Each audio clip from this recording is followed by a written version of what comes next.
What is going on, everybody? Welcome to the live. We are live to the live, your winning offer, accelerated intensive. Super jazzed for today. I've been really looking forward to this. We've got a jam-packed training in store for you. When I said leading up to this accelerated intensive that we are going to go at lightning pace, that it's going to be jam-packed, I was not kidding. And so I hope you ate your morning breakfast, a hearty breakfast, and you are thoroughly prepared. Before we officially get rocking and rolling, and I bring up the slide deck and give you the agenda and tell you exactly what it is that we're going to cover today, please, can somebody go ahead and just let me know that you can hear me a-okay, that you can see me a-okay, that everything is coming through loud and clear. I want to make sure that I'm not talking to myself here. And so if somebody in the chat can just go ahead and let me know you guys can hear me, you can see me, that would be amazing. And so let me see here. So, okay, hang on one second. Yep, all good. Okay, perfect. Okay, I hear you. Sounds good. Perfect. Okay, awesome. Wonderful. I can see you loud and clear. Chat is disabled. How is the chat disabled? Let me see. Chat is disabled. That is bizarre. My gosh, what a bummer. Well, fortunately, we've got this area for live questions and all that jazz. And so very cool. I wonder why it was set up that way. Hang on, let me see if I can fix that. No, I don't even want to play with it because I'm afraid of what I will break. Nevertheless, all right. So I appreciate it's an easy fix. You can change it. How do I change it, Nick? Does somebody know how to enable the chat? Right in the bottom corner. So it says more. No, I'm not seeing that. Chat. Let's see. Oh, chat. Oh, there you go. Somebody tell me if I fixed it. Thanks to. There we go. Okay, wonderful. Teddy, our CTO, is going to hear about this, boy. And so there you go. Okay, perfect. Okay. So thank goodness. I can't believe I actually fixed something tech related. This is unbelievable. Anyway, look, let's get to it because we've got a tremendous amount to cover. And so I'm glad that you guys can hear me. You can see me. The chat is working. We are good to go. So what I'm going to do is I'm going to bring up the slide deck and we're going to get rocking and rolling. This is one of the most organized and really, I should say, like dialed trainings that I think that I've ever put together. And so you're going to know exactly where we are at any given point. So let me do this. Let me share my screen over here. Let me pull up the slide deck and tell you exactly what it is that we are going to do. And so if somebody can just go ahead and let me know that you can see my slide deck. You guys cool? You see the slide deck on the screen? Yes. Okay. Beautiful. Okay. So very cool. So I already said welcome to everybody. Let me say this, right? And I'm going to get to it, right? I'm going to cut out the fluff because we're really packing almost a 2-day training into this accelerated intensive. And I've got so much stuff that not only I want to cover with you, that I need to cover with you. I believe that this is by far, and you're going to understand why by the time we are done, the single most valuable thing, the single most valuable piece of content that you can master and learn right now. This is the most valuable thing right now that I can share with you. I say right now because of a lot of factors that we're gonna cover, because of things like market saturation in many markets and many niches, because of the vast amount of new marketing funnels that are being created, the amount of garbage copy that's coming out now from tons of brand new marketers because it's so brain dead easy to publish pages. Fact of the matter is that what it is that we're going to cover today, what it is that I'm going to teach you, what it is that you're going to walk away with today alone, forget even the live creation session that you're about to experience next week, where your winning offer is created, engineered. Forget what it is that you are going to walk away with today is going to give you a monster competitive advantage. And so listen to me. I would highly encourage you, please, this is for you. There's obviously no offer coming at the end of this. There's nothing being pitched. This is pure content for you. I would highly encourage you to close everything else that you may have open. Don't multitask and try to do email while you are listening to me, right? Trust me when I tell you that this thing is so jam-packed that if you blink, you risk missing out on something wildly valuable. And this is too important to you and your business right now to miss even a single gem. There are so many gems throughout this training that I'm going to cover for you today that even if you don't use the entire, YWO process, there are gems that in and of themselves can absolutely change the game for you. I know that is almost cliche at this point, this idea of game changing. I absolutely mean it when I say it. And so I want you to play full out with me for the next 4 hours. We may go a little bit over. I'm going to try to keep it to 4 hours as best as I can, but I'm going to cover everything and I'm not leaving anything out for you because this is too important. So please play full out. Now to start with, and I'm going to give you a few seconds to do this, I put together a multi-page PDF for you that is kind of a key takeaways guide. You could say it's a Q&A, like it's to force you to really pay attention and make sure that you get the gems. You can download it right now. It's PDF. It's a few pages. You can see it says toddbrown.me/YWO-AI-guide. AI stands for accelerated intensive, not artificial intelligence. And so if somebody can pop that in the chat for everybody else, that would be awesome. You want to go ahead and you want to download that now. And I would highly encourage you to fill that in, whether it be on an iPad, on your computer, print it out if you still have one of those devices, but fill it in as we go. Also, what you're going to notice in just a little bit as I go through the agenda for today, everything was set up and in terms of the timing at which you get resources strategically.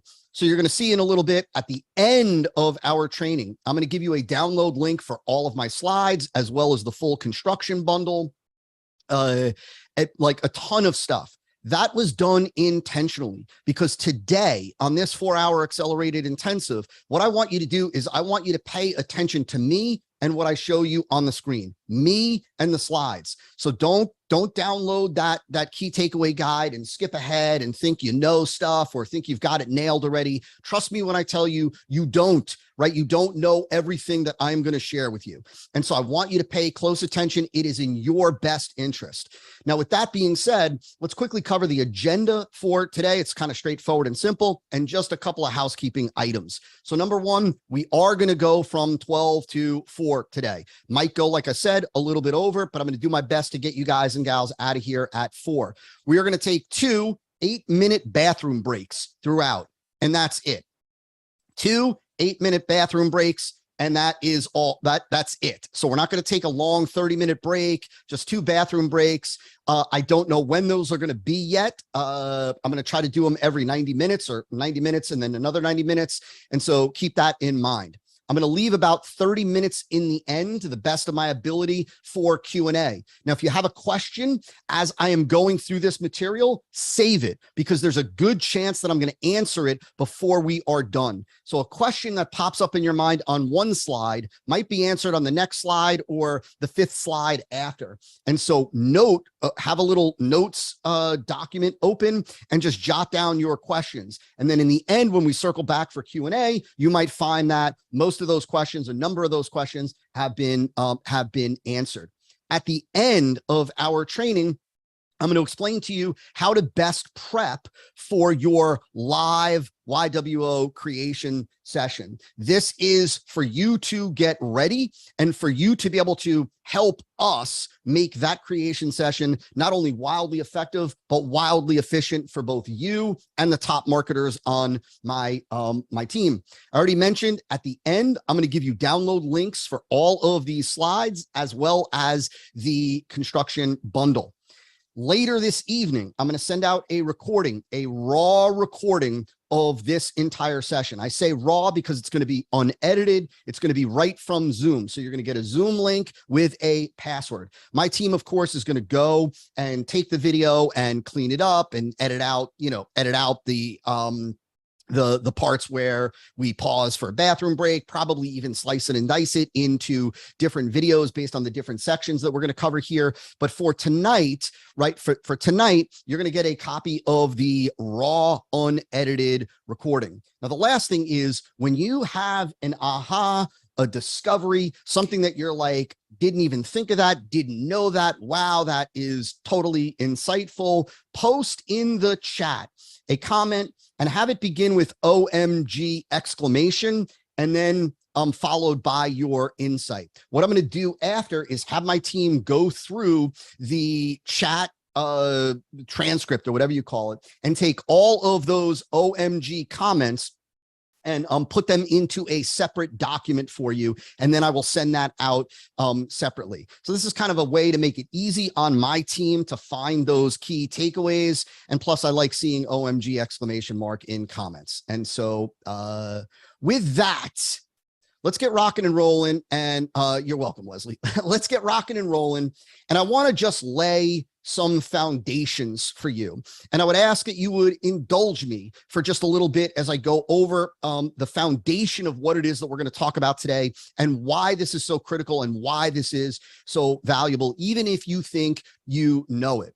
Now, you've heard, and it's been long known, that the priority order of impact when it comes to marketing, when it comes to producing sales, when it comes to conversions in the world of direct response is list first. In other words, the priority in conversions is the audience, is making sure that you're talking to the right people. The reality is, no matter how much else you know about marketing, no matter what your skill sets are in every other area of marketing, from whether it be copy and headline creation, big idea creation, unique mechanism, campaign arguments, offer creation for that matter, whiz-bang copy, sales techniques, no matter what your skill sets are, if you're talking to the wrong people or a poorly targeted list, your conversion rate is going to suffer, right? You could have the best product on, like I've said this for a long time, on mixed martial arts, right? And if you're talking to elderly grandmothers and grandfathers, there is a strong likelihood that you're not going to sell a whole lot of them, no matter how great your offer is, no matter how great your copy is, no matter how great your marketing is, no matter what tech you're using, no matter if you're using the latest whiz-bang strategy or tactic out there. And so the priority is first and foremost audience. But after audience is the offer. And after the offer comes the copy. Now, a lot of you may have heard this already. You may know this, right? This is a long established kind of principle, rule in the world of direct response. But here is the reality. The reality is that this is not the way the overwhelming majority of marketers and entrepreneurs online operate when it comes to campaign creation. Right? The majority of marketers and entrepreneurs online, when it comes to their funnels and their campaigns, they're pouring a tremendous amount of time and effort into the marketing and copy side. They're dialing in or trying to dial in every single word of their copy, their VSL script, their long form sales letter. They're working tirelessly to dial in every sentence and every paragraph, right? And then they're hemming and hawing over, should I go with this kind of funnel or this kind of funnel? Should I use this model? Should I use a VSL? Should I use a webinar? Should it be an evergreen webinar? Should it be a live webinar? Should I do this? Should I have 6 steps in my campaign or should I have 5 steps in my campaign? Thinking that the magic is really in the marketing and the copy side. But the reality is that the offer is a much bigger needle mover in direct response marketing than is the copy. Yet the overwhelming majority of entrepreneurs and marketers, maybe some of you on here, pour your heart and soul into the copy and marketing side and almost treat the offer like a secondary thought. I would say that there are, I would say the large majority of online entrepreneurs, they probably spend less than 60 minutes thinking about and putting together their offer. Many people, right, even on here, likely spend less than 30 minutes contemplating, thinking about, and engineering their offer, not realizing that the offer is a bigger needle mover when it comes to conversions than is copy, right? Now, the other thing that I want you to really understand, that I really want you to grasp here, and this is critical, and this is what I would say is when I said earlier that there's nothing more valuable that you can learn today, right, today, than what it is that we're talking about here. And, you know, it's largely, there's a lot of factors that are contributing to that, but largely driven by this, that most entrepreneurs, most marketers are trying to compete on better copy and better marketing. They're trying to compete. They're trying to compete for sales, for customers, for buyers, for lifetime value growth. They're trying to compete by having better copy and better marketing. And here is the thing that I want you to understand. It kills me to say this. It pains me to say this, but you need to hear it because it's the truth. The reality is that trying to compete on better marketing is brutally difficult. It's the most difficult approach to competing in a crowded market.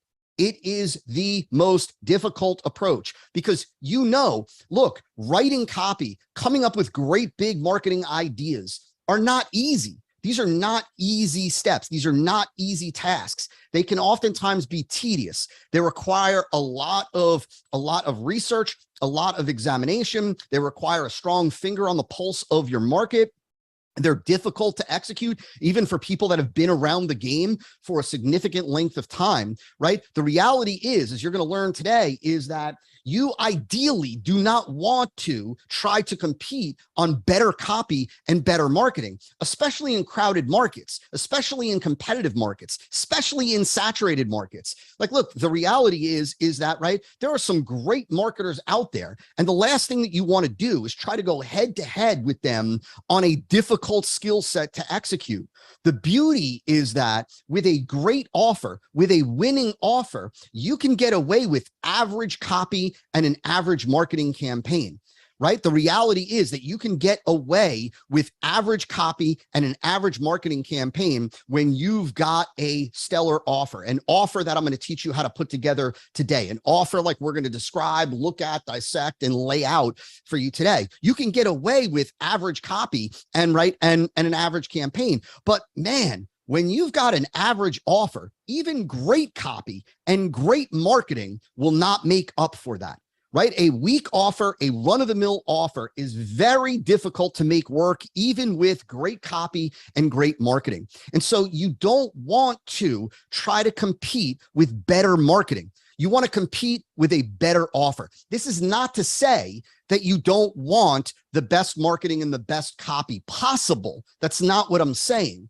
I am saying you do want good copy. You do want a properly structured and strategically engineered marketing campaign, but you really want that, right, to communicate. You want to use those things to communicate a winning offer. When you do, when you combine a winning offer with even good copy, like, you know, average copy and a good marketing strategy, man, sky's the limit for you. You will dominate. What you see from the majority of marketers in the online marketing space are run-of-the-mill offers that are trying to be propped up with hyperbolic, exaggerated copy and claims and just ridiculous promises. That's not how you want to compete. And so, number one, what you have to understand is that better offers, or a better offer, a winning offer, makes marketing and selling easy. Makes marketing and selling easy. Here's an example that I've used for years, and I want you to think about this for 1 second, okay? I want you to imagine that I ask you guys collectively as a group, I ask you to help me sell these two vehicles. So on the left, we've got a beat up, rusted out, old VW truck, right? Let's say it's got an AM FM radio. The interior is all torn up. It's banged up. I'm not even sure if this thing starts. On the right, we've got a gorgeous, brand new, call it gunmetal, matte black, Aston Martin, call it a $350,000 vehicle-ish, give or take, right? And now I ask you, I say for you guys, I want you to sell each of these vehicles for me for $45,000 a pop. So that banged up VW, right? And on the right, a brand new Aston Martin. And I want you to sell each for $45,000. Well, let me be crystal clear if you don't see it already. To sell that banged up VW truck to for $45,000, you better have some serious marketing chops. You better have some serious copy chops. You better have some serious sales chops to sell that vehicle for $45,000. Assuming that let's just assume that that's not anything that is in high demand as a classic vehicle. I have no idea. I'm not into vehicles. And so, right, just assuming that it's a run-of-the-mill, banged up, beat up VW truck, you got to have some mad chops to sell that vehicle. But let me ask you something. Do you need to have incredible marketing skills, copy chops, sales skills to sell a $300,000+ Aston Martin for $45,000? The answer is absolutely not. Your biggest obstacle would be convincing people it's not stolen, right? That it's legit. Right. And so you don't need massive marketing chops, incredible copy skills, or incredible sales skills when you have that kind of offer. Now, that is an extreme example. Yes. And that is based purely on discount, right? Or, the value exchange here. But the thing that I want you to understand, nonetheless, is that when you've got a great offer, you don't need extensive copy skills or marketing chops. Why? Because the offer is so good that it does the heavy lifting. See, when the offer is run of the mill, when the offer is average, when the offer is subpar, when the offer isn't irresistible, as most people like to talk about, well, then you got to prop it up with great copy. You got to prop it up with great marketing. You got to prop it up with extensive follow-up. You got to prop it up with so many tactics and strategies and all that. But when you have a great offer, the reality is a stellar offer. Let me kind of just jump ahead for 1 second and say this. That a stellar offer, the reality is that you don't need a big marketing idea. You often don't even need a unique mechanism. I'm not saying that you wouldn't want to use a unique mechanism, but a great offer, you can run ads for the offer, right? And you could bring people to a very extremely direct campaign that is about the offer, and you will sell like crazy when you have a great offer, a winning offer. When you don't, then we need a lot of these tactics, a lot of these whiz bang techniques to prop it up, to get attention, to try to build value, to try to, create this wizardry. And so, right, great offers, better offers make marketing and selling so much easier. Better offers, as I already said, a better offer will always beat better marketing. A better offer will always beat better copy, right? Don't believe me? Here is Gary Halbert, arguably one of the most respected legends in the world of direct response. This was a guy who was a copy guy, one of the greats, no longer with us, unfortunately, but one of the greats, a guy who talked most extensively about copy, a guy who was an unbelievable copywriter. And he said, strong copy will not overcome a weak offer, but a strong offer will succeed in spite of weak copy written by marketing morons. Right? A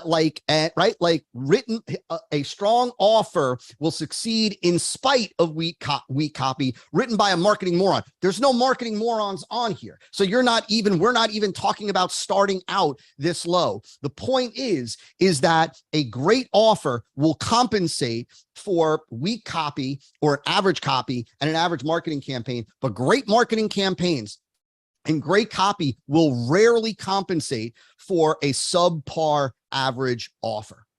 The reality is that today, in most competitive markets, In most competitive markets where there are, like super competitive markets. And when I say super competitive, I mean from a direct response perspective, there are a lot of funnels, there are a lot of campaigns, there are a lot of advertisers. There's just a lot of offers, being put out there. The reality is that a winning offer will allow you to dominate in those kind of markets, will allow you to dominate. The likelihood in these super crowded, super saturated markets, the likelihood of you dominating based on better copy or better marketing is slim to none. You don't want to fight that battle. You want to change your frame and recognize the power of a better offer, the power of a winning offer, the power of constructing a stellar offer for your marketplace.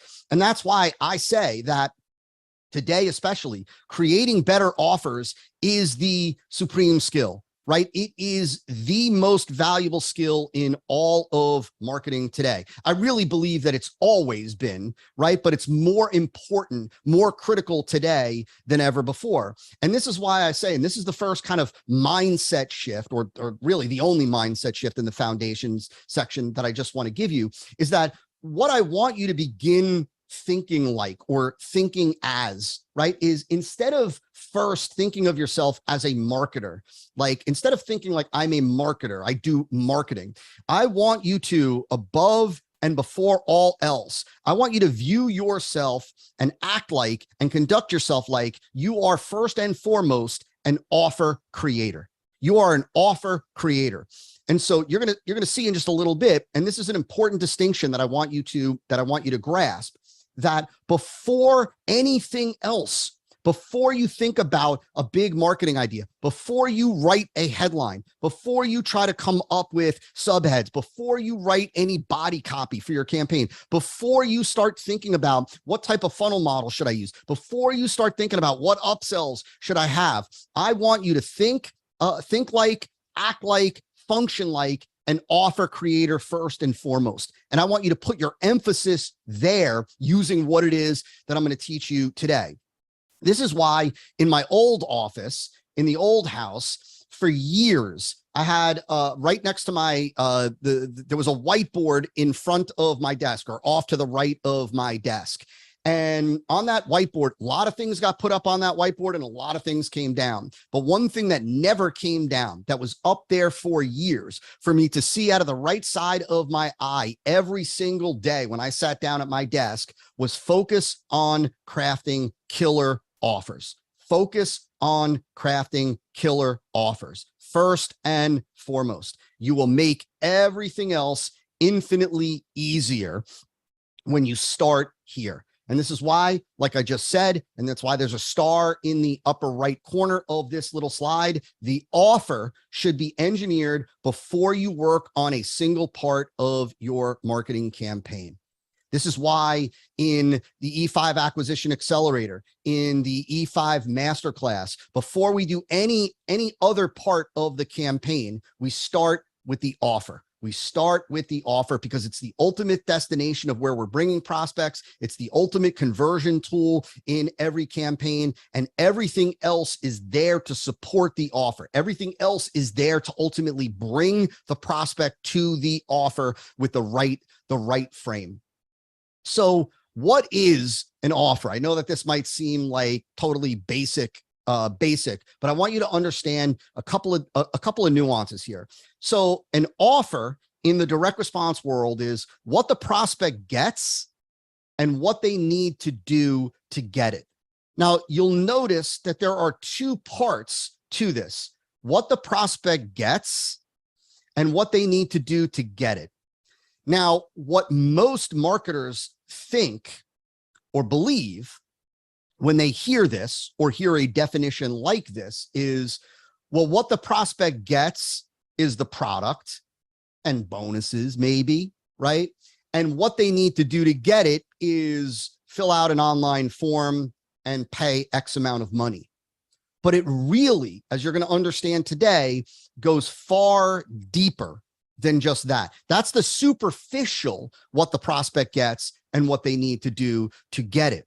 I want you to recognize that there is a layer deeper, and that deeper layer needs to be taken into consideration when we are engineering your winning offer. So there is, what does the prospect get? Prospect gets, they get the results and benefits. First and foremost, what I want you to understand is that what the prospect gets, and the thing that is ultimately most important to them, and why there's a star or an asterisk next to this, is the results and benefits, the payoff, the transformation, the change, the alleviation of pain, the accomplishment or experience of an unfulfilled desire. That's what they care about most. And so when we say, what does the prospect get? Well, first and foremost, what's most important to the prospect is the result, the outcome, the change, the transformation. So when you're thinking about what is, see, and let me tell you why this is so important and why I put this slide in so early, right? Is that what happens with most entrepreneurs, with most marketers, is that they put together some sort of campaign, whether it's a marketing campaign or a sales campaign or a VSL or a long form sales letter or webinar, whatever. And what happens is when they go into offer presentation mode, when they present their offer to the prospect, because they think that, okay, the offer is what the prospect gets and what they need to do to get it. And they think that what the prospect gets is the product, right? And the bonuses, and what they need to do, the prospect, in order to get that is fill out the order form and pay X amount of dollars. They end up presenting their offer in a way that lacks emotional punch, right? They're talking almost about the features of the offer in general, and they're not talking about what the prospect cares about most. So you have to recognize, listen to me, all of you, right? Nobody buys a product or service for the product or service itself. People buy products and services for the result that they believe they're going to get from it. That's what they care about. They don't care, right? They care about the result first and foremost. That's the thing. They don't care about whether it comes with one widget or 3 widgets or 5 widgets, right? What they care about is the result. And so the point is that, right, people don't buy financial newsletters because they're excited about 8 pages of text showing up in their mailbox. They invest in a financial newsletter because they want the more money in their portfolio. They want more profitable trades. They want to make more money and have more money. They want to gain financial freedom, right? And so nobody joins a gym merely because it's got cardio equipment in there. They join the gym for what they believe the cardio equipment is ultimately going to do for them, what they can experience from the cardio equipment. And that's the same thing. Nobody buys a bottle of, let's say, vitamin D because they're thrilled about having 100 tablets in some, opaque bottle in their kitchen cabinet. No, they're buying the vitamin D for what it is that they believe that vitamin D is going to do for them, right? That it's going to strengthen their bones. It's going to improve their cardiovascular system. And so you have to realize in this context, when we're talking about what does the prospect get, first and foremost, the thing that I care about most in terms of being an offer creator, in terms of being a marketer, is demonstrating the results, the benefits, the transformation, the alleviation of pain, because that's why they buy. And then, of course, there is the product, right? The bonuses, and usually the product, the service, the bonuses are linked to those results and those benefits. And I'm going to show you this and explain how we do this and explain the whole process for presenting it the right way. But the other thing that I want you to see here is that the prospect also gets reassurance, right? They get a guarantee. See, you have to understand that, right? Like, what is the value, the benefit, if you will, to the prospect with a guarantee when a guarantee is used in an offer? Well, it reduces risk, right? It demonstrates that like you can have more confidence moving forward with the purchase because you're not risking money, or you're not risking time, or you're not risking effort, right? And so you have to understand that part of what they're getting in the offer, right, is the results, the outcomes, right? More confidence, lower risk, as well as products like the bonuses and all the things that they deliver and do for them, and all the payoff. That's what the prospect gets. Now, what does the prospect need to do? What do they do in order to get this? Well, you have to realize that there's a number of things here included when we say, what do they need to do to get it? What do we mean by it, right? Well, we're not just saying, when I say it, I'm not just talking about what do they need to do to get the offer, right? What do they need to do to take advantage of the offer? Ultimately, what we're saying is, what do they need to do to get it, to get the value, the payoff, the results from the offer, right? Remember, this is a slight nuance, but I want you to get this. What do they need to do to get it? It being the value, the payoff, the results, the transformation, the things that they want from the offer. Well, of course, right? They need to pay for it, right? There are certain risks that they might take. They might have to, right? What do they need to do? They might have to risk their time. They might have to risk they're risking their money. They might have to risk potential embarrassment or humiliation if they're, if this is if they're buying something for their company, if they're a buyer, right? And they have a direct report to answer to. But what do they also need to do? Often, depending on the product that you're selling or the service that you're selling, there might be work and effort involved. You're going to see in a little bit why this is so important, especially like these last three right here. You're going to understand why this is so critical, right? What do they need to do to get it? Well, how much work or effort is involved, right? Is this something that they're going to need to invest 5 hours a day for the next 10 weeks to reap the rewards? Or is it something that they push a button and they've got the rewards? And so how much work, how much effort, how much energy, how much time, and how much discomfort do they have to endure in order to get it? These are all really important things. This slide alone and what it is that I just shared with you should already begin to shape your understanding of when we're talking about the offer. We're not just talking about payment and filling out an order form and getting some products and bonuses. We're talking about what they get in terms of the payoff, the results through the products, through the services, and the additional things like the guarantee, the reduction of risk, the increased confidence. And what do they need to do in order to get it? Of course, we know they need to pay, right? By paying, there are certain risks involved. But then what do they need to do to actually use the product, to actually reap the rewards in terms of work, effort, energy, time, and discomfort? This is really important. Now, ultimately, what we are trying to do, what we ultimately want to do here is we want to tilt the scales in terms of the value proposition in favor of what the prospect gets.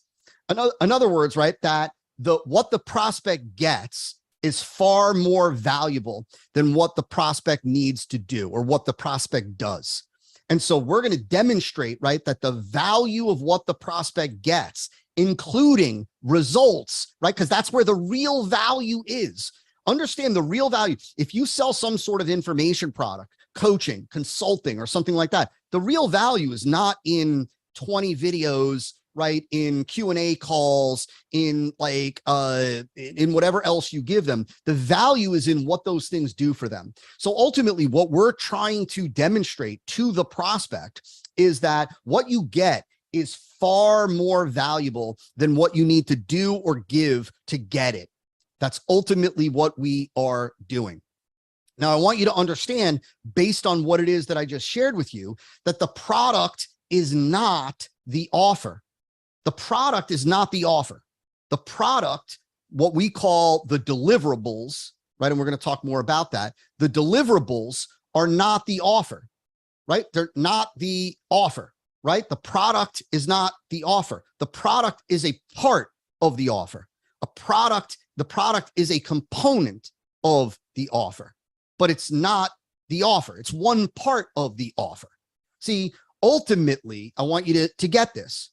That what we're doing is we're selling the prospect on the value of the whole offer, not just the product or service. We're selling them, right? See, understand, when you include things like, let's say, we're gonna talk about this in a little bit, so I'm jumping ahead, but when you've got, let's say, you've got a soft offer where it's like, pay nothing today, enjoy use the software for the next 30 days. And only, if you're blown away by it and head over heels thrilled, would you pay? And you also get these bonuses, right? And,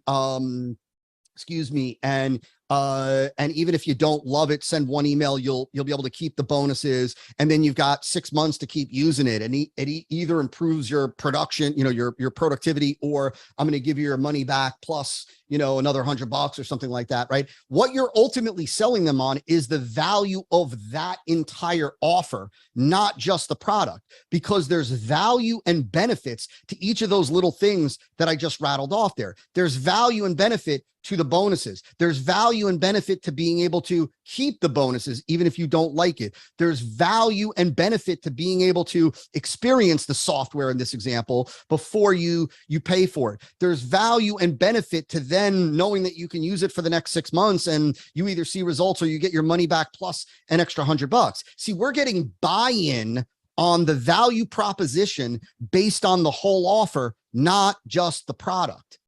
And so I want you to begin another little mindset shift here. I want you to begin to view the offer as the quote unquote product. So up to this point, many of you have likely been thinking like that the core, the 80% of the offer is the product, right? Like what they get, you know what I mean? They get a bunch of videos, they get a bunch of audios, they get a bunch of Q&As, they get recordings, they get access to this, they get a Facebook group, they get all these things. You've been thinking that, right? Ultimately that product makes up the bulk of the offer. I really want you to begin to look at the offer as a whole and all of the pieces that we cover today as the product that you are marketing and selling. We're marketing and selling prospects on the offer, not the product, right? We're ultimately marketing and selling them on the value of the offer. When we go into offer presentation mode, we are getting buy-in on the entire offer, not just the product. Now look, and I've been asked this question before. Let me take a drink. If not, man, I will lose my voice quickly. That's what happens now after all these years, after 20 plus years doing this, man, the voice is getting weaker.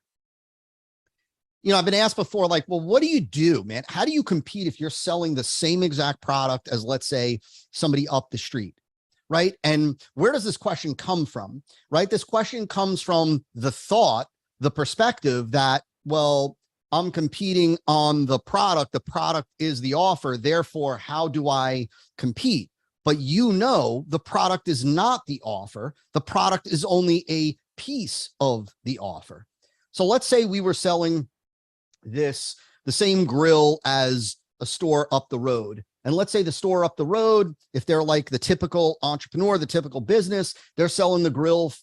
What do you get? You get the grill, it's $3,900 and you have a 14-day guarantee. Right? Like, and that's what do most entrepreneurs do, right? They'll either go with the same offer or what will they attempt to do? What do you think the average entrepreneur, the typical entrepreneur who doesn't know what you guys know, right? What do you think they would do to try to compete here? What is the number one move? Exactly. Sarkis, you got it. Dion, Sarkis, you got it. They would try to discount. What they would do is they would lower their price, right? And they end up eating away at their margin, and trying to compete on low price is a race to the bottom. And so, right, is a race to the bottom. Just ask Kmart what happens when you try to be the lowest price provider, and then somebody else comes along like Walmart and eats your lunch. Right. And so not only is that business brutally difficult when you're trying to compete on price because you've got weaker margins, right? But you run the risk of somebody else coming along, having a different business model and just saying, you know what, we sell a lot of other things besides just grills. And so we're willing to break even on the grill. Like, I'll break even on the grill. I'll sell it at cost. I'll sell it for $1,500 and crush everybody else. Right. If that's like what happens, you don't want to do that. And so then we've got this other option. Right. And the other option, like Mitchell just said, Mitchell, kudos, man. You're absolutely right. You can start to improve the offer. So we can say you get the grill, you get a free set of brand new barbecue utensils. We have a whole online course on grilling mastery that you get access to for life. You get a free grill cleaner. We're going to, you get free shipping and setup. So you don't even have to lug this bad boy out of the store. We're going to deliver it to you and for you. And then we're going to set this bad boy up, and you get a 1-year guarantee, and it's only, $650, 6 payments of $650. This is a wildly different offer. Same product, right? Same product ultimately, but a wildly different offer. Now, the reality is, and I want you to understand, just going off script, so to speak, for a second, the reality is that I could probably even charge more. I could probably charge an extra $100, right, on this offer, make it a cool $4,000 on this bad boy, so that I'm not absorbing any additional costs, right? So in other words, I'll take the cost of the free barbecue utensils, the free grilling videos, which is really no cost, the free grill cleaner, and the shipping and setup. I could add an additional $100 to it, right? To just compensate for those things. And we would probably still win, right? Like we would probably still win, because it's hard to say, well, for an extra $100, man, I get delivery, I get setup, I get barbecue utensils, I get grilling videos, I get grill cleaner. Like I get a 1-year guarantee on this bad boy. Like it's hard to, to say no for just an extra $100 for that. The point that I'm trying to share with you here, right, is that you could have the same product and you could have a wildly different offer. And the quality of the offer will have a radical impact on how well that bad boy sells. Also, a radical impact on what you can charge, because with the right offer, right, if somebody is, let me take a step back and just share something off the wall. So my COO and I, named Damien, been a lifelong friend. I've known him since he was like 16 years old. So we dabble in some real estate, and we were looking at a property. I don't know, it was like 179 grand or something like that. And there were offers already submitted, right, to the owner. There were offers submitted, and there were a handful of offers that were above asking. And so, but we knew that the overwhelming majority of those offers that were submitted were traditional mortgage, based offers. And so we were going to pay cash. And so I said, go in and put in an offer for 173, let them know that we'll pay cash and we can close as soon as they want. So there's no bank stuff, there's no delay, there's nothing, right? We'll pay cash and we can close as quickly as they want. That's a radically different offer. See, the other elements changed. I'm sharing that in this context because what I want you to understand is that there are ways that you can increase the price point.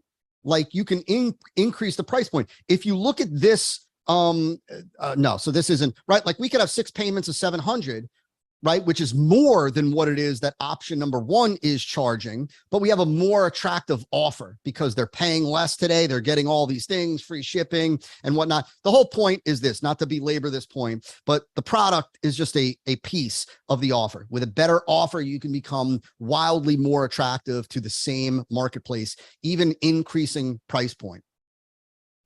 Every direct response marketing campaign has an offer. And this is kind of, we're going to wrap this up, this little section, and start to get into the Your Winning Offer process. Every direct response marketing campaign has an offer. What I want you to realize, I want you to think of this, right? I want you to recognize this. And I'm sharing this because I know that there are likely some people on here that, let's say, are doing some sort of telephone call, right? So at the end of the VSL, your call to action might be to jump on the phone, right? And ultimately maybe you're selling on the phone, right? And so you're not selling a product at the end of your marketing campaign. You're ultimately, quote unquote, selling on an offer to jump on a phone, but it's an offer nonetheless. A lead magnet, right, is an offer. There are, right, what does the prospect get, right? And what do they need to do to get it? That's still an offer. Just because there is no financial exchange doesn't change the fact that it's an offer. Because when we get to the components of a proposition, the proposition portion of an offer, you're going to see that there's price. The price might be 0. But that doesn't change whether it's an offer or not. And so a lead magnet, right, is an offer. I'm sharing that with you because much of what it is that we've already talked about and much of what it is that we are going to talk about applies in every situation. Same thing with the CTA, the call to action of scheduling a call. That is still an offer. You're still presenting an offer. So there is still, what does the prospect get and what do they need to do to get it? you still have to have that same mindset because you're ultimately making them an offer. Just because there is a zero price doesn't mean that it's not an offer. And I've seen so many marketers make the mistake of underestimating the task at hand, right? They underestimate the task at hand when it comes to moving a prospect to buy. I should really say here, when it comes to moving prospects to act, it takes extraordinary measures to compel people to act. You can never, ever, ever, right, underestimate, or you shouldn't ever underestimate the task at hand. You've got to recognize lead magnet is an offer. There's a reason. Listen to me, guys, right? Listen to me. What is the average? Somebody tell me what you believe is the average opt-in rate for a lead magnet from, let's say, cold traffic. Somebody just pop in a number, the average. What is the average opt-in rate for a lead magnet?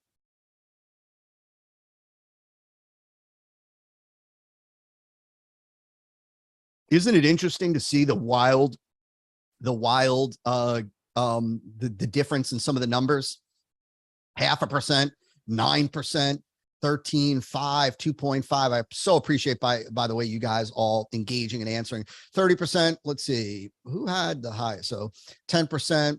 Chris Cole. Hey, Chris, shout out to my boy, Chris Cole, an amazing marketer, stud guy who is wildly skilled in this arena. Great to have you here, buddy, as always.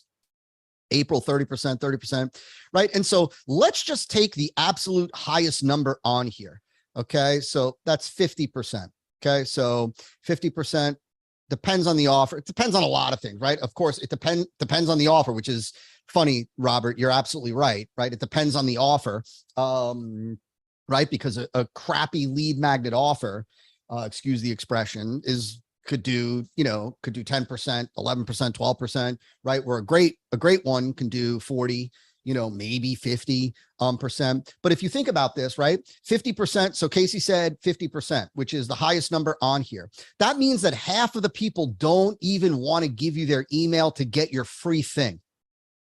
Half of the people aren't even willing to give you their email to get your free thing. And so my point in sharing that is, even if that was the average across the board with a lead magnet, a free thing, half of the people aren't even willing to give you their email address to get it. Why am I sharing this with you? I'm sharing this with you because, right, you should never underestimate what it takes to move somebody to act. And so you've got to take, the same mindset that we've been talking about and that we're going to continue to talk about related to offer engineering. And you have to carry that through. Just because it's free, just because it's a lead magnet, doesn't mean that you should shortcut it and that you should spend 7 minutes thinking about it and then roll with it, because you're going to suffer for it. You're going to wind up with a 10% or 8% or 12%, meaning that 90, 85+% of the people that hit the page are like, I'm out. Right? Same thing with a strategy session. You've got to recognize that same mindset. What does the prospect get when they schedule this strategy session, right? What do they get in terms of results, in terms of outcomes, in terms of changes, in terms of alleviation of pain, right? Are there any kind of bonuses that they get? Is there any kind of guarantee? This is why sometimes you see, right, like, schedule a call. I'm going to give you XYZ bonuses, and regardless of what happens at the end of the call, you can keep those as my gift. And you either see that this was the most valuable 45 minutes that you ever spent, or you let me know, and I'm going to pay you $100, right? That's not just a strategy session. Right. And so, and when we add in there the benefits, like we're going to talk about, like, now you've got something different. And so you've got to recognize, never underestimate the task at hand. This also applies to what it is that we're now about to talk about, which is really the first stage in offer creation. It's really the first stage in all of marketing. It's the worst stage, at least to me it is, right? Because it's the most tedious, but it's necessary. And so you got to recognize that if you're not willing to, like, you got to recognize that, like, you got to be willing to do the work necessary to have marketing, to have an offer that is nailed, right? It can change your life. Right? It's not cliche to say that one great offer for one marketing campaign can change your life forever. That's not cliche. That's not hype. That's not exaggeration. That's the reality. But you've got to be willing to do the work necessary to have it, which brings me to this first piece, this first chunk that we need to talk about, which is the examination stage. The examination stage for us, right, is the first stage in the E5 method. I'm not going to get into the full examination or research from the E5 method. I'm going to keep it specific to offer engineering. But you need to recognize that, right, examination, you could just use the word research if you want. It's a little different. The reason why I call it examination is because it's not really research. It's really more analysis than anything that you're going to see. But the research stage is where the money is made. In marketing, in offer creation, the research stage is where the money is made, right? And that's because we're going to really ultimately, when it comes to examination, there are three things that we look at. And when I said to you earlier, right, that you engineer your offer before you work on a single piece of your marketing campaign. Well, the reality is that you really want to do the examination before you do anything else. So the truth is that even before you sit down to engineer an offer, you really need to do the examination that I'm going to explain to you, because without the examination, then it becomes very difficult to develop a winning offer like I'm going to show you today, because you're operating absent of information necessary to make certain decisions. See, the beauty is that, right, like the gold that you need, the insight that you need in order to be able to craft a winning offer and ultimately a winning marketing campaign is found and unearthed during the research. It's not in your head, right? It's not like on a blank piece of paper or a blank Word document. It is out there through the research. So there are three things that we always examine before we create a marketing campaign. I'm going to tell you the two that we're going to talk about for offer creation. So let me first give you the three. So the first one is the prospect. Obviously, this is the most important category of examination and research. Like, right, we started out our time together today earlier talking about the number one priority in order of impact on conversions being the audience. Well, it's not just that we are talking to the right audience, but it's that we know that audience. We know what makes them tick. We understand their problem, the problem that they're trying to solve. We understand the issues that problem is causing them, right? We understand their wants and their desires as it relates to solving the problem. We understand their emotions and feelings. We understand their belief. We understand what offers they've seen. And I'm going to cover this in just a little bit, but it all begins with your prospect, because how do you create a wildly compelling offer, an offer that is a no-brainer for a prospect to say yes to if you don't know the prospect,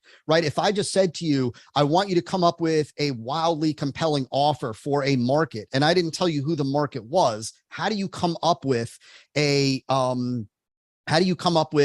offer? Or if I told you what the market was, but you knew nothing about the prospect, how do you come up with a compelling offer? Right? You really can't.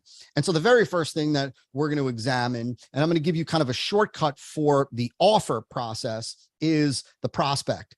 The second thing, after we've examined the prospect, is we then examine competitors. Competitors here, and I'm going to give you this global view for a second, and then we're going to drill down into how these apply to the examination for offer creation. Excuse me. So for competitors, right, we need to understand, what are they saying to the marketplace? What promises are they making to the marketplace? How are they describing their solution? What offers are they presenting to the marketplace? We need to know that. If we're going to come up with a superior offer compared to competitors, well, if we don't know what they're offering, then how do we come up with a superior offer? How would we ever know if our offer was superior if we don't know what our competitors are offering?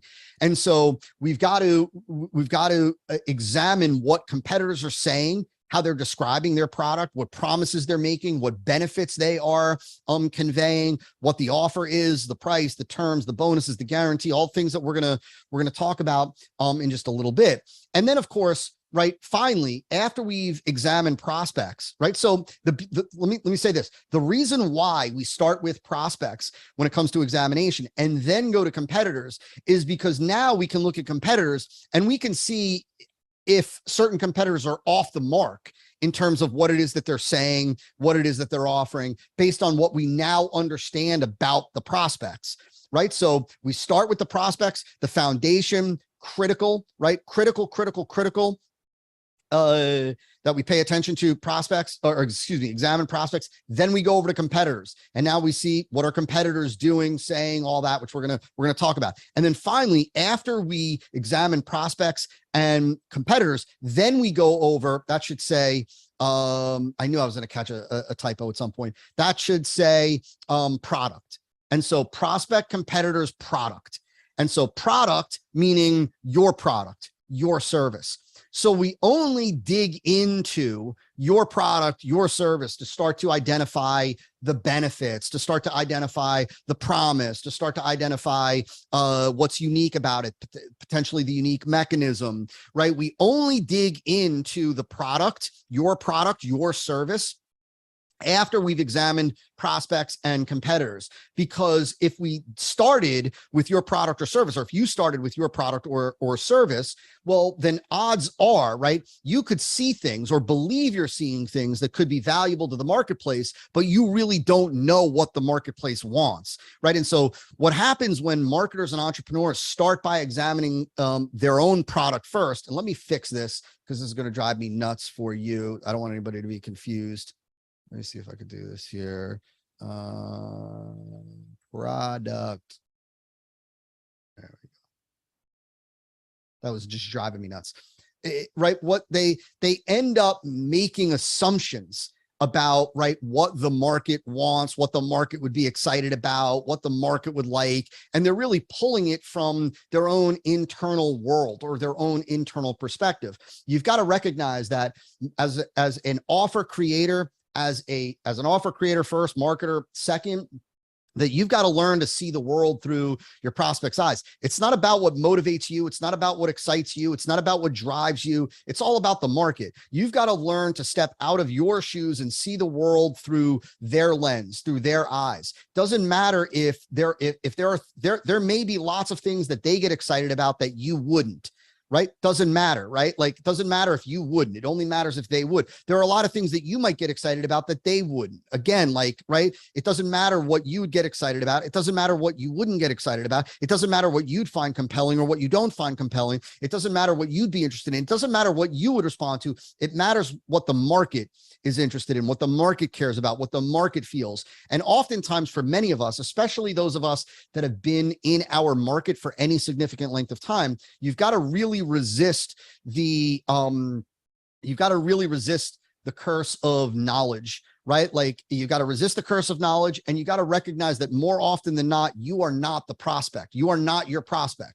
Right. And so if I was marketing and presenting an offer to a new online entrepreneur, a new entrepreneur using direct response, I've got to recognize that my perspective, my language, my phraseology, my understanding, my interests, my feelings, my concerns, the things that I might be overwhelmed with, the things that I find easy, have nothing whatsoever to do with how the audience sees it. And the only thing that I care about, the only thing that you need to care about is the prospect.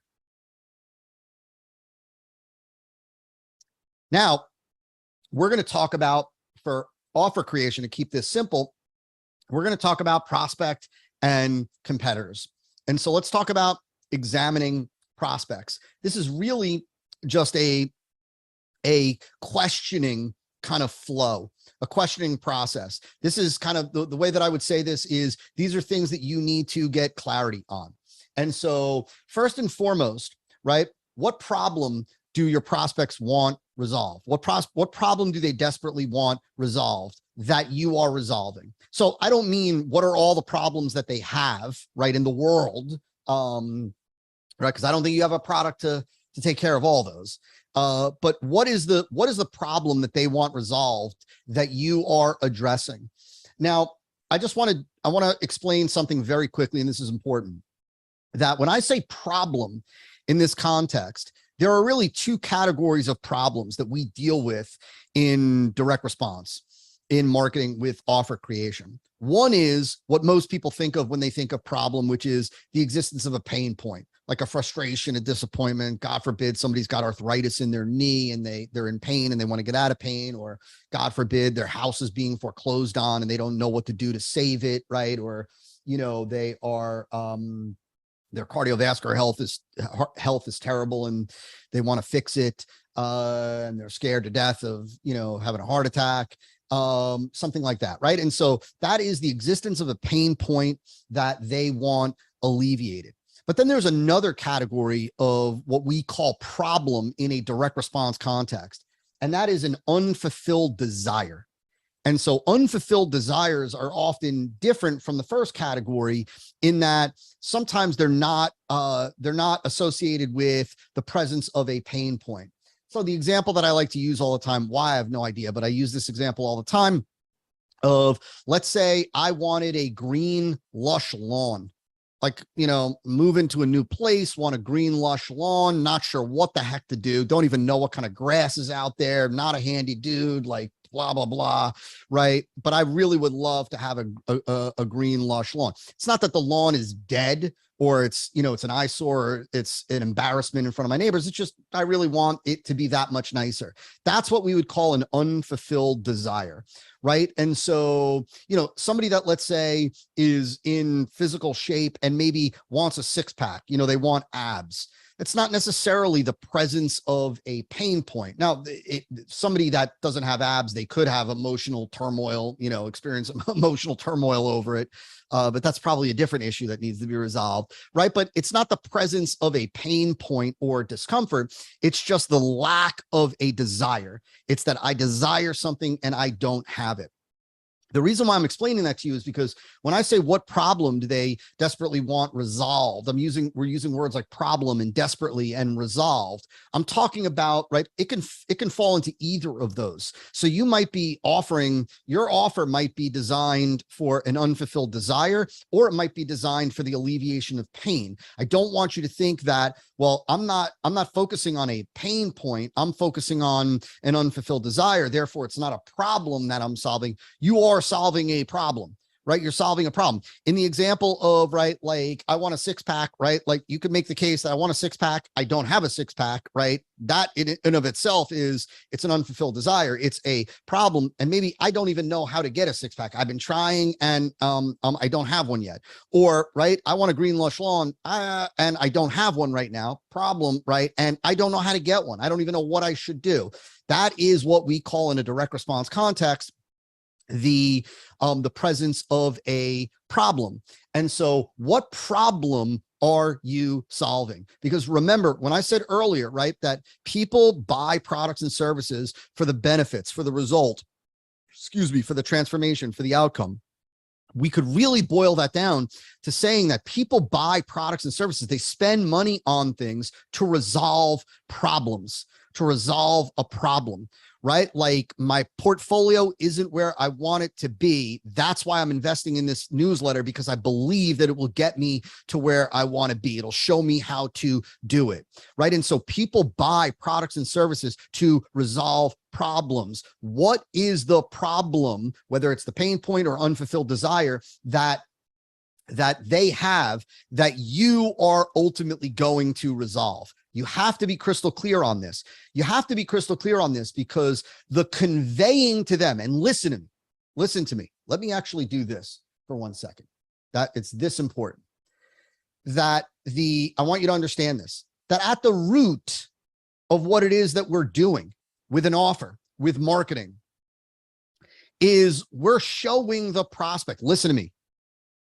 We're showing the prospect that we've got a different way for them to solve their problem, right? Like that we can solve their problem, that if they take advantage of this offer, right, which ultimately, right, is low risk, is all these things that we're going to talk about, that if they take advantage of this offer, they will go from where they are right now to where they want to be, period. That's ultimately what we are doing. That is the most important part, if you will, the essence of an effective marketing campaign and offer. That's why people respond, because I'm here and I want to be here. Can you get me from here to here and get me from here to here better, more efficiently, more effectively, faster, easier, quicker, whatever, than anybody else with less risk, that's ultimately what people want. And so that's ultimately what it is that we are conveying. Everything that we do and say and show and present and demonstrate from in the campaign all the way through to the offer is there to show the prospect, yes, if you respond to this, you can go from where you are right now to where you want to be. You need to know where are they right now that they don't want to be and where do they want to be. This is why you do this, the examination. This is why you have to answer the question of what is the problem that they have that they desperately want solved that you solve. And so let's go back here. Let's go back here. And so hopefully you guys can see my screen again. Somebody let me know you can see the slide deck. Good, cool. Yes, perfect. Okay. So what problem do they desperately want resolved? Next is, what do they want in a solution? And so what do I mean by, thank you guys, Leslie, Yang Bao, if I'm pronouncing that correctly, I'm terrible with names, Brett, Chris, you guys are amazing. Thank you. Thank you. Sarkis. Cool. Okay. Awesome. So what do they want in a solution? Like, right, what is an ideal solution for the prospect? Like, what are, one of the ways that you can start to develop this with, by asking kind of both of these questions. Like, what do they want in a solution and what don't they want in a solution, right? Like, in other words, like we could certainly, like let's think about something like, just for example, yeah, like, right. Amit said, solution with less efforts, like, right. Like you could start to think about, let's say we were talking about SEO and getting SEO rankings. Well, the reality is that like, right.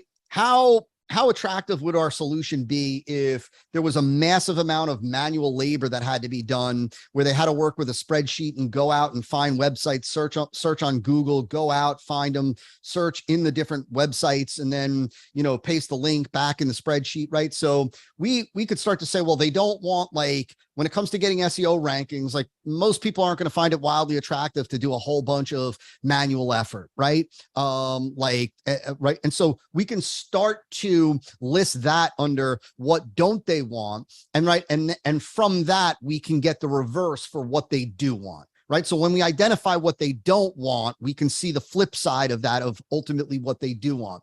But this is where you really want to have an understanding of really the way to really boil this down for, YWO language is what type of solution would your prospects find attractive, and what type of solution would your prospects find unattractive? Right? What type of solutions, right? Or what different aspects of a solution would they find attractive, compelling, like cool? And what aspects or attributes of a solution would they find unattractive and tedious and, something that they don't want? And so what type of solution are they looking for? Another part of this, and this is really important, is what are the solutions that are already being presented to them? And if anything, they're being hammered, right? Like, like let's say, for example, in the copy world, writing copy, for example. Well, I love talking about copy. I love writing copy. It was one of the very first things that I fell in love with 20 plus years ago. And I love it, right? And I have a copywriting training that I think is the best on the planet. I'm biased, of course, but the reality is that, right, there are tons of solutions, and have been up to fairly recently, for like learn how to write copy. And it was videos, or a lot, videos and fill in the blanks and blah, blah, blah. And right, those are a dime a dozen today. Unfortunately, right? Those are a dime. I wish they weren't, but those are a dime a dozen today.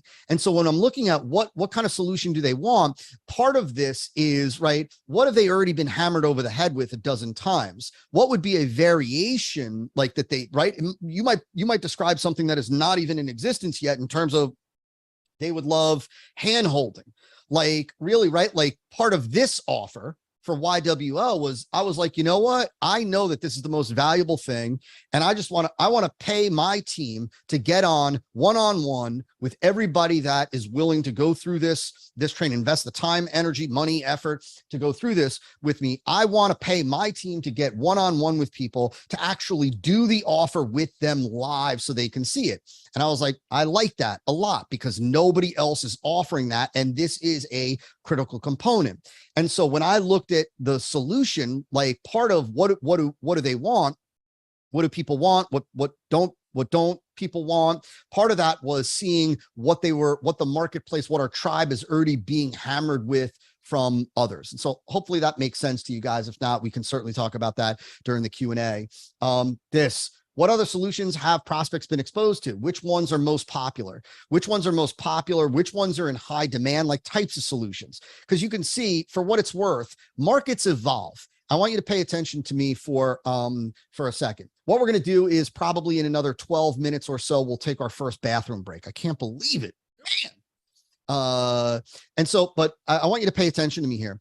And so, listen to me, markets evolve over time. And so just because, let's say, just to give an example, just because, coaching programs were wildly popular in one marketplace, in a marketplace, let's say a year ago, that doesn't mean that a year from now, coaching programs are going to still be wildly popular, right? Because markets evolve in terms of sophistication, in terms of what they've been exposed to, in terms of what it is that they value, in terms of looking for the next quote unquote innovation or disruption. And so you've got to look and you've got to see what are the solutions that the marketplace has already been exposed to, right? And ultimately what we're looking for here, and you're going to see how we use this all later, so don't worry, right? We're looking for the opportunity to engineer something better, to engineer something superior, to build in, I don't mean engineer like create a whole new product. That's not what I'm talking about. I'm talking about engineering a better, superior offer. And so, right, what other solutions have they been exposed to? What other solutions have they been hammered with? What other solutions are now considered or viewed as kind of dated and right? What are the solutions that aren't dated yet and are kind of popular, right? Sometimes this is different models to, let's say in the information world or the coaching world, to the way the coaching is being delivered, right? So you could see even in the evolution of markets, a while ago, there were online courses and that was it. It was just like online courses. There, even prior to courses, there were just like books, ebooks. When I first got started, it was like download a digital ebook, right? And then it became like, multiple collection of ebooks. And then when video, like, right, I was around when video just came online. Funniest thing, I tell this all the time as a side note, I had to pay $1,000 to learn how to put video online. Seriously, years ago. This was, like pre-YouTube, there was no WordPress, there was no ClickFunnels, there was none of that kind of stuff. Nuts. Anyway, right. And then course, right. Then there became courses. Then there became, courses plus with coaching, programs. Then there became right with like coaching where it was like a live Q&A. And then it kind of evolved to this cohort model where now you're going to go through it live. And right, things continue to evolve as markets become more sophisticated. So we're looking to see, is our solution, that the way that we're positioning it, the way that we're thinking of framing it, is it already being kind of hammered to the marketplace? Is it already being, are they already being exposed to it constantly? Next, how does the prospect feel about the problem? Like, so what are the emotions that they have about the problem, right? Like, is it frustration? Is it, anguish? Is it fear? Is it disgust? Is it anger, right? Is it excitement? Like in terms of the desire, like, is it, coming from this place of motivational joy, if you will? How does the prospect feel about the problem? This is important. You're going to see how this is important when it comes to the presentation of benefits during the proposition portion of the offer. And so, right, how do they feel about the problem? And how do they feel about the current available solutions? In other words, right? Like, so if overwhelmed and defeated, right, April, that's certainly like, and this is important. One other thing that I'll say is when we're doing this, like, especially when it comes to emotions, this is a question that I get asked all the time. from our E5 clients and students, like when we're talking about emotions, and they're like, how do I know, like, is it, frustration, like, or is it like, disappointment? And the answer is that it's not that black and white, right? Like we're not black and white creatures, right? We're very complex, dynamic creatures. There are a lot of lines. There's a lot of gray, right? There's a lot of gray. It's not a matter of identifying the right word to ultimately describe what it is that they're feeling. It's to make sure that you have clarity and a grasp of the sentiment that your prospects have. Like, right, some people might be coming into your campaign, and for some of you, excited, motivated, jazzed, like pumped, eager, greedy, like that sort of thing. Other people might be coming in, nervous, scared, anxious. All of those are kind of a blend, right? So it's not, well, is it nervous or is it anxious? Like, don't even sweat that. It's this vibe, the general vibe that you want to get. And so what's the general vibe in terms of how your prospects feel about their problem? And what's the general vibe of how they feel about the current available solutions, the options that they currently have? Are they disgusted? Are they skeptical? Are they jaded? Or are they jazzed about it? Or do they view it as, some of these things as a new breakthrough, right? And this is important because, right, if you look at things like, let's say, in the investing world, if you look at things like, let's say, crypto versus, let's say, index funds or something like that, right? Index funds being an old school, very ultra conservative investment vehicle, and crypto being the antithesis of that, right? Well, there's a different vibe, a different feeling in terms of emotions and views and viewpoint when it comes to people that are interested in crypto compared to the people that are interested in index funds, right? So while some of the people that are interested in crypto are wildly excited, just oozing with greed, or some of those people might also be wildly terrified if they're already in crypto.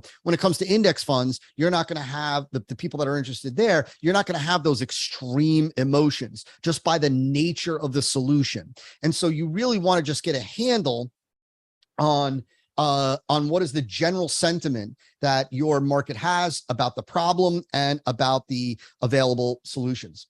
And then what beliefs, now these are just general beliefs, do they have, which you need to understand to best resonate and align with them? So this doesn't apply to every single one of you, but the example that I like to always use is, so one of my clients is this behemoth newsletter company, $1.5 billion a year company. And they, the majority of their subscribers are like, 50 plus white men, right wing, conservative guys, right, wrong, or indifferent. And so, obviously we know that there are certain beliefs that they hold, right? Certain beliefs that they hold about government, about the current president, about Congress, about the Clintons, right? Like about former President Obama, like, right, there are certain beliefs that they have, like that the Democrats are evil, and and Trump is the Messiah or whatever. And I'm just goofing, even though many people do think that. What was I going to say? I just lost my train of thought. Oh, and so the reason why that's valuable, the reason why that's important to understand is because, so this particular client, the Agora companies, so like they know that if they're ever going to mention or use, let's say, and again, right, wrong, or indifferent, this is not about politics. This is about understanding your audience and understanding the beliefs that they have and why it's important and how we use it. Right? Like if they were going to talk about the Clintons, they've got to talk about the Clintons in a negative light in their marketing. If they don't talk about the Clintons in a negative light and they chose to talk about them in a positive light, like let's say they had a campaign that was like, the smartest investment vehicle discovered by Hillary Clinton, how you can use it to become wealthy in the next 18 months or something like that, the market would absolutely not respond to them. right? Why? Because that would not resonate with their belief.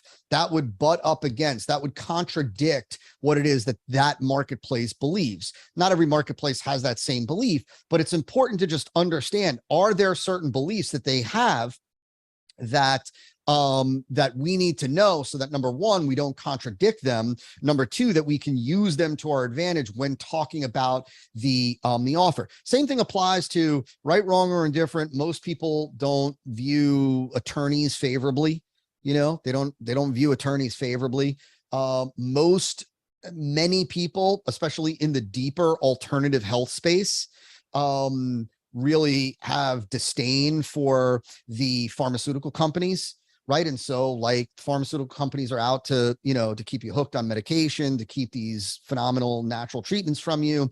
And so see, that's important to understand. It's important to understand, right? Because again, you know, a novice marketer could make the mistake of thinking like, right, like, you know, pharmaceutically approved, you know, natural nutrient, you know, great to fight off, you know, cancer. That's, you know, that is a big mistake, merely for one reason and one reason only, because it does not resonate with an existing belief. And so you absolutely have to understand, are there any existing beliefs that the market has that we need to know, or that we could use to resonate with them, or that we need to make sure we don't contradict. So now let's talk about examining competitors, which is significantly easier. And it's kind of really just generally, it is really just seeing what it is that competitors are saying related to what it is that we just uncovered with prospects. So for example, what problem are they solving? Right? So what's the problem like? And this is where we can learn from savvy competitors. So number one, let me say this to be clear.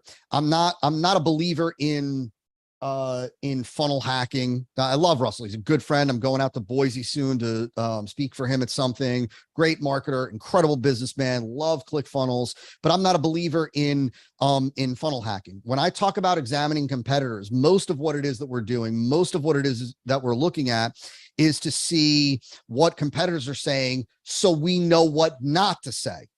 Right. So let me say that again. Most of why we're doing what we're doing is not to funnel hack or copy or model. It is to see what competitors are saying so we know what not to say. And what I mean by that is not because we're making a judgment that competitors are wrong, but because differentiation is critical in marketing. Marketing, more so again today than ever before, is the art of meaningful differentiation.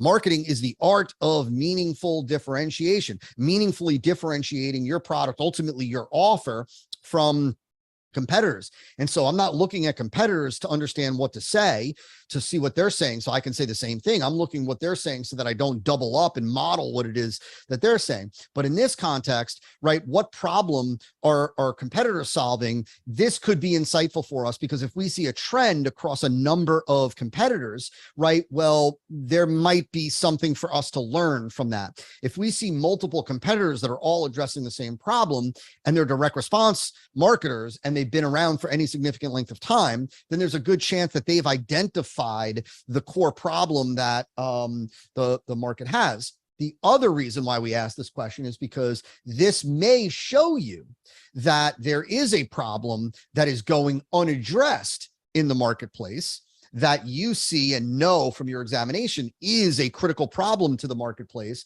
And so it gives us the opportunity to go in and address that problem. So what problem are competitors solving? What promise are they making? So I didn't get a chance earlier to talk about this. This is usually something that, again, this is more marketing campaignish, but it does carry over to the offer, which is why I'm sharing it in here. And that is, you got to understand that, right? That ultimately what creates engagement with your marketing campaign, what gets people excited and what ultimately gets them interested in the offer is the promise that you're making. And so, you know, like the promise. What is the promise of the offer? What's the promise of the product, right? And when we say promise, I mean ultimately, what kind of outcome, transformation, results are you promising them that they will experience? What's the change that you'll promise them they will experience? What's the pain that you're promising them they'll get out of, and how quickly, and when, right? And what do they need to do? It could be, right? And so also, what's the, what unfulfilled desire are you promising them that they're going to experience, and how, and when, and where? And so what is the promise that they are making? The promise is at the foundation of marketing, right? Marketing is ultimately, if you really think about it, I don't want to be careful here, but marketing is ultimately just it is one gigantic promise with proof, is really what it is. It's like one gigantic promise with proof, excuse me, and then an offer to experience the promise. That's really ultimately what it is. Like, right? Like, what I'm about to show you is how you can experience XYZ, how you can get that 6-pack of abs in the next, in the next 3 weeks without having to diet, without having to do exercise, without having to take any crazy pills, do anything at night. In fact, what you're about to see is how to strip off 15 pounds of fat from your waist, in 60 seconds or less. Unheard of. I know. I'm going to show you all the proof, show you the new discovery, right? And so ultimately, it's one gigantic promise with proof, and then an offer to experience the promise. And so, what promise are they making? So, right, like, what is the promise that they are saying to prospects, that prospects will experience when they take advantage of their offer, when they get their product or their service? What are they promising prospects they will experience? This is really important stuff to understand. Number one, this gives us the ability to see, are there any trends that we need to pay attention to? Like, is there a particular outcome that the majority of competitors are promising, right? Is there like, there's a lot, and we're going to circle back to this, but what promise are they making? What are the attributes of their solution? You're going to understand more about attributes of a solution in a little bit when we get to the panacea portion of the winning offer. Attributes like consist of, how much work is involved, how much energy does it take, how much of a learning curve is there, how uncomfortable is it to use the solution, how much risk is associated with the solution, how safe is the solution, how consistently does it work, right? Those are all attributes of the solution. And so is it, are they talking about how fast it works? Are they talking about how easy it is? Are they talking about how simple it is to get started? Are they talking about how safe it is, how little risk there is with it? Are they talking about a combination of those things? What are they talking about? What are the attributes that they are claiming for their solution?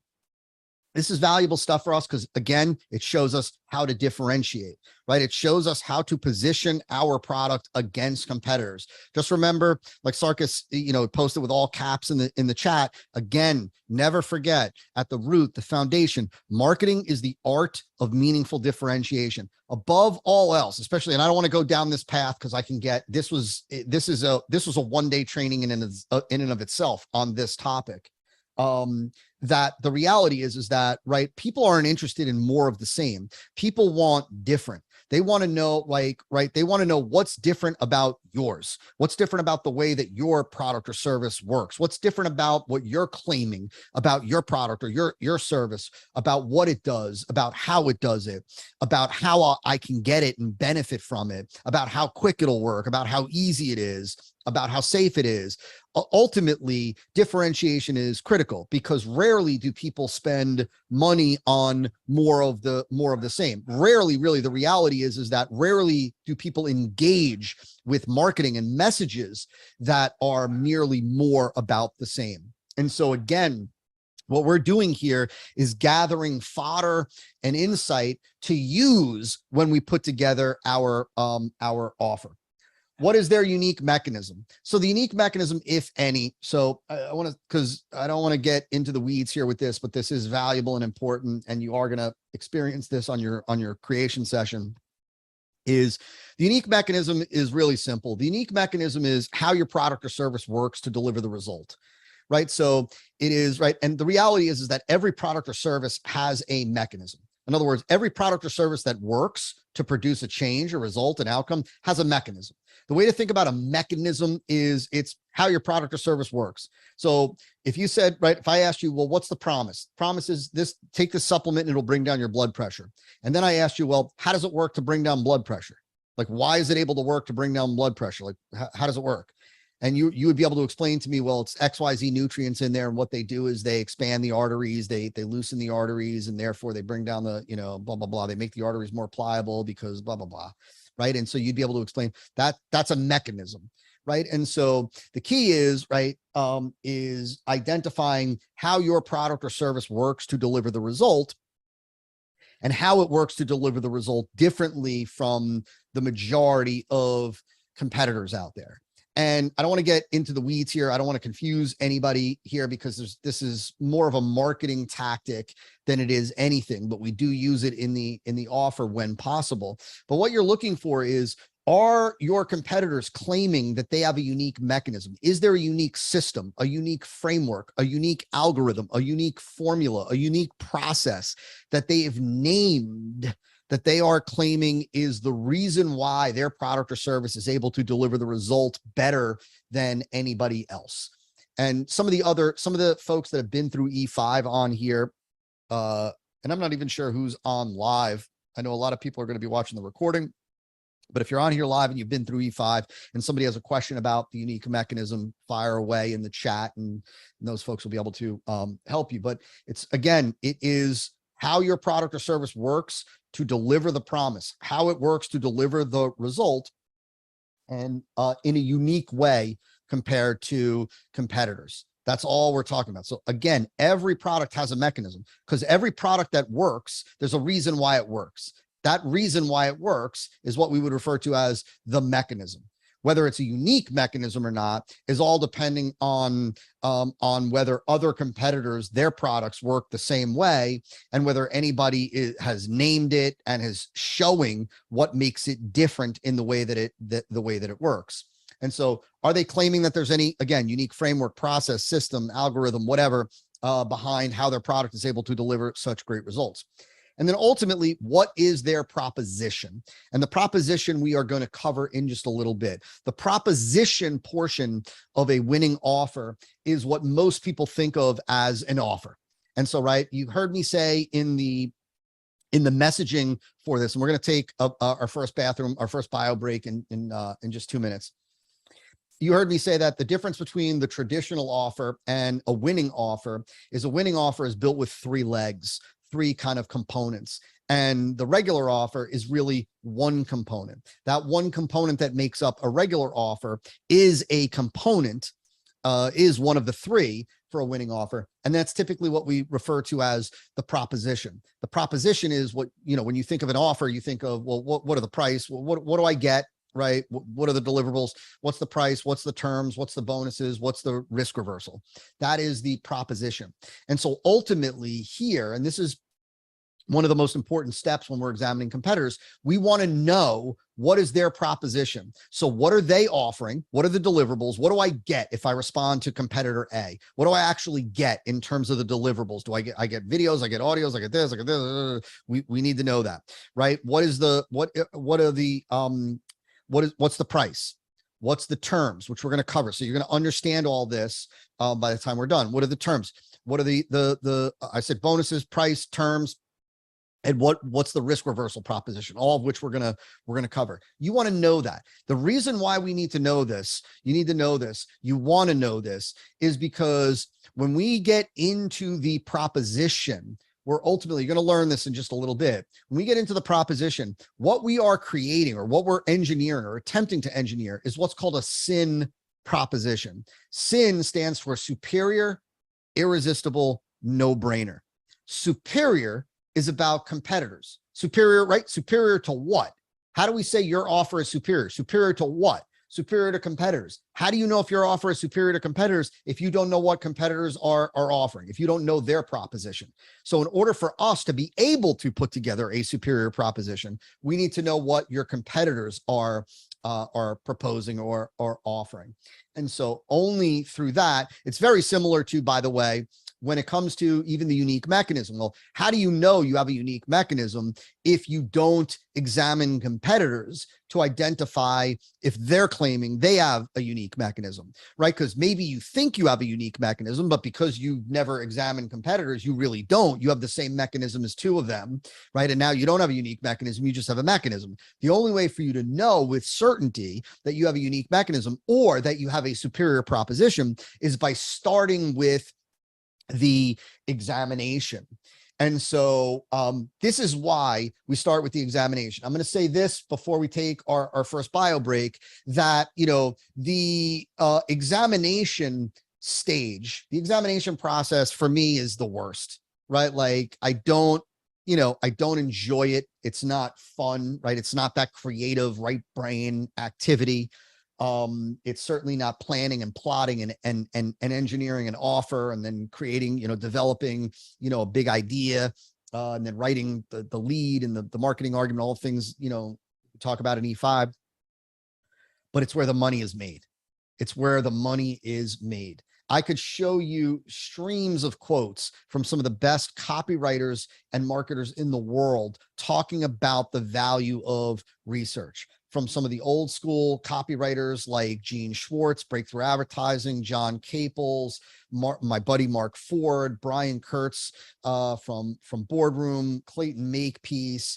I could go on and on about the value of research. It is where all the gold is found, right? Because it's the better you keep your finger on the pulse of your market, your prospects, your competitors, the better your offers will be, the better your marketing will be, the more your messaging and your offers will resonate with people, the more you know about them, the easier the game becomes, period. And so it's tedious, it's boring, right? But do not shortcut this at all. Do not shortcut this process. With that, when we return, we're going to finally get into the winning offer. I'm going to talk about the components of a winning offer, and then we're going to get into the three legs. And so each of the three legs, we're going to go piece by piece. We're going to start with component number one, break it down into excruciating detail. Component number two, break it down into excruciating detail. Component three, break it down into excruciating detail. And so this is where really we begin to see the rubber meet the road, so to speak. And so with that, what we're going to do is we're going to take, I think I promised you guys an 8-minute break. So we're going to take an 8-minute break starting now. We'll reconvene and we're going to rock and roll. Come back on time, refresh, grab something to drink, go to, grab a little bio thing, and I'll see you in 8 minutes, 7 minutes.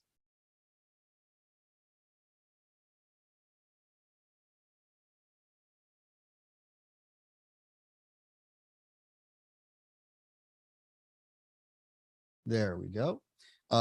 So we are back. Like I said, some juicy questions have already come in the little Q&A area. You're certainly more than welcome to start popping them in there now. If I answer the question throughout the rest of our time together, you can just let me know in there, and then I'll skip your question. So Leslie said, I love the countdown timer. Great idea. Oh, cool. Somebody else asked me, I'll tell you exactly. People ask all the time, like, how do I do this? Like, fancy pants streaming inside of Zoom. This is actually super cool and super easy. So first of all, for what it's worth, the camera that I have is like a Canon M50. So it's a regular like DSLR camera. I don't remember, it was a few $100. It's years old at this point now. And this mic is expensive. I don't know if it's really worth it. I've used I think that you could get like a Rode Podcaster, and it's just as fine. That was the one that I used before. I have another mic over here and that I rarely use. But here's the key. This is the software. Now I'm on Mac. I don't know if this is available for PC. If people still use PC, I don't even know. But I use Ecamm Live. And what Ecamm Live allows you to do is it allows you to Ecamm Live allows you to like stream like this. And so I can share my screen. I could do the countdown timers. I could do, you know, overlays. I could do like all kinds of crazy things with just the click of a button, the click of a mouse.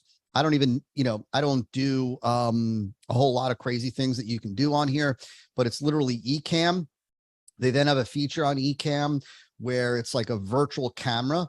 So then when I go over to Zoom and I choose my camera, I choose the Ecamm virtual camera. And that's what you're seeing here. So even if I was a guest on somebody else's Zoom, like if I was presenting for a mastermind or something like that, or a conference, I could just share my screen without having to take over the screen share of the official Zoom thing. I can play video on here, audio, the whole nine. And so that's how I do it. That said, I did also see none other than Michael Drummond in the house on here with us. For those of you that don't know Michael yet, you're going to get to know Michael. He is our lead E5 coach. I like to say that Michael knows probably as much about the E5 method and our whole process as I do. Some of you guys and gals are going to get to know him and know him really well. This guy is a wizard when it comes to our process and system. And so I don't know how long he'll be on here with you guys, but if you have a question for him about something, you can certainly pop it into the chat. I'm sure he'll be gracious enough to answer that if he's still on here with us. With that being said, let's get rocking and rolling. There he is. Let's get rocking and rolling. I'm going to share my screen again, and we are going to go to the components of a winning offer. So components of a winning offer, let me just make sure that I got the chat pulled up. So in case I botch anything, hopefully you guys can see, excuse me. You guys can see my slides again, just make sure we're all good. Yes, perfect. Okay, awesome. Chris, Leslie, cool. So let's talk about David. Thank you so much. Brett, yeah, awesome. You guys are amazing. Thank you so much. Thank you for the engagement. I love it. Makes me feel great to know that you guys are engaged and paying attention. So let's talk about the components of a winning offer. This is very simple and very straightforward. I told you that there are three legs to a winning offer. There are three kind of aspects to a winning offer. The first one is what I call an attractive panacea. It's really an attractive solution. I use panacea because I wanted 3 Ps, to be honest with you. And so it's really an attractive solution is what we're talking about. Next is a sin proposition. And then finally, and this is the part that a lot of people neglect, is the presentation, which is the flow and the languaging used, which is so important. And so it's this combination of these 3 components that make up a winning offer. When we have an attractive panacea, an attractive solution, which we're going to talk about, and part of that is also marketing, positioning, framing. When we have a sin proposition, and when we present it with the right flow and the right languaging, you have the makings for an incredible offer. And so what we're going to do is we're going to start and we're going to go through these 3. Now you can see in the upper left-hand corner, you can see this is the first of 3. So as we progress, just so that you know where you are, you'll see us progress through these 3, just so that you can, again, you can know exactly where you are. Now, I want to start with this as it relates to an attractive solution, an attractive panacea. And that is this, that what I want you to understand, I want you to get this. Okay. I want you to pay attention to this because it took me a very long time to realize this, that, you know, there are a lot of people out there that talk about this idea of an irresistible offer. And right. And it's almost become cliche, this irresistible offer. The reality is, right, like if you really think about it, the majority of marketers that are at least somewhat experienced, they've heard irresistible offer out the wazoo at this point. The reality is that most of their offers are wildly resistible, right? They're wildly resistible. They're the farthest thing, even though they know irresistible and they've heard it and they get it and they understand it, right, and whatnot. Most of the offers out there are wildly resistible. And so what most people think of immediately, and you're going to see how this goes back to what it is that we talked about earlier, what most people think of immediately when they think of making or engineering an irresistible offer is, where do they go? They go to the proposition. They go to what does the prospect get, like the deliverables? What is the price? What are the terms? What are the bonuses? And what's the risk reversal? They immediately go to the proposition elements, right? And those proposition elements are the same proposition elements in an average offer and in a winning offer. It's how we do them and how we execute on them that makes the difference. But that's where most people go, is they think about the proposition, and what they neglect is they neglect to address what hopefully you guys and gals now understand when we talked earlier about what does the prospect get and what does the prospect need to do to get it. And we talked about in there more than just, right, the typical irresistible offer. Okay, go to proposition, right? Because what does the prospect get? Let me give them a bunch of stuff. Let me load it up with a bunch of stuff. And what do they need to do to get it? Let me kind of make it a cheap price, right? Fill out the order form, and they're off to the races. See how that all ties together, that whole mindset of what is, right? What's an offer? It's what the prospect gets and what they need to do to get it. What does that mean? That what we're talking about is, what do I actually give them, right? Like the deliverables, and what do they need to do to get it? They need to pay, and they need to go to an order form, and real simple order form. And so that's where they operate. And what happens from that mindset is they end up neglecting one of the foundational keys when they don't realize that what the prospect gets is more than just the deliverables. It's the benefits, the results, it's the risk reversal and the confidence and whatnot. And they certainly neglect to really understand the impact of what does the prospect need to do to get it. The things like time, commitment, effort, discomfort, work, money, risk, all that kind of stuff. And what ends up happening is, what most people do, to really just kind of boil it down, is they end up offering a really ugly solution with what they believe is an irresistible proposition. So they've taken an unattractive solution, a solution that the marketplace doesn't find wildly attractive, and they've tried to wrap it in an irresistible proposition. And the example that I'd like to give you is this. I don't know why I'm going back to this whole green lawn thing. I got to come up with a better example, but hopefully this is an extreme example and this will make sense. And so, like, look, I could come across somebody that has my lawn is fine, by the way. I might come across, if I was in that market for that type of help and guidance, I had that kind of unfulfilled desire, I could come across an offer that was like, pay nothing today. It was a soft offer, pay nothing today, right? Use the solution for the next, whatever, 30 days. And I either have a green lawn or I don't have to pay anything. And I get these cool bonuses, these guides and whatnot to go with it, and these cheat sheets and everything. And then, 6 months later, if my lawn still isn't gorgeous and green, I can get all my money back plus, an extra $50 or a gift card or whatever. Right. And on the surface, that seems like a wildly irresistible proposition. It seems like on the surface that is a proposition that is difficult to say no to. But, right, if the solution involved or required me sleeping outside for 48 hours on my lawn, and every hour on the hour having to dig up my lawn, expose the soil with my bare hands, and then spit some saliva in it and put the dirt back, and do that every hour on the hour for 48 hours straight, I don't care how irresistible the proposition is. I ain't buying, right? I ain't buying. And so it don't matter, like, I don't even want it for free because I'm not interested, because I'm not willing to do that. Because to me, the value exchange of what it is that I have to do to get the value, the benefit, the payoff is so ridiculous, is so absurd, is so out of the realm, right? And so my point in sharing that with you is that, right, an irresistible proposition for an unattractive solution still will not sell. And so you've got to begin first, before you form the proposition component, right? Ultimately, we want to start with a wildly attractive solution. Now, right, we want to start with a wildly attractive solution first. We want to start with a wildly attractive solution, and then we want to be able to offer it with a SIN, superior, irresistible, no-brainer proposition, and then present it with the right flow and languaging.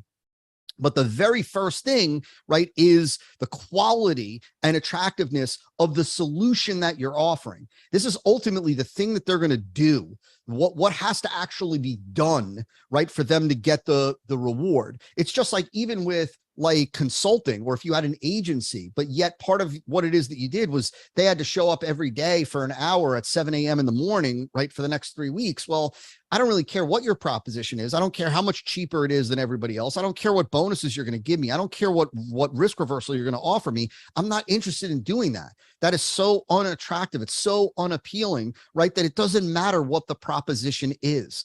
And so we always begin with the most attractive solution that we possibly can. Now, this part of the winning offer creation process or engineering process is probably the one that is most limited, because what this really ultimately involves is your product, is ultimately involves your solution.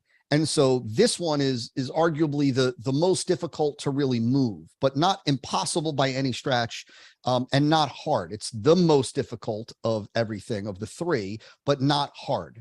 And so what I want to cover with you is what is viewed generally as an attractive panacea, an attractive solution. And so this is critical. So number one of an attractive panacea solution is, of course, at the foundation that it solves a significant problem or unfulfilled desire for the prospect, right? So once again, let's be crystal clear. And I don't mean to continue to kind of cover these foundational things, but I want to just reinforce these critical points that if your offer, if your solution doesn't solve a problem, a pressing problem that your prospect has or unfulfilled desire, nothing else matters, because what people buy is the resolution of the problem. And so, right, like somebody could offer a great solution for something, right, with an irresistible proposition, right? And if I'm not interested, or I don't see that I have that problem or believe that I have that problem, then I'm not buying it, right? I'm not buying it. And so, right, it solves a significant problem or unfulfilled desire. Now, on that kind of flip side, which we already talked about, it also produces a big desirable result. And so this is key, because, and I want you to understand something here, because this goes back to the saying of, right, is the juice worth the squeeze?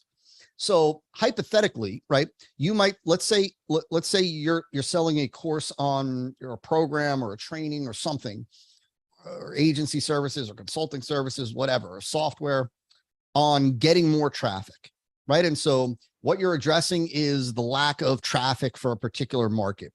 And you ultimately are able to promise them that they will get more traffic, right, if they do this. These first two bullets of an attractive solution. Well, if your promise is that with this solution, you will get a whopping 8 additional visitors per week to your website, odds are for the majority of you, that ain't going to be a big desirable result.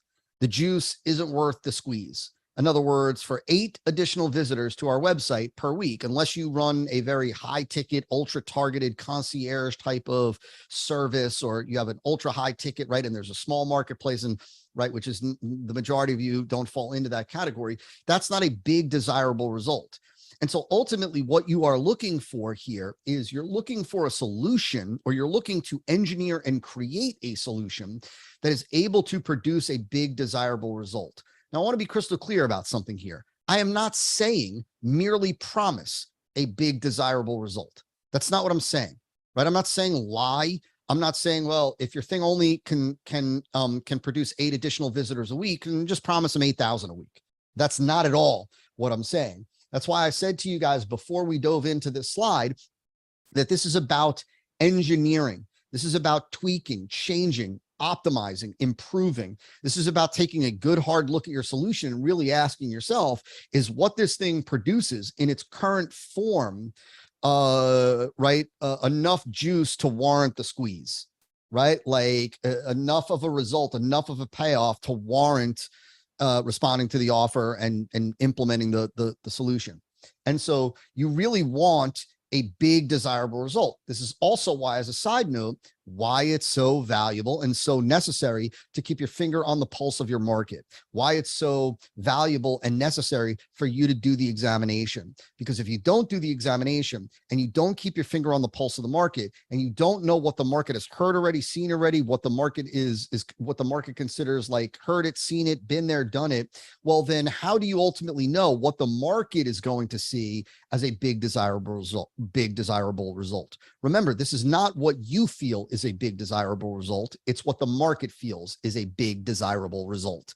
And so ultimately, we want a solution, right, that solves a problem or unfulfilled desire that the marketplace has, that they already know they have, and that they want resolved. And by solving it, it produces a big desirable result, a big desirable outcome for them, right? And so if somebody is interested in, like, losing weight, the reality is, right, if you said your diet, your diet program or your fitness methodology is going to help people lose a quarter pound a week, right? The majority of people might not be interested in that. Why? Because again, the juice is not worth the squeeze. And so you've got to recognize that. Right? This is why we often say, and I've been saying this for years, right, that you want a big, bold, audacious promise that is both true and believable, right? And so a big, bold, audacious promise. I can't use any more adjectives in there. Big, bold, audacious promise, right? That is true and believable. And so ultimately, you've got to take a good hard look at your solution, and you've got to really ask yourself, like, man, is this producing a big desirable result based on what the marketplace would feel? Next is it viewed as quick and easy to implement, right? I could really rephrase this a number of ways, and I actually did rephrase this bullet a number of ways. So, right, this is, right, is there an opportunity for us to position it as quick and easy to implement? And so you're going to understand more about that in a little bit, because there are different ways, without lying, there are different ways to talk about certain results rather than other results to demonstrate, quick or easy or fast or speed, right? Is viewed as producing fast results, right? And so ultimately, right, like what we're talking about here is it's easy and the results are fast, right? The faster and easier the results, right? The faster the results and the easier it is to get the results, the more valuable your solution is. I think for those of you that read my buddy Alex Hormozi's book, I think that he did an excellent job on this area, right? I think that in terms of in this area, he did an amazing job. I think it's a great book regardless, but I think he did an amazing job in this area of really demonstrating the value of the kind of the correlation between perceived value of a solution and speed and ease. And so, right, because you got to understand, when we talked about an unattractive solution, well, an unattractive solution is one that is difficult to use, right, and produces slow results, right? Difficult and slow, unattractive, right? Easy and fast, attractive, right? And of course, I know that there is a spectrum, and it's all relative, right? It's all relative to a marketplace. And so, right, this is not about, like, you might think a month is fast, right? But your marketplace might feel like 2 weeks is slow. And so, right, you've got to really recognize what the marketplace views, also what the marketplace has heard and seen before.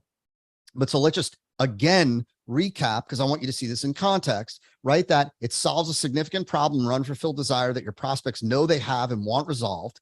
And in the process, it produces a big desirable result. And it produces that big desirable result quickly and easily, right? Quickly and easily. It's quick and easy to implement, right? And those results come quick.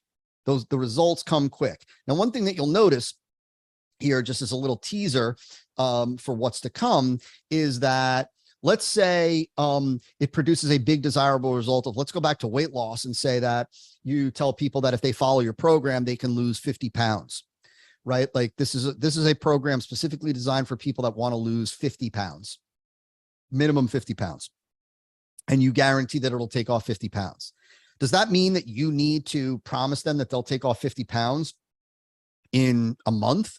Absolutely not. Number one, it would be a lie. Number two, it wouldn't even be believable for most people. Number three, there is an opportunity for us to talk about, and we're going to talk about this in just a little bit, but there's an opportunity for us to talk about that it produces fast results, meaning maybe it starts working the very night you jump on the diet. Maybe it increases your metabolism and starts burning extra calories, right? Burning fat from around your waist the very first day that you begin the diet program. And so, right, there is the ability to say that, right, in that context, in this little example, that it does produce fast results, right? It begins working immediately. The very first night that you go on this program, your body's going to be burning more calories, more fat. You're going to be shedding weight. You might not see it on the in the mirror, right? But over time, right, in just a short period of days, you're going to see X amount of weight, and you're going to continue to see that consistently going forward, blah, blah, blah, blah, blah. And so there's still an opportunity to talk about producing fast results without having to talk about the end result, the main end result. And so important for you to understand. Next, it's viewed as new and different. And so, right, like what I'm talking about here. Now, look, let me say this is that this is right. In an ideal world, our solution would meet all of these criteria, right? That would be like you score a perfect 100. Does that mean that if you only have 90% of these bullets nailed, like when you're done engineering, that it's a failure? No, right? Understand that this would be like in the perfect world, right? Every bullet that I put up here, your solution would meet the criteria, but it doesn't mean that you have to have all of these criteria. And so is viewed as new and different. I already said that, like, look, and this is just in general marketing. What people pay attention to is new and different. People want new and different, right? At a bare minimum, I'm going to say different. And so, people aren't interested in more of the same, right? People are not interested in more of the same, right? Nobody shows up to a party or a social gathering and says, hey, so what's the same in your life that was 6 months ago? Nobody's interested in that. They want to know what's new, what's different, what's changed. And so same thing, right? When it comes to information, when it comes to, training, when it comes to methods, what people want is new and different. And so if your solution is different from the others, right, then it does a lot of things well beyond the scope of this training. It stimulates hope in your prospects because it gives them this feeling that this is different than anything I've tried before, anything that I've heard before. Maybe this is the missing piece that I've been lacking before.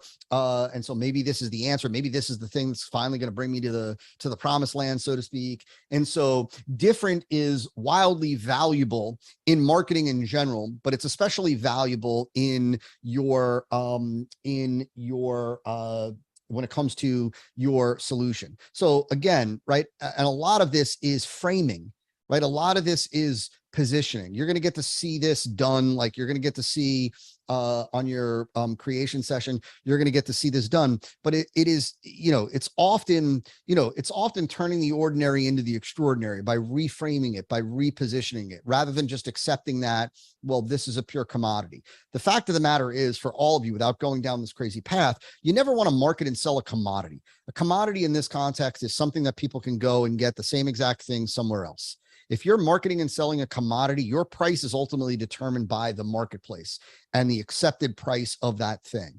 And so you don't want to sell a commodity. You want to sell a differentiated solution. Remember what I said earlier, marketing is the art of meaningful differentiation. Part of that is differentiating our solution from every other solution. Ultimately, what you want to be able to say is that I've got a different way to give you the result, the promise that you want.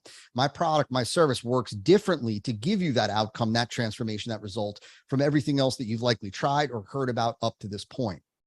Right. Ultimately, that's what you want to be able to sell. Those of you that have been through E5 Acquisition Accelerator or the E5 Masterclass, you know that that's the heart and soul of an E5 campaign, of an E5 message, is demonstrating, is ultimately bringing to the market, I've got something different. And this different approach, right, works better at producing the result that you want than anything else. So ultimately, we want our solution to be viewed as new and different in the prospect's eyes.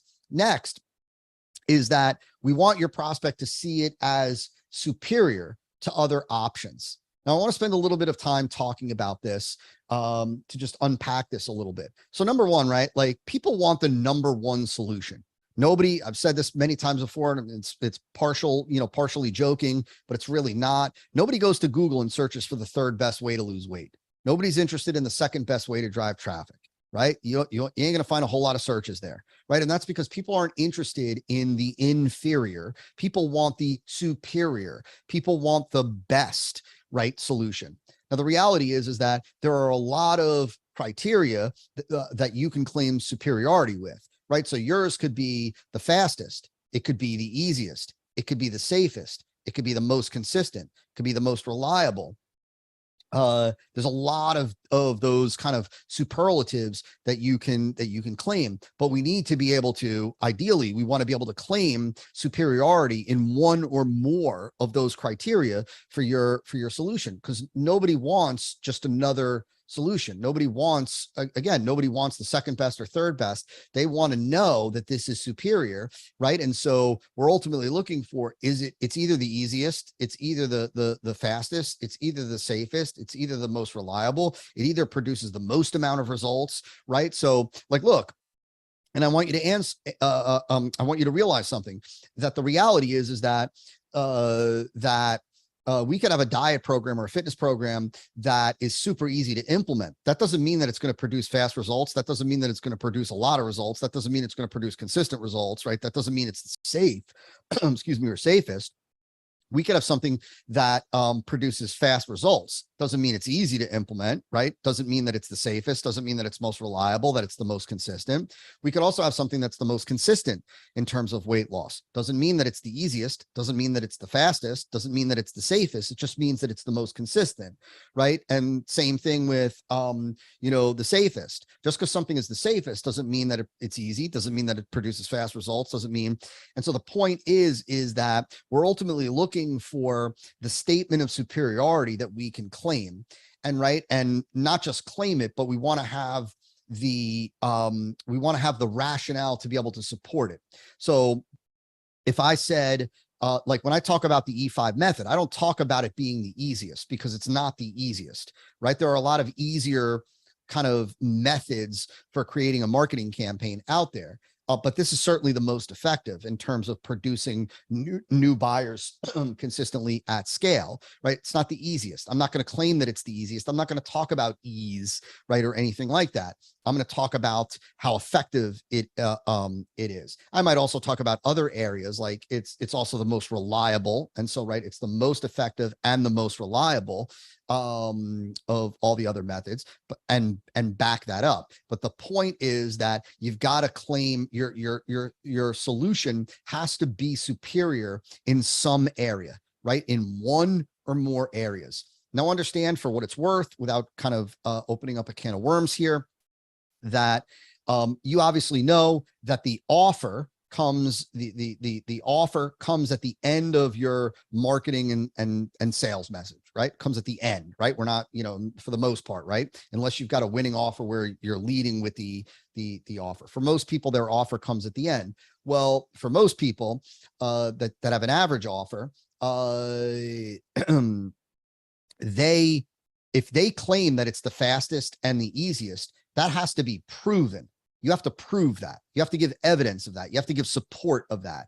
You have to give rationale, right? If I said this is the easiest, right, I could then say, well, the reason why is because, and then I can give rationale. And for what it's worth, without getting into this other realm, when I say the reason why is because, well, what I say next after that becomes proof, becomes support for the claim that I just made, that it's the easiest. If I said it's the fastest, and the reason why is because, right, it produces the fastest results. Like this works faster to produce results than any other fitness method out there. And the reason why it works so quickly is because boom, boom, boom, boom, boom, boom, boom. Then I'm going to give the rationale. right? And so that rationale that comes after I say the reason why is because serves as the proof and the evidence to support the claim that I just made. So in this context, without going down this crazy path, I'm not talking about you having to have, testimonials or case studies. Those things are all wildly valuable for sure. I'm talking about giving rationale support for when you claim some aspect of superiority, you got to be able to back it up. At a bare minimum, you have to be able to give a reason why. You have to be able to say the reason why is because, and then follow that up with an answer. If you can't give that explanation, or you don't have testimonials or case studies that prove it, then I wouldn't say it, right? Because you have no evidence. Even if it's true, right, it's not going to be believable without evidence, right? Or even if you believe it's true, it's not going to be believable without evidence, without support. So again, attractive panacea, attractive solution is seen as superior to other options in some aspect. Doesn't have to be all, right? Does not have to be all in one or more areas. Next is, right, in an ideal world, it can be positioned or framed, at least partially, as done for you, right? So the closer you can get to some aspect being viewed as, right, the work here in this area has been done for you, or the majority of work has been done for you, or a lot of the work in this area has been done for you. This not only makes the offer, the solution that much more valuable because it's tied back to ease, right? Work, again, what does the prospect need to do to get it? But it also increases confidence, which we're really going to talk about here, increases confidence on the part of the prospect that they can experience the results. See, right? Like, let's say, so I said earlier, right? I'm not a handy guy. Like me and tools, not good, right? Not good at all. And so, like when in doubt, like, my first response is like, take out a butter knife, right? And like, figure it out. Like we'll use a butter knife to, like, no, me and tools, no good, no bueno. And so, right, like, so if I wanted to learn how to, I don't know, replace my toilet bowl or something like that, which I don't attempt to do any of these things anymore, none, because I'm terrible at them. And even if I could pull it off, it would take me like 3 days to do it. And right, and like somebody said to me, like there were two kind of competing offers and two competing solutions. And one of the solutions involved like me watching videos, right? It's kind of like if you watch these videos, right? Even if somebody said you only need a butter knife and a wrench, right? And I'm going to show you, right, how to change your toilet bowl.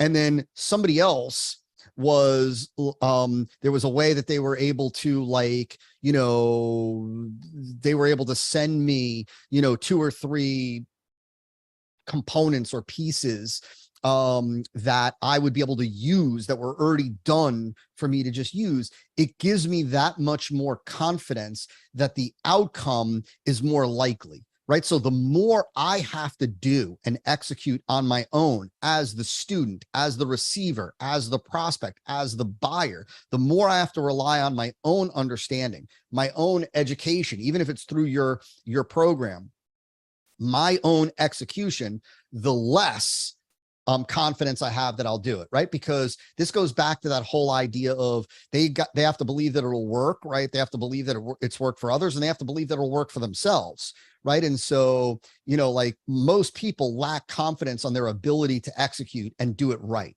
And so that was also largely why I decided, even with your winning offer, with this program, that I wanted you to jump on one-on-one and see it done, like, and have it done, have it done with you there live, so you can see and understand the process and see it actual live and walk away, right? So that, right, rather than me just say, I'm going to teach you and then you go do it all on your own. Well, the reality is that many of you would think like, I'm going to botch it. I'm not going to remember everything. I'm going to miss certain points. I'm going to get one thing wrong. That one thing is going to destroy the whole thing, and the whole thing's going to blow up. And so the closer you can get to framing it as done for you, right? A part of it, a piece of it, the more of it that you can frame that way, the more confidence the prospect has. And so, and of course, regardless, right? the solution gives the prospect confidence in the outcome. And so ultimately, really, this is kind of almost, you could make the case that this last bullet is really a result of many of the other things. And so the easier it is to implement, the quicker it is to implement, right? The more of it is that's framed as done for you, the more that it's positioned as different from all the other difficult and tedious solutions and methods out there, the more confidence I have in the outcome, as well, coupled with proof and evidence. So the more proof and evidence I'm able to supply to support these things, these claims that I'm making, right? And all these things are claims. If I say, right, it produces a big result for you, right? Like it produces a big result, that's a claim.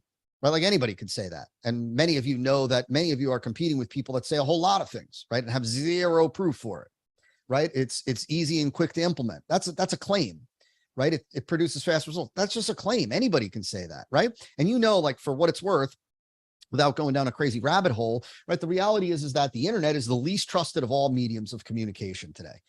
The internet is the least trusted of all communication mediums today. Why? Because people know that you can go online and say anything that is based on zero fact, right? Like nada, right? Now, granted, today we've become skeptical as a society of a lot of other mediums that used to have a lot of credibility, but I can assure you that the internet is the least trusted of all mediums. And so the point is that you've got to recognize that your audience knows that anybody could say anything online and make any claim about anything. And that's why a big part of offer creation and a big part of even marketing in general, or especially marketing in general, is proof, is rationale, is giving a reason why, right? This is why one of the classics of direct response, one of the classic books, and it's very hard to find today. Oh my gosh, my mind just went blank on the I think it's Kennedy, not Dan Kennedy. Forget the name, but it's, who knows the name of the book? I think it's Reason Why Marketing, Reason Why Advertising, Reason Why, John E. Kennedy, I think it is. John E. Kennedy, not John F. Kennedy. John E. Kennedy. I think it's Reason Why, not Scientific Advertising by Claude Hopkins, but I think it's John E. Kennedy. If I had time, it's on the bookshelf somewhere. But it's an old classic, legendary book on direct, and it's all about reason why. Another legendary, like giving reason why, like, right. We're going to talk about this when it comes to discounts or, or the way the price is presented, but like giving the reason why, giving the support.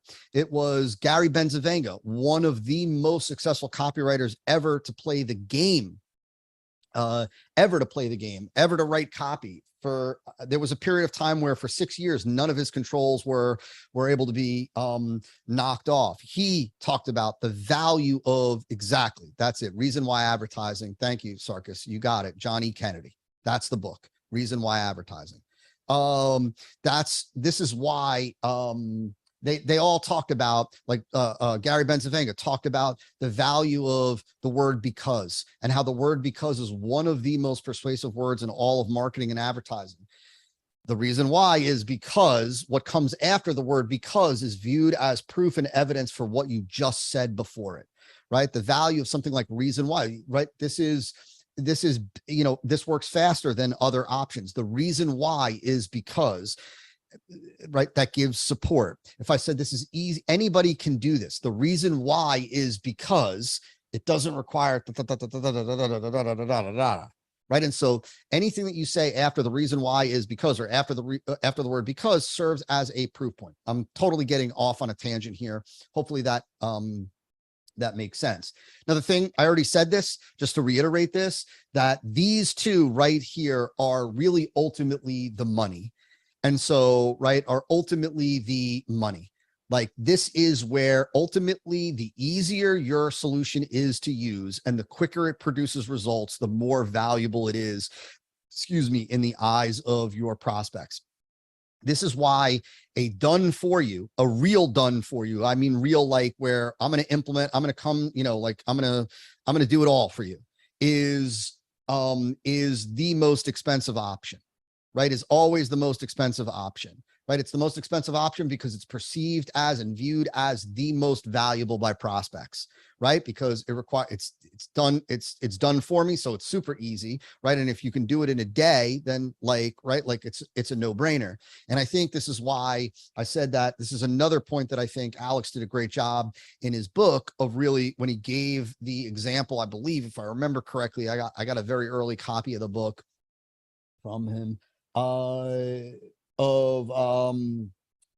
like the gym to lose weight versus like surgery, right? Like surgery is super easy, like, you know, like call it super easy and works right away. Like you go in, you go under the knife, slice, you know, like whatever, liposuction, like boom, boom, you come out and you're, you know, you're lighter with less fat on you and smaller waist, right? Whereas the gym is a lot more difficult to implement, produces slower results. The gym is $29 a month or whatever, and the surgery is 29,000, right? And so speed and ease, speed and ease, speed and ease. Now, I want to give a couple of points here as it relates to what it is that I just said. Number one, it's not about saying it's easy if it's not. It's about engineering the solution to make it easy for the prospect.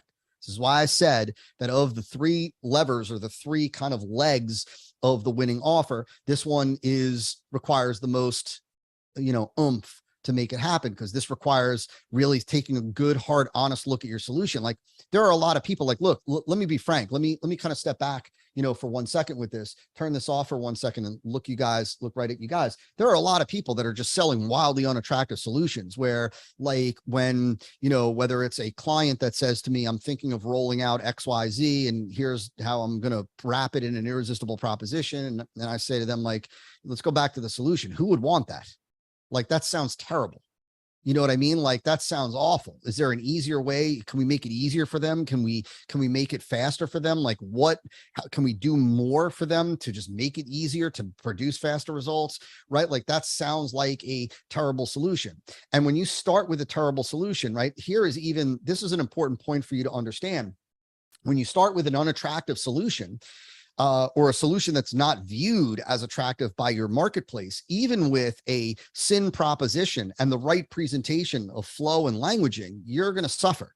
This is why I said that it's the three legs, it's the three components of a winning offer together that work to produce the result. And so if you're trying to sell, you know, frankly, an ugly solution, and you're trying to sell it with an irresistible proposition or a sin proposition and the right languaging, you're making the job that much more difficult for yourself. Because again, remember, what does the prospect get and what do they need to give to get it? Part of what they give is the effort, the time, the commitment, the discomfort, all of those things that are directly linked to the quality of the solution. Really important that you guys grasp that. And so let's go back over here. And so let's talk about this. So I want to talk about those two things. I want to talk about ease and speed. I said already, right? It's not about just saying it's easy. This is not about just lying. Right? Like, this is not right. Yes, there are a lot of people out there that just lie, that just say what they need to say to make the sale. That's not what we're doing here. That's not what we're about. That's not what I've ever been about. That's not what I represent. That's not what I want you to represent. This is not about just saying it's easy if it's not. Now, if it is easy, right, and you're not saying it's easy, well, then, you know, shame on us for not getting that in there, right? But this is not about taking something that's difficult and just saying that it's easy. What this is about is taking a good, hard, honest look at your solution and asking yourself, is this easy based on their standards? Could I say this is easy and back it up with an explanation, reason why, to demonstrate that? And so if not, this is about us being honest about the quality of our solution, and then saying, well, how can I make this easier? What are the things that we can do to make this easier? What are the things that we can add to the offer to make it easier, right? The bonuses, or what other additional deliverables, which we're going to talk about, can I add to this in order to make it easier? As it relates to demonstrating speed, we kind of covered this already. So, right, how fast will I see the transformation? So, like I said earlier, this doesn't have to be the complete transformation. So if you think about the journey, when I said earlier, I said, right, that ultimately what we're saying is that, right, to the prospect is that you're here right now. You want to be here. I could take you from here to here. I've got a different way to take you from here to here. And that different way is superior to all the other options in these areas. And let me explain why and how this thing works to get you from here to here. Well, this demonstration of the transformation, it doesn't have to be this whole thing, right? It doesn't have to be the whole journey. It's not just a matter of how fast do they go from here to here. It could be how quickly does it begin working? When will I begin seeing results? And so while if I had a weight loss program, if I was marketing and offering a weight loss program, while I might, and I was, this is for people that want to lose 100 pounds or more. While I can't promise that 100 pounds is going to come off in some time frame that I know prospects are excited about, right? Like no one's going to get excited about 100 pounds in the next 15 months, right? Like no one's going to be excited about that. But right, when does it begin? How quickly does it begin working? Well, I know that this program could begin working the same day. Therefore, I can talk about that. How quickly will I begin seeing results? They might begin seeing results in the first 48 hours. They might begin seeing results in the first week, right? And so I can look at that time frame to talk about speed, right? So there is a lot of things, just like, right, you could promise people that they will get 1,000 Facebook fans a month, or that they'll get 1,000 Facebook fans or 10,000 or whatever the number, right, is today that people are promising, right? But the reality is that if people could start to see new fans coming into their page or their group or whatever in the first 24 hours, then that's what I'm going to focus on. So I'm not going to focus on the final step or the final step in the journey. I'm going to focus on the speed at which it begins working, the speed at which they begin seeing results, right? I might say, you can begin getting new fans, right, within an hour after you complete this program, right? And you can start seeing new people come in, right, every single day, starting the next day, and then the day after, and the day after, and the day after. You can literally be building your group in a matter of hours after going through this. So Nix, pop that question into the Q&A section, and when I get to Q&A, I'll take that for you. And so this is important, right? Because I want you to understand that if your thing works slowly to produce the final result, that doesn't mean that you can't demonstrate an aspect of speed in another area. You can, again, how quickly does it begin working? When will they begin seeing results? How fast will I see the transformation is really the biggie, if you will. And so all of that, what we just covered, is the first component of a winning offer, having that attractive solution. We want to start with that. And only after we believe that we have an attractive solution do we want to go on to the second component. And the second component is what we refer to as a SIN proposition. So basically, the way to think about this generally is that we want to start with the most attractive solution possible. Once we've got the most attractive solution possible, then we want to wrap it in this SIN proposition. Now, ultimately, what we're doing is saying, I've got this attractive solution. Now, let me tell you what the proposition is for you to get this attractive solution. That's what we're talking about here. Now, SIN, as you heard me say earlier, SIN stands for superior, irresistible, no-brainer.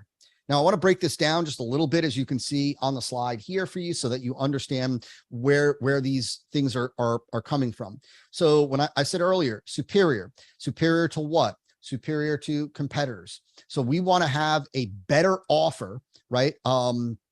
A better offer than your competitors. Our aim is to put together an offer that your marketplace would view as much more attractive, or I should say a proposition. So we're starting with an attractive solution. Now we're going to just put that attractive solution aside. So, okay, we've got this, what we think is a wildly attractive solution. Now what we're going to do is we're going to put together a superior, irresistible proposition that makes it that much easier for prospects to say yes to get the solution.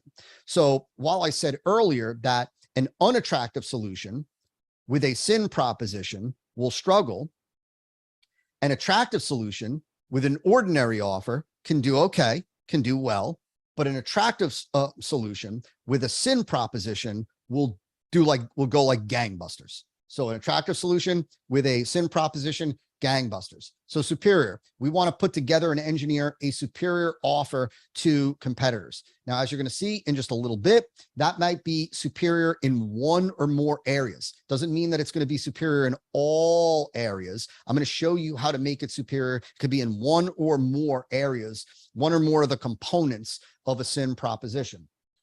Next is irresistible. And I want you to start to think about irresistible in a different light. What makes your proposition irresistible is not the volume of things that you give people, not the volume of deliverables, not the volume of videos, not the volume of Q&A calls, not all the stuff they get, not the 1,000-page binder or whatever that you send them in the mail, right? There was a time and a place for those of you that are, I'm talking now in this example, I'm talking about, let's say in the information marketing business, and this applies to every business, but there was a time in the information marketing world, the training, the coaching, training world, where there was this, what was called this thud factor, where, right, this is when we used to mail courses and trainings physically. So my very first information product, which is going back, many of you, who knows, some of you could have been in elementary school at that point, was a physical product that it was this huge thing, came in a box, and there was this thud factor. When the delivery dude, the UPS guy, put the thing down, it was a thud was the idea, right? When they opened it, there were all these pieces and components and whatnot, the thud factor. Well, the reality is that was valuable then. That doesn't hold value today. In fact, in some cases, that is a turnoff. That can be a detriment in the sales process. The reason why is because years ago, when I first started, there wasn't the accessibility of information that there is today. And so, right, today, the reality is that information is plentiful. It is all over the place. There's no shortage of information. What people want, yeah, Sarkis, and exactly. That was, so John, when John mailed the full traffic secrets, the original traffic secrets, that bad boy had all those manuals that came with all the DVDs and everything. That was the thud factor. But again, that was at a time when information wasn't nearly as accessible. And so there was value in merely getting more information. Today, that's not the case anymore. The reality is that information is everywhere. And what people want is, right, they don't value more information because people are already overwhelmed with information. People already have information overload. What people want, right, is what's more valuable today is the result. The reality is, right, you could sell, if there was the answer to, like the answer to some massive problem that a marketplace had, right, we could sell it on an index card. And if we gave just a SIN proposition, made it a no-brainer, like said to them, you don't even have to pay me today. I'll send you the postcard and use it and like see blah, blah, blah, the results in 30 days. And only if you're blown away by the results, pay anything. And if you're not, let me know. And I'll actually send you a check for $100. Like, the reality is that people would buy it all day long. And so there's that. But more importantly, what I want you to understand, the mindset shift that I want you to have, is that the value, what makes it irresistible, is the demonstration of benefits. So you remember the slide earlier where I showed you the scale? And I said, our job is to tilt the scale, the value proposition scale, in favor of what the prospect gets, so that the value of what they get is far greater than what they need to do to get it. Well, the way that we stack up the value proposition is by talking about what the prospect cares about most, why the prospect is even responding in the first place. And that is the demonstration of benefits. And so I'm going to teach you a process for sharing the benefits of your deliverables in a little bit. I'm going to share you the three layers, and I'm going to show you the flow and the process of doing it. But it's the demonstration of benefits that makes it irresistible. When you stack benefit on top of benefit and you show your prospect, you stand to gain this, and you'll experience this, and you'll see this, and you'll enjoy this, and you'll no longer feel this pain. You'll no longer struggle with this disappointment, and you'll enjoy this and this and this and this. What you're doing is you're stacking the value in favor of what they get and sliding it against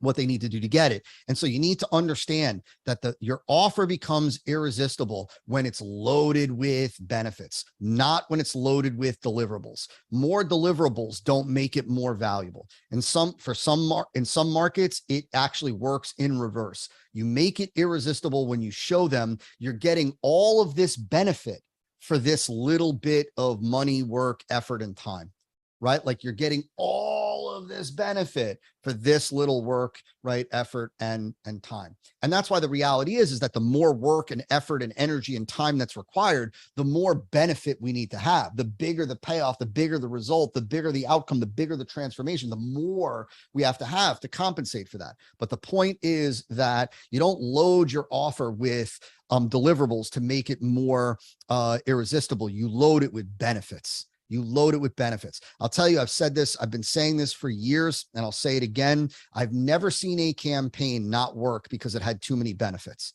I've only seen a campaign not work because it didn't have enough benefits. I have never seen too many benefits in a campaign cause it not to work, ever. And so again, you got to recognize this mindset of that when you go into the offer presentation, which we're going to talk about in a little bit, that doesn't mean it's time to, feature dump, to start to talk about, you get these videos and you get the community and you get this and you get this. I'm going to send you this. I'm going to send you everything I got, man. I'm going to send you all this. No. It's benefits. It's you're going to get this so that you can do this and so that you enjoy this and so you'll experience this and so that you can blah, blah, blah, blah, blah.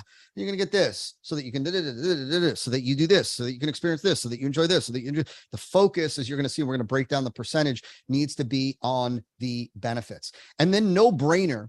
We manipulate the no brainer with terms, which we're going to talk about in just a little bit, and risk reversal.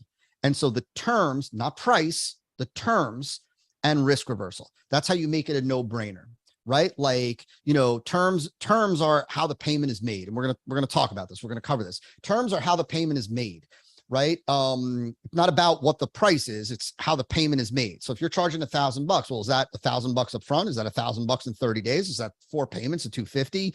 Is that a payment of $10 today and then $990 in 6 weeks? Like what are the terms, right? And terms, as you're going to see in just a little bit, is a significantly bigger needle mover than is price today, because people are accustomed to paying things off in terms of payment plans, in terms of payment plans.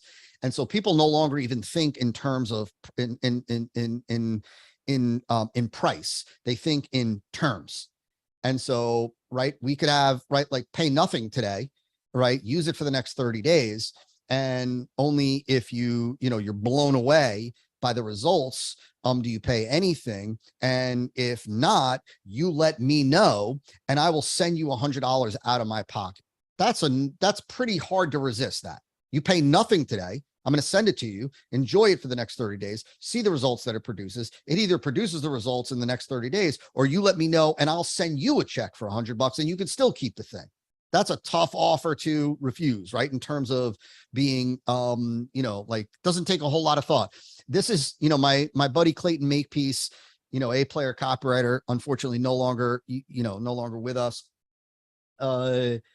But he used to talk about offers like you take a, look, I'm going to show you, I'm kind of giving you something that I probably should say in another 20 slides. But if you take an attractive solution, right? We propose it or offer it to our prospects with an offer that's superior to the other offers out there.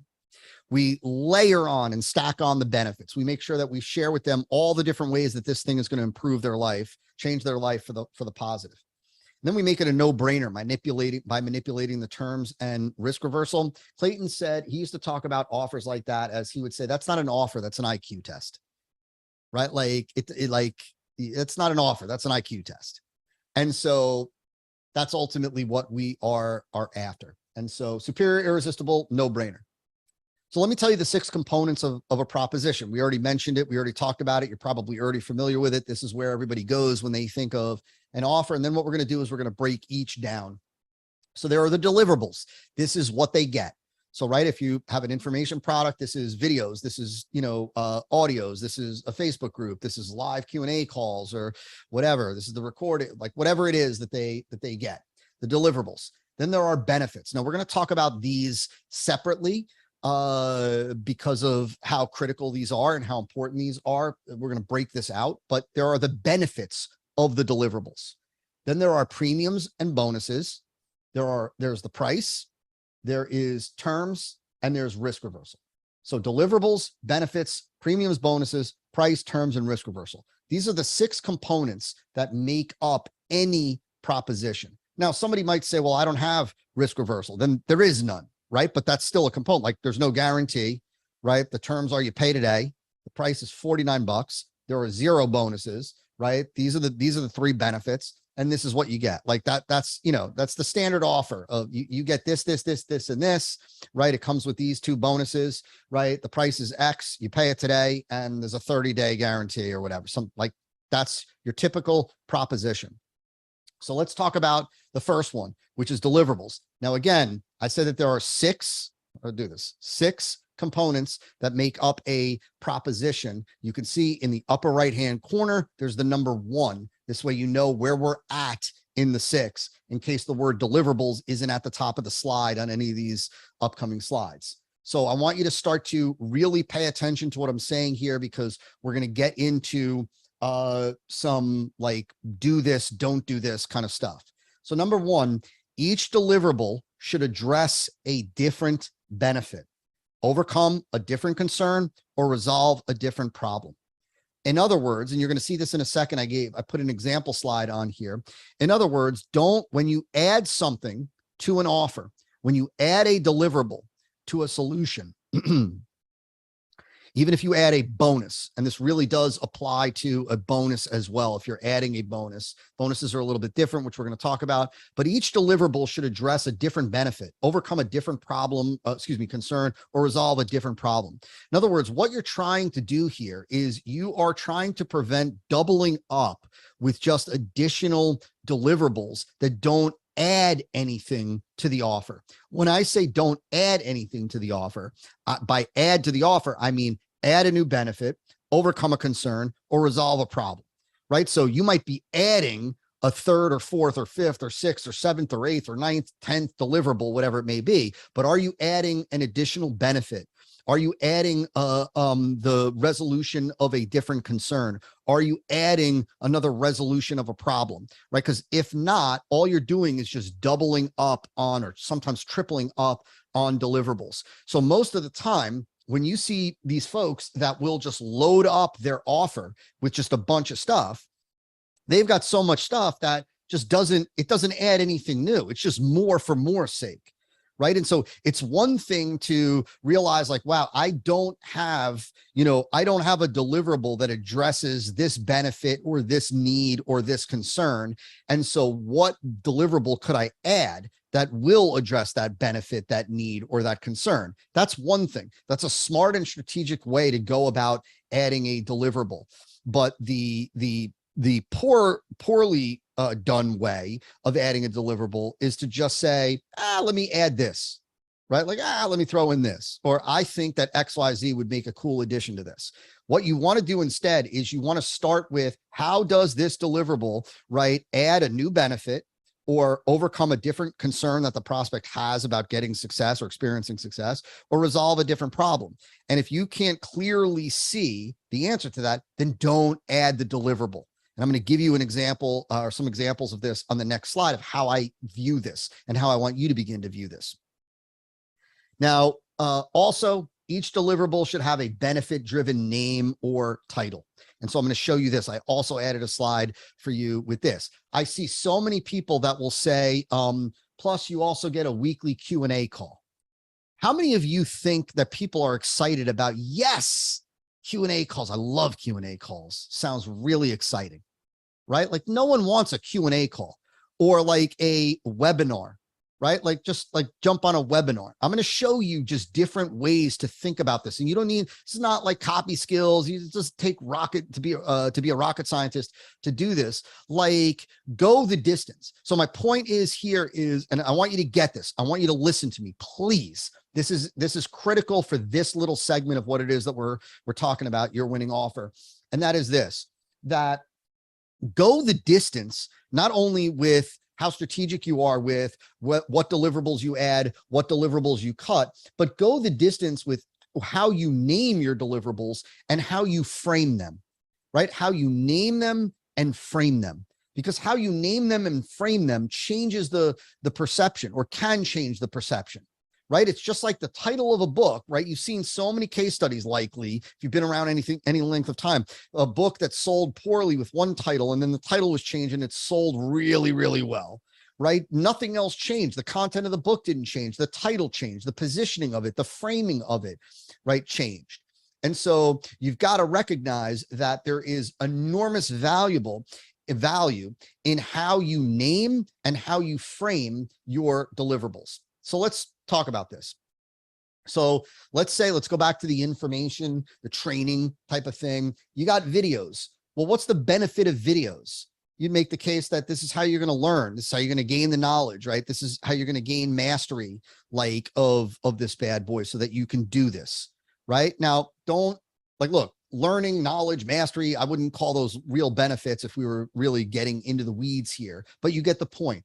Adding videos, what does it do? This is how they're going to learn, how they're going to gain knowledge, how they're going to gain mastery so that they can do X, Y, Z, right? Then we could make the case that worksheets, right? Worksheets are so that implementation is a no-brainer, so that you can translate very easily your learning into action, into production, into results.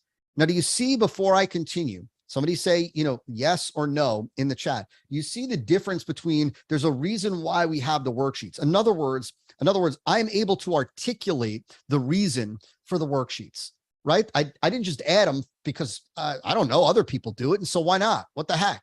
No, I added it because I can then say right now that implementation becomes brain dead, simple, and straightforward. How about like cheat sheets? You could say speed and ease, right? Like, now doing this going forward will be much easier for you and much quicker, because you can just whip out these cheat sheets and blah, blah, blah, blah, blah, blah, blah, right? And you'll know exactly what to do. So the cheat sheets are not there just because they sound cool. The cheat sheets are there because it helps me, or allows me, to talk about speed and ease, something different. What about coaching? What would be, right? So if we added coaching to this, what do you think a benefit would be? Right? So if you said coaching, right? And sometimes I see this, and this is an important point, guys, right? This is an important point that sometimes people will say, right, videos, so that, and I want you to listen to me, right? I want you to get this. Okay. So people will say sometimes in their offer, this is in the presentation right now, the presentation leg, because they don't know the presentation leg like you guys will, right? They'll say, you get videos so that you can learn my XYZ system, right? And then, and we have coaching, right, to ensure that you're able to learn the most important parts of the XYZ system. Ooh, no good, no bueno. Because now you just added another deliverable with the same benefit. And if anything, now by adding that additional deliverable, the coaching, so that so that you can be sure you're going to learn the key takeaways from the XYZ lesson, not only did you double up on the benefit, but you really took away the credibility from the videos. Because now, right, if the videos were that good, so are the videos not complete where I need coaching to make sure that I learn it? Either the videos do their job or they don't. Right. And so now you take away the credibility of the videos if that's how you position coaching. And so we're supporting. So going back to coaching. So what is, right? So coaching, what is you could say, right? Support, feedback, confidence, all the above would be fine. Right. So like the coaching, right, the benefit is that you're guaranteed that you don't make any mistakes. Right. It's kind of very similar to, carry that over to the creation session. A big part of that is, right, like the ease and speed, but it's also, you could say answer difficult questions. I might say, right, so that you've got clarity on when faced with decisions about next steps or something like that. But the point is here, as you can see, right, is that thus far we're addressing a different benefit. Now, this is important because this is important for two reasons. Number one, we're not adding fluff into the offer in terms of just excess deliverables that are doubling up on benefits. We're not doing anything in here that could take away the credibility from a prior deliverable. But the other thing that I want you to see is look at all of the different benefits that I can talk about. Your learning and your knowledge and your mastery and what that'll do for you and what you can do with that. And when it comes to implementation, you'll be able to implement this thing. So, right. Implement this thing immediately and quickly, right? Like, and going forward, anytime you want to do this, right, it's going to be brain dead simple and minutes for you to bang these things out. And with the coaching, you're going to have confidence that you can do. How about community? Let's say we added community. What's the benefit of community? What do you guys think? Benefit of community.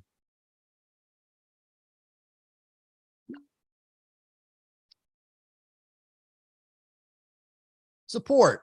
You could say support. Now, look, this is really interesting, right? You could say support, access to like-minded people, knowledge sharing. So certain things, belonging, immediate support. So certain things, right? Like, so let's go back to, let me see. So April had said, right, when I asked about the coaching, she said support and feedback, right?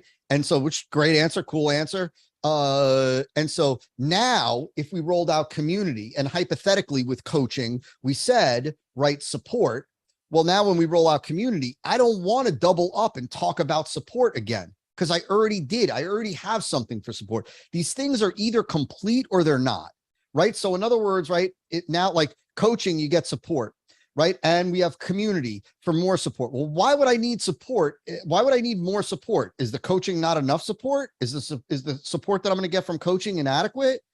Like, I know that this might sound like nuance, right? But it's not, because, right, there are these subtle things that subconsciously impact people's confidence in the prior deliverables. In other words, if you're telling me that there are two things for support, then I guess both, right, are necessary, and one isn't good enough and one is incomplete, right? And so if that was the case, now hypothetically, and I want you to understand this, I want you to get this, okay? Let's say that we had two deliverables, like coaching and community, and they were both there for support. Like they were designed for support, right? Well, then when I give those deliverables, I'm going to give them together. See, I'm going to separate the deliverables, and this is important. Listen to me. I'm going to separate the deliverables based on the benefit. If there are two deliverables that deliver the same benefit, I'm going to talk about them at the same time. I'm going to say you also get coaching and community for support so that you can, right? So I'm not going to separate them out. I'm not going to talk about them as if they're two different deliverables, because even though they are two different deliverables, they lead to the same benefit. So I'm going to talk about this. I'm going to combine the deliverables when they are both leading to the same benefit. Right? Ideally, I'm going to have one deliverable for each benefit, right? Some deliverables might have more than one benefit, but I'm going to have I'm going to have one deliverable for each benefit. If I'm talking, if two deliverables of the same benefit, I'm presenting them together. So I'm not like, what you don't want to do is you don't want to go, so you get coaching, so you can get all the support you need, and blah, blah, blah related to support, and blah, blah, blah related to support, and blah, blah, blah related to support. And you also get the community, which is also going to give you support, and blah, blah, blah about support. You don't want to do that. You don't want to do that. What you want to do is you want to take those two and you want to combine them into one, so that you're talking about those two as if you're really talking about one deliverable, right? You get the coaching and the community so that you support, and blah, blah, blah about support, and blah, blah, blah about support, and blah, blah, blah about support. That's really important. Community, right? Maybe it's camaraderie. Cheering, you have your own cheering section, section, motivation, excitement, camaraderie, new friends, whatever, any of the above, right? But now look, if you look on the left side, we've got the example deliverables, and you look on the right side, we've got just quick example kind of benefits or reasons why they're included. And that's another way for you to really look at it, right? These are the reasons why they are included. And you'll notice that, right? Like they're included because they add a different piece of value, a different benefit. They give the prospect something else. This is a beautiful thing when you're forming your deliverables this way, because it allows me, right, to say, like, every time I add a deliverable, I know I'm adding another benefit. And so, man, I am thrilled. And you're going to see why in just a little bit, because, right, I know that now I get to benefit. You're going to also get this, which is going to give you benefit. And you also get this, which is going to give you benefit. And you also get this, which is going to give you benefit. And you also get this, which is going to give you benefit. It's crazy. You get this, all these benefits. That's what I want. But see, that's what I want because of the amount of benefits that it stacks, not because of the amount of deliverables.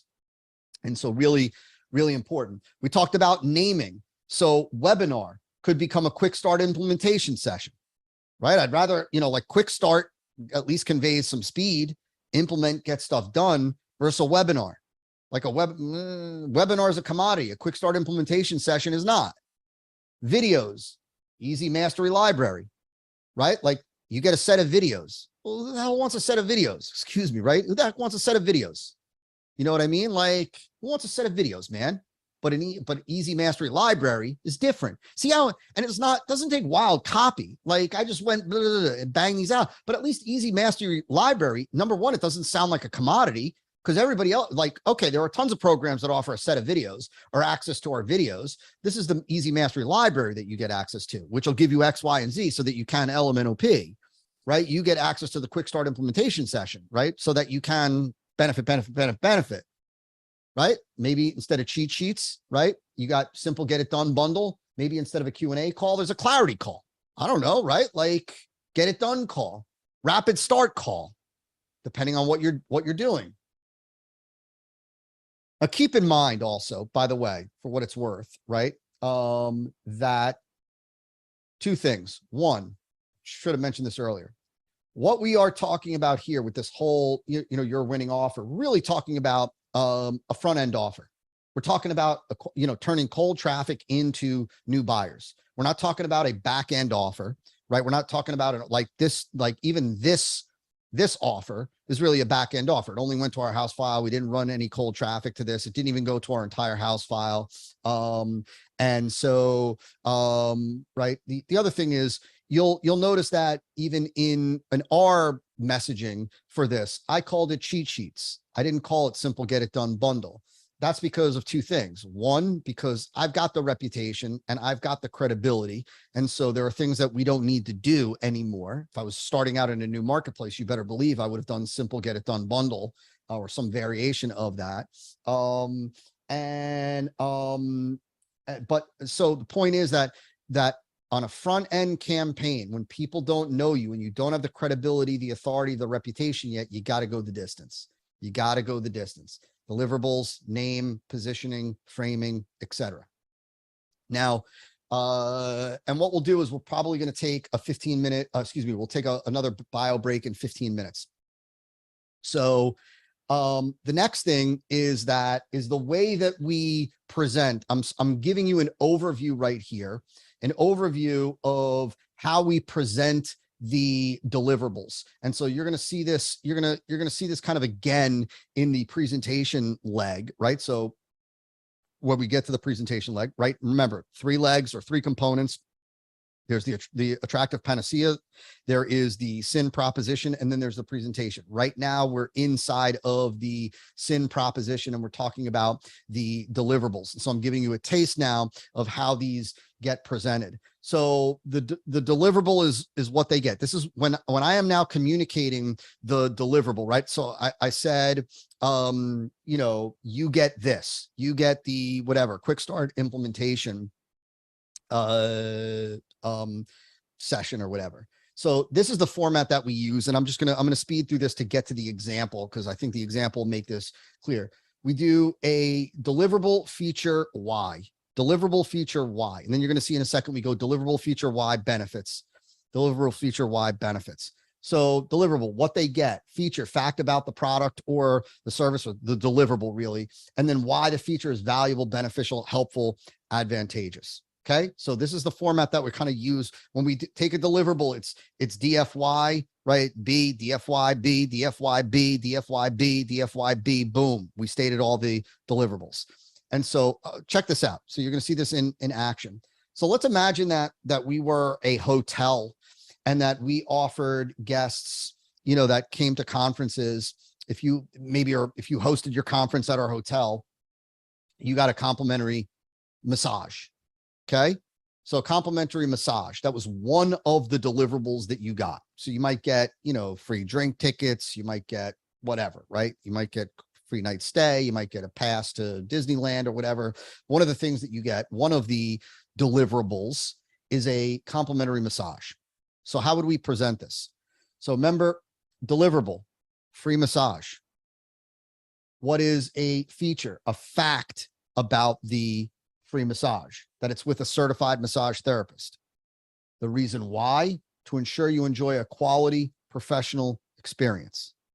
Now we're going to go on to the benefits. You're going to see, I'm going to give you a complete example in just a second, but the deliverable, the free massage, there's a feature, which is a fact about the deliverable with a certified massage therapist, why that's valuable or meaningful or important, beneficial to the prospect to ensure that you enjoy a quality professional experience. And then the benefits. Now with benefits, I want to be clear with benefits, right? We want to show how the prospect's desires and deep emotional needs can be met by your product, your deliverables, better, faster, easier than anything else. I really already said this, right? Like I really already said this. Return your benefits into the fulfillment of core desires. Like this is stuff that I've said a variety of different ways throughout our time together. You want to focus on the benefits, on the results, on the real reasons why people are responding. You want to show how your product, how your deliverables give them that. That's really what all of this is saying. You want to show how your deliverables give the prospect the exact outcome, result, payoff that they want. That's ultimately at the heart of giving benefits. That's what we're talking about. What this will do for them. You have a deliverable, right? And we gave the deliverable feature. Why? Benefit. What will this do for them? What will this change for them? What will this produce for them? What pain will this eliminate for them? Right. And so that's really the heart and soul. It's the easiest way to think about this. Now, there are three types of benefits. For those of you that have been through E5 Acquisition Accelerator or E5 Masterclass, you know this probably like the back of your hand. There are three different types of benefits, three levels of benefit. And I want you to pay attention to me here because you're going to see how this carries through to the presentation of the winning offer in a little bit. There's what we call the functional benefit. That's what the deliverable does. Like it's the right, like it's what you think of when you think of a benefit, right? Like you'll lose weight, right? You'll wake up earlier, whatever. Like you know, you'll make more money. It's what the actual deliverable does. You'll get more traffic. You'll be more organized. So it's what the actual deliverable does, right? Then there is the dimensionalized, or what Michael likes to refer to, Michael Drummond, our E5, our lead E5 facilitator, is what he refers to as experiential.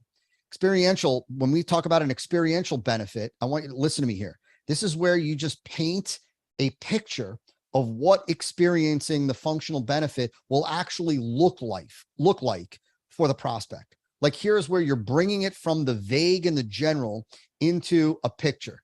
In other words, so, you know, it's one thing to say to somebody, you know, you'll generate consistent sales. You'll generate consistent sales. That's a functional benefit, right? That's what this will do for you. You will generate consistent sales. But then what we want to do is we want to dimensionalize that. We want to give it dimension. We want to state it in a way where the prospect can picture it in their mind's eye. This is important for you to understand because when we paint a picture using experiential or dimensionalized benefits, right, and we allow the prospect to envision it in their mind's eye, that's when we trigger the buying emotions. In other words, you've heard it said before that people buy out of emotion and then they rationalize their decision with logic. But what most people don't talk about is how and when and where are emotions triggered. In other words, how do you get prospects emotional, if you will? And what most marketers, and I want you to listen to me, okay? This is worth its weight in gold if you get this. What most marketers think of when they think of getting people emotional is they think of saying things that are emotional charged, or use emotional words. Like, they think of merely saying the emotion, right, in their copy or in their message. But the reality is that, right, the emotions are a byproduct of the prospect being able to envision in their mind's eye the result that they want, the outcome they want. So what happens is, right, when they can picture it in their mind's eye, when they see it, right, like when they see it, that's when they experience feelings. That's when they elicit that emotional response. That's how you get prospects emotional, by giving them a picture of the result that they can picture in their mind's eye. It's that picturing in the mind's eye that makes them go, oof, wow, that's it, man. That gets their heart beating a little quicker, their blood pressure goes up, their eyes dilate. And so how do we do that? So we take the functional benefit and we give a real life example of what it could look like for the prospect.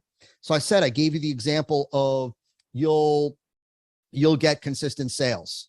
Well, what is a real life potential picture? Like, what would they experience? And that's why I think that Michael's definition, or Michael's term, of experiential is a great term, is a much better term than dimensionalized, because experiential is really like, what will they experience? So, okay, so we say they will, right? They'll generate sales consistently, but what will they actually experience? Right? Well, you could say that every morning when they wake up and they check their merchant account, they'll see dozens of new sales notifications. That's a dimensionalized picture. That is an experiential benefit, right? So every morning when you wake up and you check your merchant account statement, you'll see dozens of new sales, and you'll see that every morning that you wake, something like that, right? Like, that's an experiential benefit. That's not functional. Functional is this is something that I learned many years ago from A-list copywriter Clayton Makepeace. He really drilled this into me. He talked about this idea that most copywriters, the average copywriters, the people that, the average marketers, they tend to focus on functional benefits. So you'll make more money, you'll have more in your bank account, you'll be making more cash, you'll be able to spend more, you'll be able to take nice vacations, right? All of these very functional benefits, or all of these very vague benefits that, like, you'll enjoy more vacations. That's very hard to envision in your mind's eye, right? But if you were able to say, like, next year, you can travel to Italy, Spain, and Greece on 3 separate trips, flying first class, and arrive to have a limo pick you up.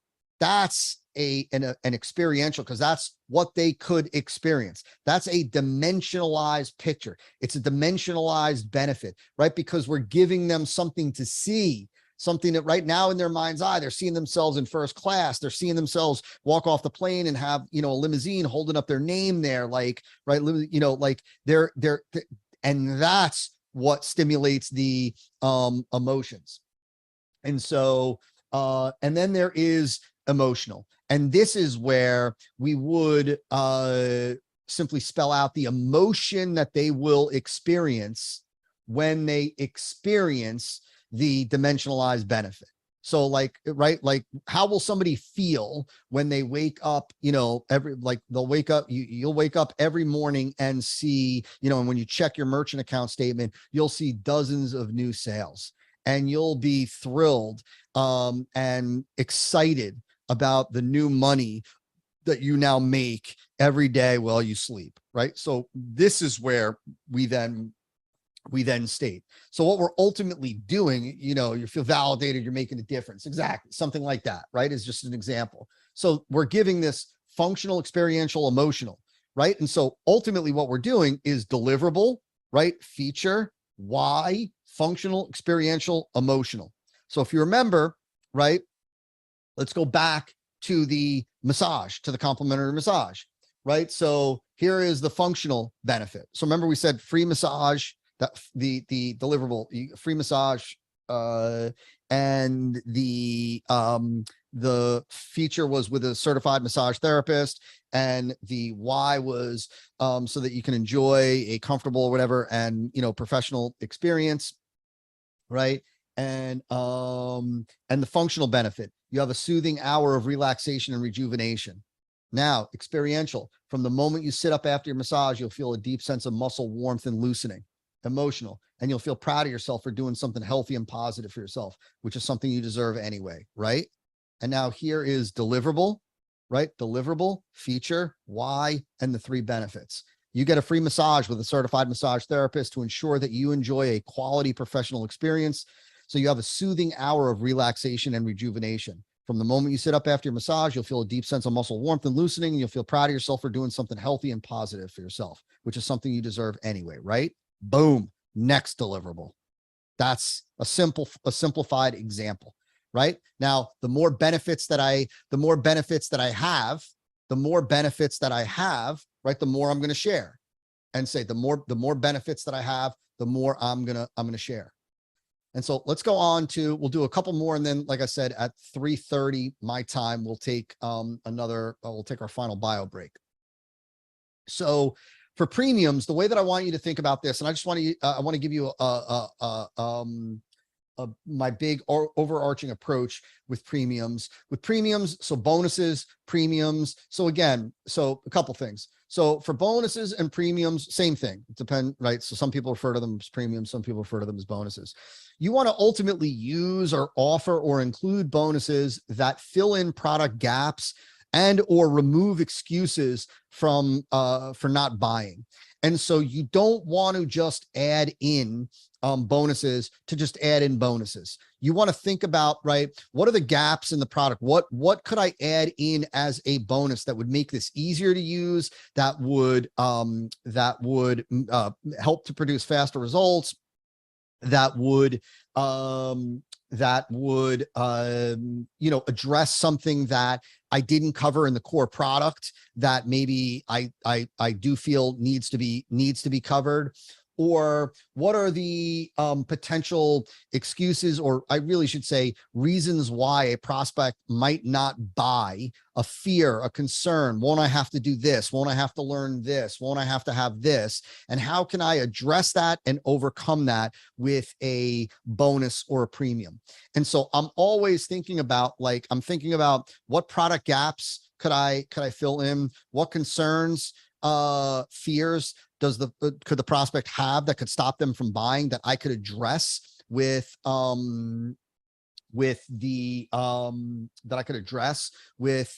bonus? You know, is there a new problem or a new issue that the core product could create for, you know, that I can address with a bonus? Like hypothetically, just as a weird, wacky example, if, right, you're going to start making a boatload of money, some people could potentially say, well, geez, I'm not even going to know, like, what about the tax implications of that? Like, well, if that was a legitimate fear for my audience, then I could have a bonus that addresses that, right? Like how to make sure that you bank, you keep most of your money and not get slammed with taxes. And so fill in product gaps, remove reasons why, or overcome reasons why they wouldn't buy. Just like deliverables, give them a benefit-driven name or title. Benefit-driven name or title. Always include a reason, give a reason why you're including them.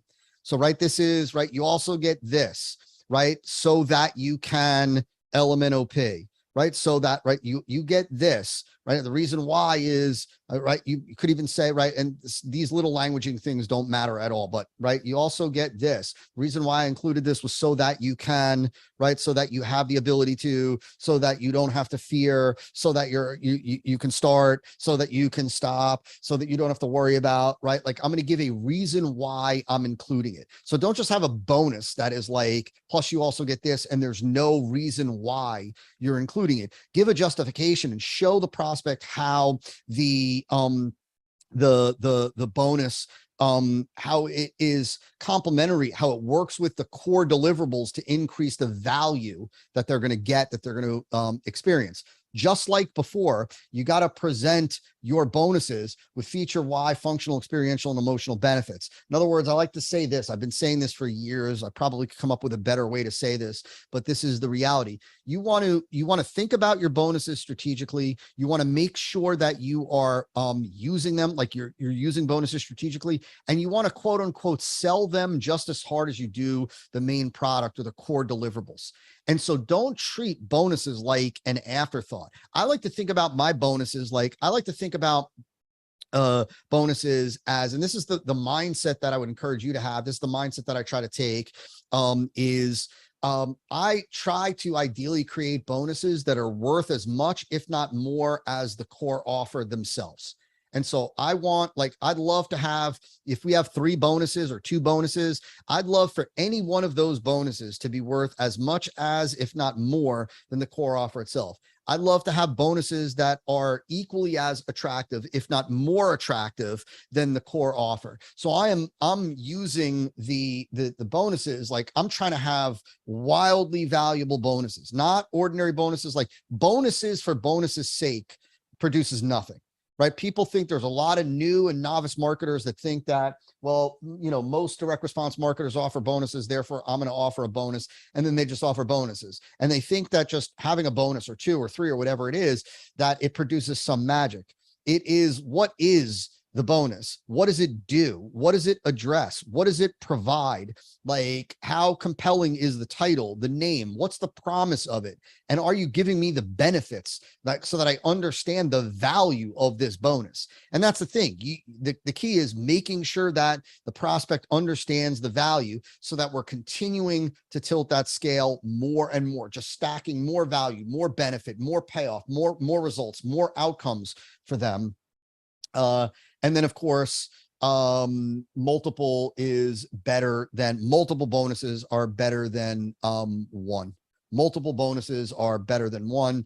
I think, you get to a point, we haven't seen any data on testing of, like, is 4 better than 3? I think, look, for me, I like 3. I think, and that could be just personal preference, but I wouldn't go with more than 3. Like, I think it gets, like if you feel the need to start to add many more bonuses, that's usually a good indicator that the core deliverables aren't good enough. And you're trying to prop up the value with more and more bonuses. And so, we usually have anywhere from 2 to 3. We almost never have more than 3, or usually never have more than 3. And that's because really I want quality over quantity. I'd rather have 2 to 3. We usually don't go with 1. We'll usually have 2 to 3. But I want quality. I want people to look at any one of those bonuses and be like, dang, I'd buy this just for that bonus. That's ideally what we're trying for. That's the mindset that I have. And so with that, let's do this. I promised you guys that we would take another bio break. And so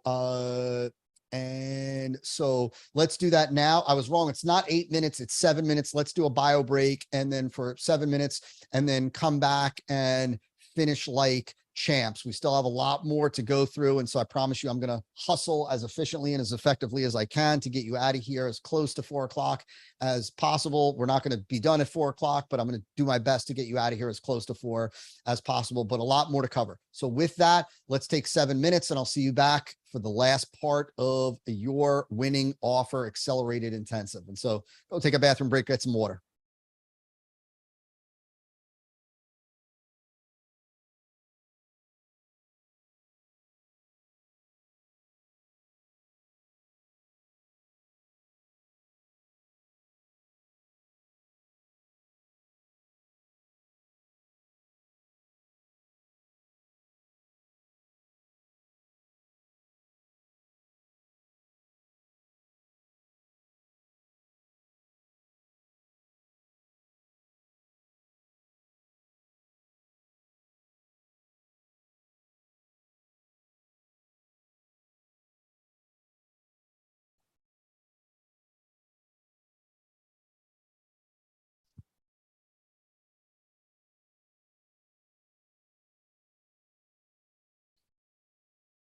All right, boys and girls. Hope that your second bio break was good. I had to leave myself a note to unpause the video, which I did again. So we are back in action. How's everybody feeling? Let me see. Give me a little like, yay, a little hanging in there. You guys all right? I do these. I used to do marathon calls. And so like this is, I just, it's funny. Awesome. Awesome. I love it. I love it. Beautiful. I love it. Awesome. So cool. I actually just messaged our COO and I just said, you know, these things are exhausting, but I love doing them. And I just wish that I had set aside and scheduled even more time. And so for you guys, but we'll do many more. But so we're going to keep cruising. And so, okay, so let me do this. Let me move this over here. Let me share my screen again. And let's go to, we are now going to talk about, and somebody just let me know again that you can see the slide deck. Just pop that. Awesome. Perfect. Thank you so much, Leslie. And so what we're going to do is we're going to talk about pricing models. And so thank you guys so much. Thank you, David. So we're going to talk about pricing models and excuse me. So I want to, so number one, we're not going to talk about specific pricing. And the reason why we're not going to talk about specific pricing is because it's so market dependent. What is low ticket in one market could be mid ticket in another market and high ticket in another market, right? What you should price a product at in one market as an entry product could be wildly different than another product. And so it's a lot more about really understanding based on your competitive examination, what the market is accustomed to paying, what the market is used to paying to get a better understanding of ballpark. Now, I will also say this, that just because the market is accustomed to paying a certain amount doesn't mean that you have to price your product based on that. That just kind of gives you this assurance that that this is what they're accustomed to paying. And so if I stay within that ballpark, that I'm not doing anything out of the norm. But that does not mean that you have to stay within that ballpark. When I first created my very first information product, which is now going back 2 decades ago, everybody was selling these $39 like ebooks, and I came out with like a $390 home study kit and sold it, and it was cool and it was great and it was awesome. And I didn't know any better. That's why, like, it wasn't like any genius. I had no idea what the heck I was doing. And so the point is that doing your competitive examination is a great way to understand what the marketplace is accustomed to if you want a kind of a safety zone, but it doesn't mean that you have to stay there.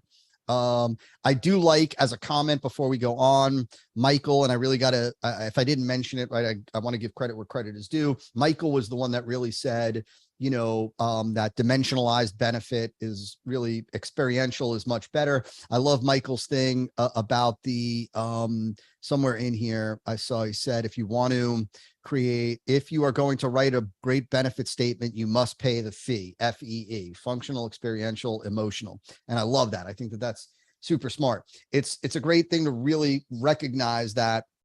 I think I started to share, I don't remember if I finished it, but that Clayton, who really introduced me to this idea of these 3 layers, Clayton, an A-list copywriter, one of the greatest also to ever play the game, like top legend, talked about how the novices, the average copywriters focused on functional, and the top copywriters focused on the experiential and the emotional. And so there's massive value in having those. That being said, I want to talk about pricing models. And this is kind of more high level than it is in the nitty gritty details, because like I said, pricing is different per marketplace. There are 2 core pricing models or approaches to, I don't want to say pricing, but to the money side of the proposition. And the first one is a hard offer. And the second one is a soft offer. A hard offer is the traditional offer, is the traditional thing that you see in most retail establishments.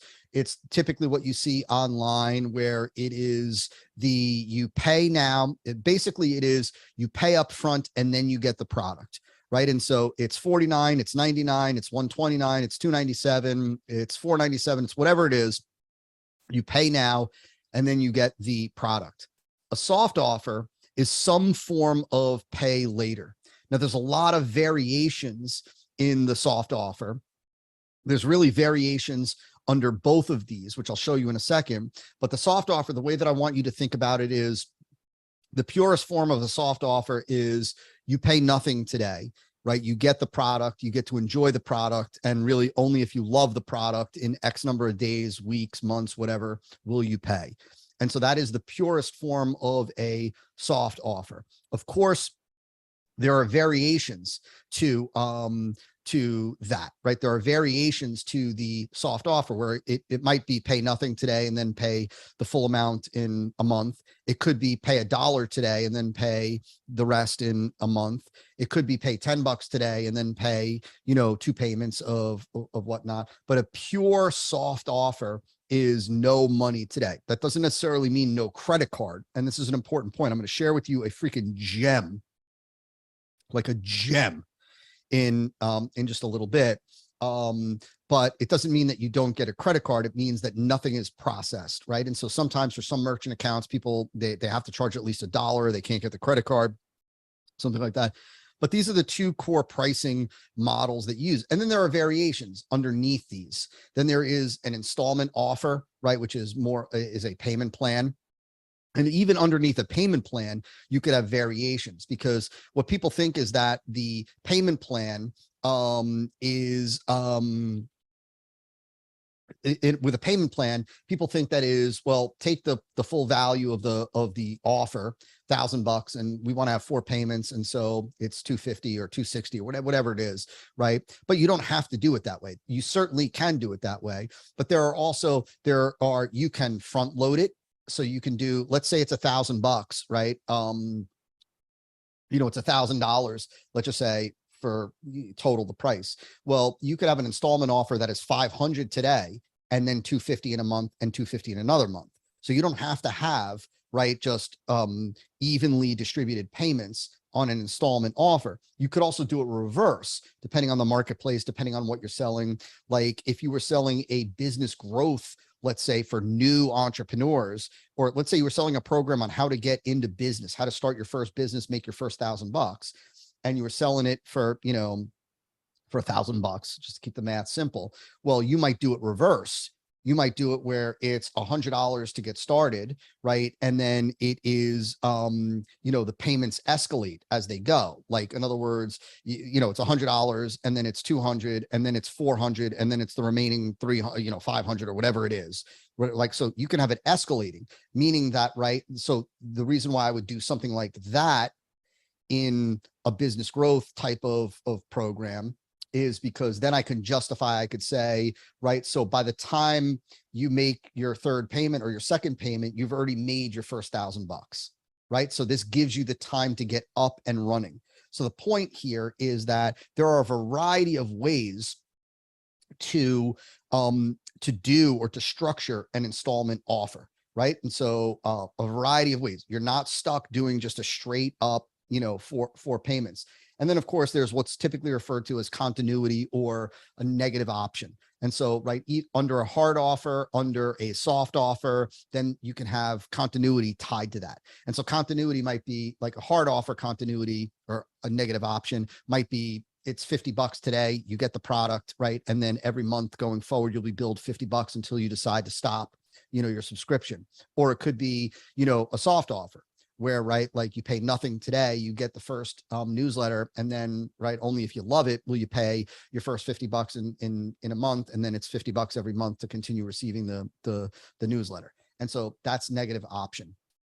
Now, I will tell you that without question, the single biggest mover of conversions in the offer models is the soft offer.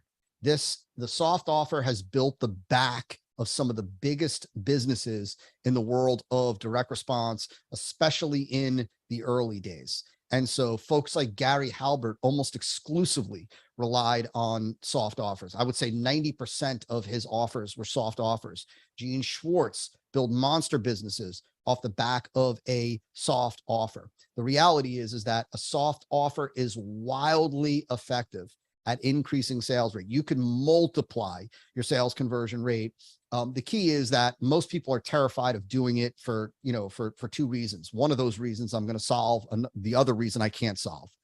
The most marketers are wildly terrified of, or offer creators are wildly terrified of going with a soft offer because, number one, their product stinks, right? Or it's not good. And they're afraid that people aren't going to get the value or see the value or enjoy the value, or, they're, in other words, they're basically, their promises are bigger than the payoff, right? Like their promises are bigger than the payoff.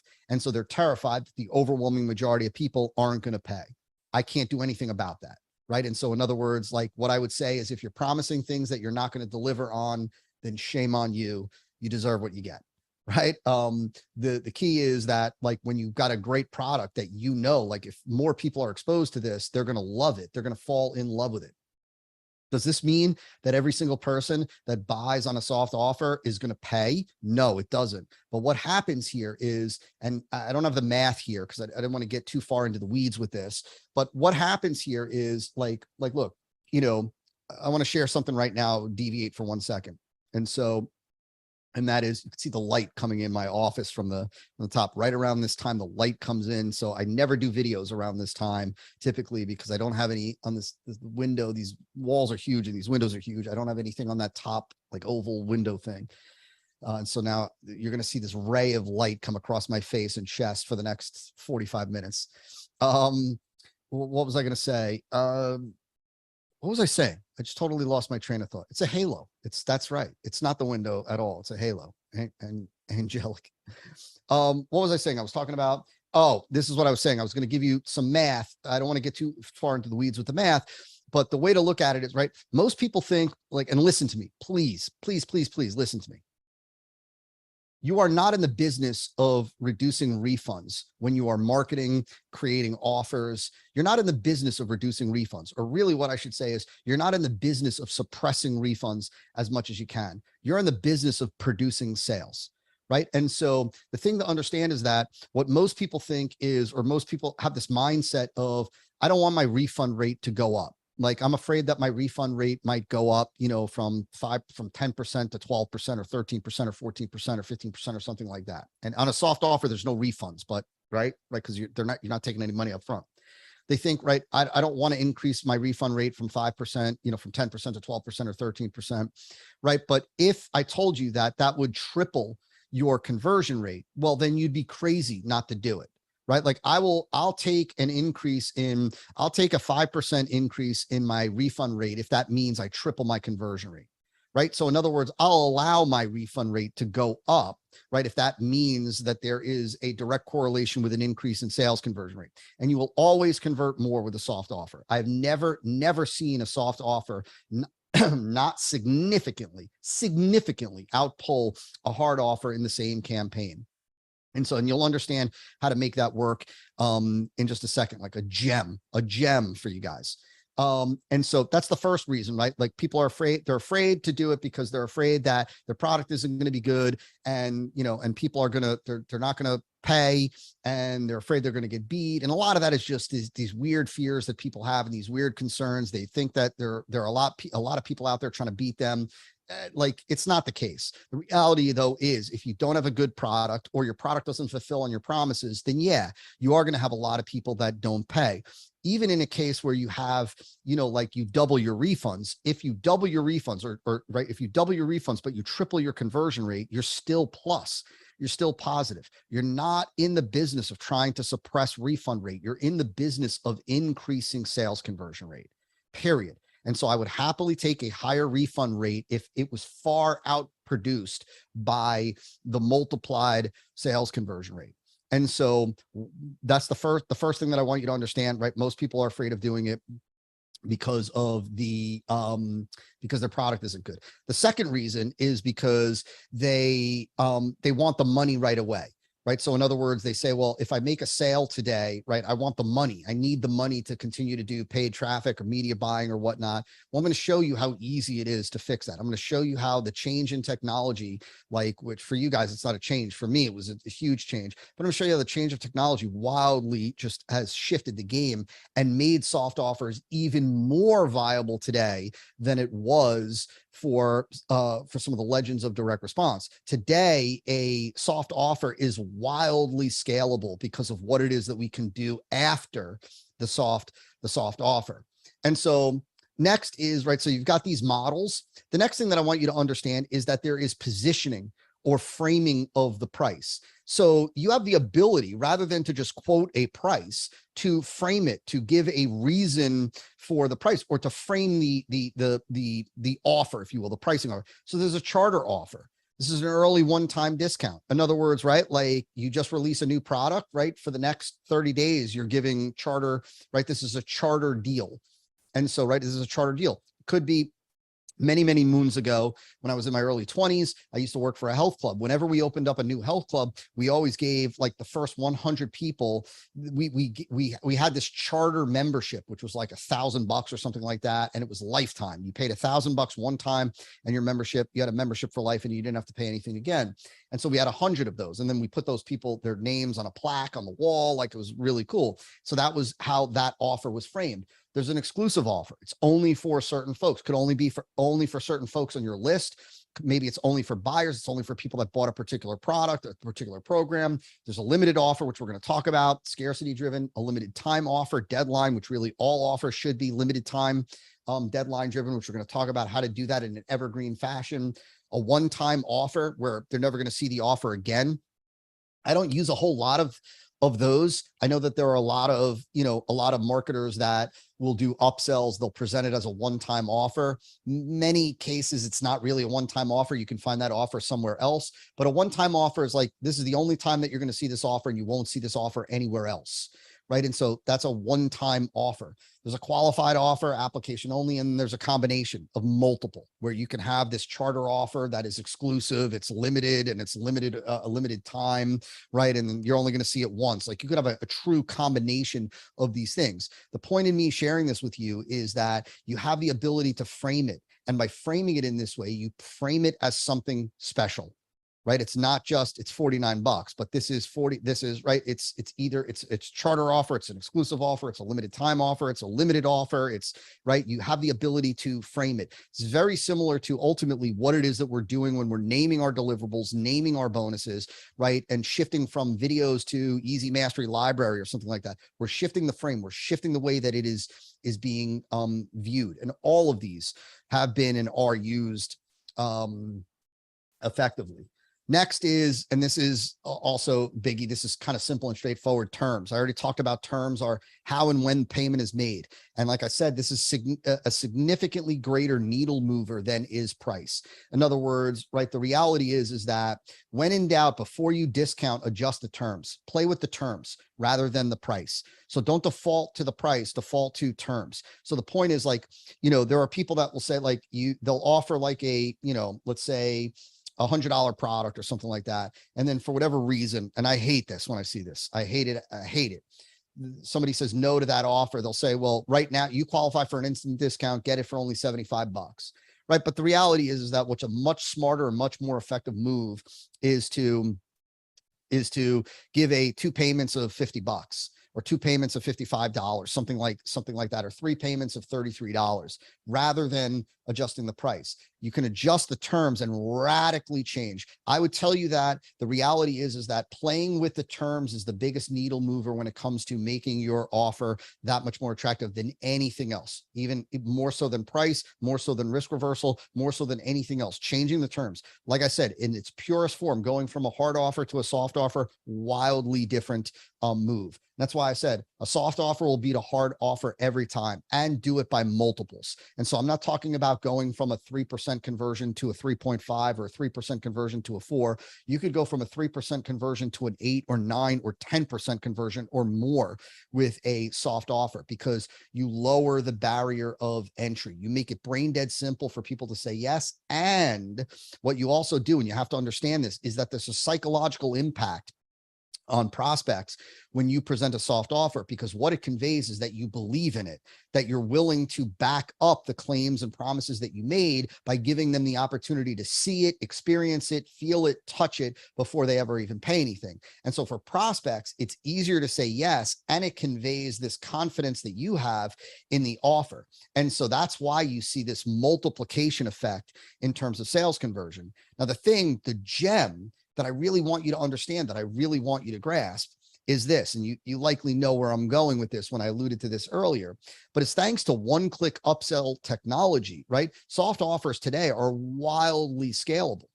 They're wildly scalable because the reality is, like, look, and I hate to say it this way, but I'm gonna say it in a way that you need to hear to fully grasp this, and that is that, right, the reality is that you can look at the soft offer as getting the credit card, getting the buyer and the credit card.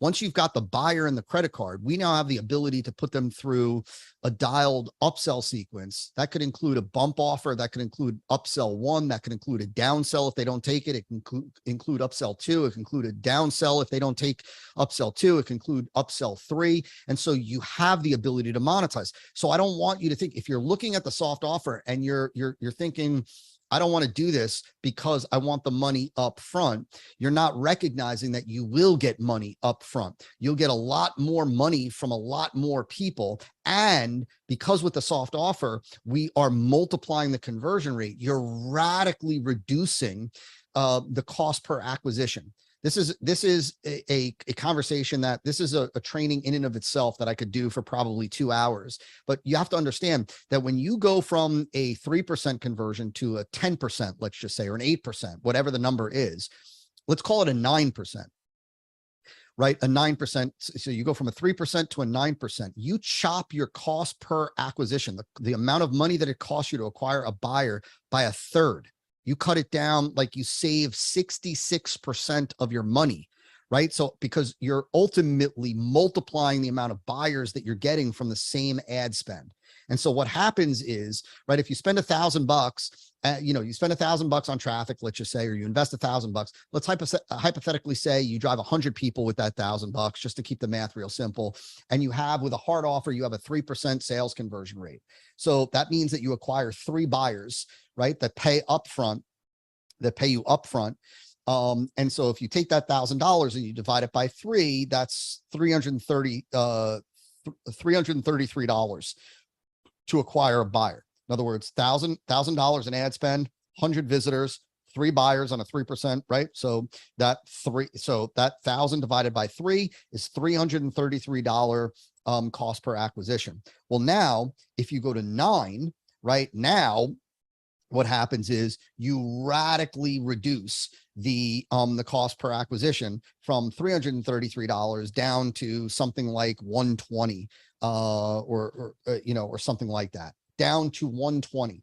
So now what that means is that, right, like, and just in this example, right, so from 333 down to like $120 or something like that, might even be a little bit less. Yeah, it is a little bit less, 110, something like that, 111, $111. Exactly, Robert. Thank you. $111. Now you've cut your cost per acquisition down. Now, right now, you can put those people through an upsell sequence, bump offer, and that's beyond the scope of this training, right? That's all about AOV. We have a different training on that if you're interested in that, but that's neither here nor there for right now, right? And so now you've cut your cost per acquisition down to 111, and now we have the ability to make up that difference, right, to get that with your upsell, your bump, your downsell, your second upsell, and so on. The difference now is that you've got 9 buyers instead, when before you only had 3. And so if you really want to understand the game is now we have 9 buyers to put into our back end and continue to monetize them, versus before we only had 3. You made it harder for people to say yes to you. You got a higher cost per acquisition, and so you had less buyers. Now you make it easier for people to say yes. You multiply your buyers, right? You trim your cost per acquisition way down. And now, right, you use your upsell sequence and whatnot to monetize those folks initially. And then now you have 9 people. You have 3 times the amount of people to put into your back end. It is an incredible thing when you understand the dynamics and the arithmetic of the game. And that's really the reality is, for what it's worth, guys, we are in like this whole game of direct response, or this whole business of direct response is really all about, right, psychology, communication, and math. Psychology, the psychology of who? Psychology of our prospect, right? Comes from the examination stage with prospects. Communication, this is ultimately what we're putting out in front of them, what we're saying to them, what we're offering them. Is it resonating with them? Is it all the benefits? Is it all the things that they care about, right? Blah, blah, blah. And then it's arithmetic. And when you understand the arithmetic of a soft offer versus a hard offer, the game radically changes, radically changes. And because of one-click upsell technology, which didn't exist when I first got started online at all, what we had to do to get upsells was a beast. People had to re-enter their credit card. It was a pain in the butt. Today, right, like the reality is that 60% of your AOV, 60% of the value of a new buyer will come from the upsell sequence anyway. And so now you're just multiplying the amount of people you're getting. You're cutting the cost per acquisition way, way, way down. You're getting more buyers. Like it's just, it's a beautiful thing when you really understand it. And so that's why I'm so bullish on soft offers, because they can be a radical game changer for you when it comes to terms. And like I said, terms are the single biggest needle mover in all of the 6 proposition components. And then we've got, risk reversal. And the thing that I just want to say very quickly about this, I don't want to belabor this, but I want you to understand that there are a lot of risks or perceived risks that prospects have when they're buying. What most marketers think is that prospects only think about financial risk. There certainly is the risk of financial loss. I'm going to buy this. It's not going to work. It's not going to deliver on the promise.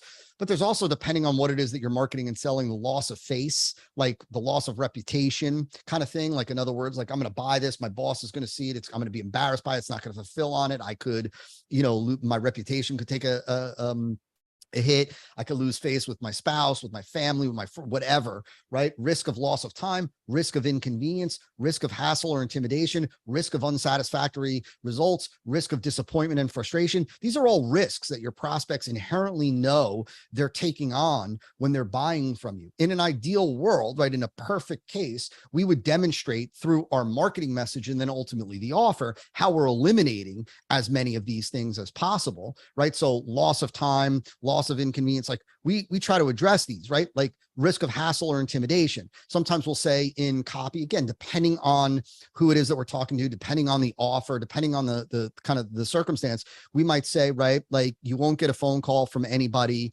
You won't be pressured into buying anything else, right?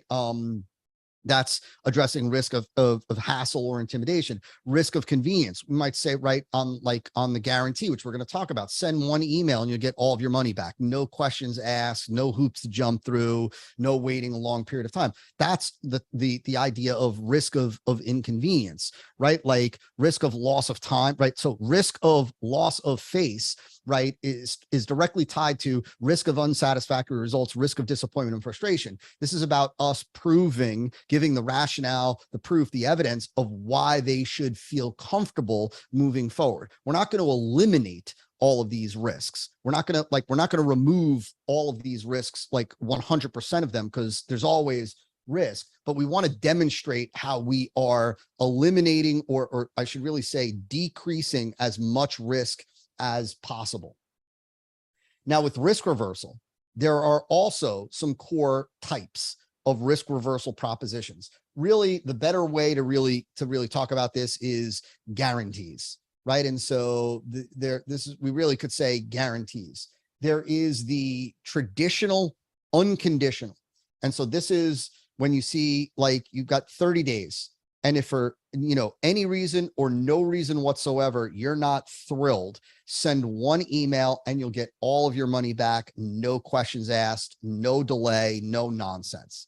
That's the unconditional, right? That's the traditional guarantee. Now, I am a strong proponent of always including an unconditional guarantee in your offers. Like, I do not believe that I wouldn't say that we've got a winning offer, that all winning offers have an unconditional component.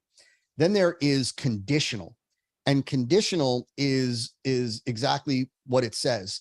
It is where there are conditions that the prospect needs to meet in order to qualify for the discount, for the refund. Now, I'm going to come back to this in just 1 second because I want to give you kind of some subcategories that apply to both of these. There's money back plus. That's, you'll get your money back plus. You'll get an additional, you'll get whatever, an additional $100, or plus, you'll get your money back. Plus you can, plus you'll get a gift card to XYZ. You get your money back. Plus we'll give you additional coaching, or right. There is money back plus. There's double your money back. There's performance-based, which we're going to talk about in just a second. So this is performance-based, is basically in a nutshell where, you either see XYZ result or you get your money back. So you either lose 10 pounds of fat in the first 2 weeks or you get your money back, right? That's performance-based. There is time-based, of course, which is right, typically for the next 30 days, the next 60 days, the next 90 days, the next year. There's lifetime, right? So you get, right, if any point ever you are not over the moon thrilled with this program, let us know and we'll give you your money back, right? If at any point you're not thrilled. There is competitor challenge. This is like, right, if you use a competitor's product, put this to the test, and if you don't see, XYZ improvement in results compared to our competitor, we'll give you your money back. Unique, off the wall. We don't even need to talk about that. I don't use those at all. It was kind of like, I had a buddy years ago who did like it was almost a performance-based, unique, off the wall, like, you either see XYZ results, or, or I'm going to mail a, $1,000 check to your favorite, to your favorite hardware store, something like that, like something crazy off the wall kind of thing. And then there is, of course, like you get your money back and you can still keep the premiums and bonuses. And of course, then there is a combination where you can combine these things. You could have money back plus keep premium, money back plus $100, and you can still keep the premiums, right? And what are we doing here? We're trying to show them that, like, we're lowering the risk. Worst case scenario, you get your money back and you still get to keep the premiums and bonuses and use them. You get your money back plus an extra $100. You can't lose on this. It either performs XYZ or you get it, or you walk away with an extra $100, right? And so ultimately what we're trying to do is show them that there's minimal risk, because they stand to gain by this proposition, not just not lose, but in some case, money back plus, they stand to gain.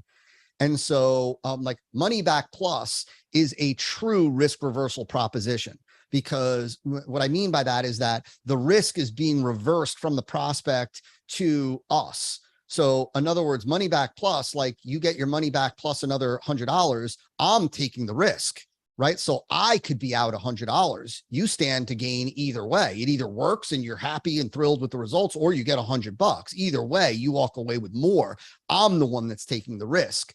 Same thing with, you could make the case with terms and a soft offer. If there was mailing involved, like I'll front the shipping. You don't even have to pay the shipping right now. I'll ship you the product, and right. And you either love it or you could send it back empty, half empty, doesn't matter. And you pay nothing. And I'll even pay for shipping. That's a risk reversal proposition, because you risk nothing. I'm taking all of the risk. And so the thing that I want you to understand here is that we're ultimately trying to put together the most aggressive, boldest guarantee that we can. It's going to be individual for each of you, right? Like, because there are certain things that many of you might just be terrified to do, right, wrong, or indifferent, whether you should be or you shouldn't be, or not. But the aim is, as we're going to talk about in just a second, is to put together the biggest, boldest, guarantee that you possibly can. Now, I want to go back and talk about the conditional guarantee, because this is another secret weapon when used properly that can do wonders for your conversion rate. And so the first thing I want to say is that when you use a conditional guarantee, you always want to make it a second guarantee, second along with unconditional. So I said earlier that you always want to have an unconditional component. You do. If you're going to use conditional, you have unconditional and conditional. So for example, you might have a two-part money back guarantee. Part number one is that if for any reason or no reason whatsoever over the next 30 days, you're not over the moon thrilled with the results, the impact, the change, the loss of weight, the way your abs look, you let us know, send one email and you'll get all your money back. No questions asked, no qualms, no hoops to jump through. Part number two would then be the conditional. Now, the thing that I want you to understand is that the beauty of conditional, if you believe in your product, and you believe that if somebody uses your product properly, that they will get the result and be thrilled, a conditional guarantee allows you to have a performance-based, outcome-based statement, like, right, and, right, you either see, you either have 6-pack of abs in 45 days from now, right? Or you get your money back, plus I'm going to pay for your gym membership for the year. I'm just using that as an example, right? All you need to do is boom. And then you would give the conditions, right? Like all you need to do is attend the gym, 3 times a week for each week, right? Sign in, attend, 3 personal training sessions, right? And, enter your weight every day into our online spreadsheet. Like, and so in other words, it's conditional. So in other words, you qualify for that guarantee based on the completion of steps.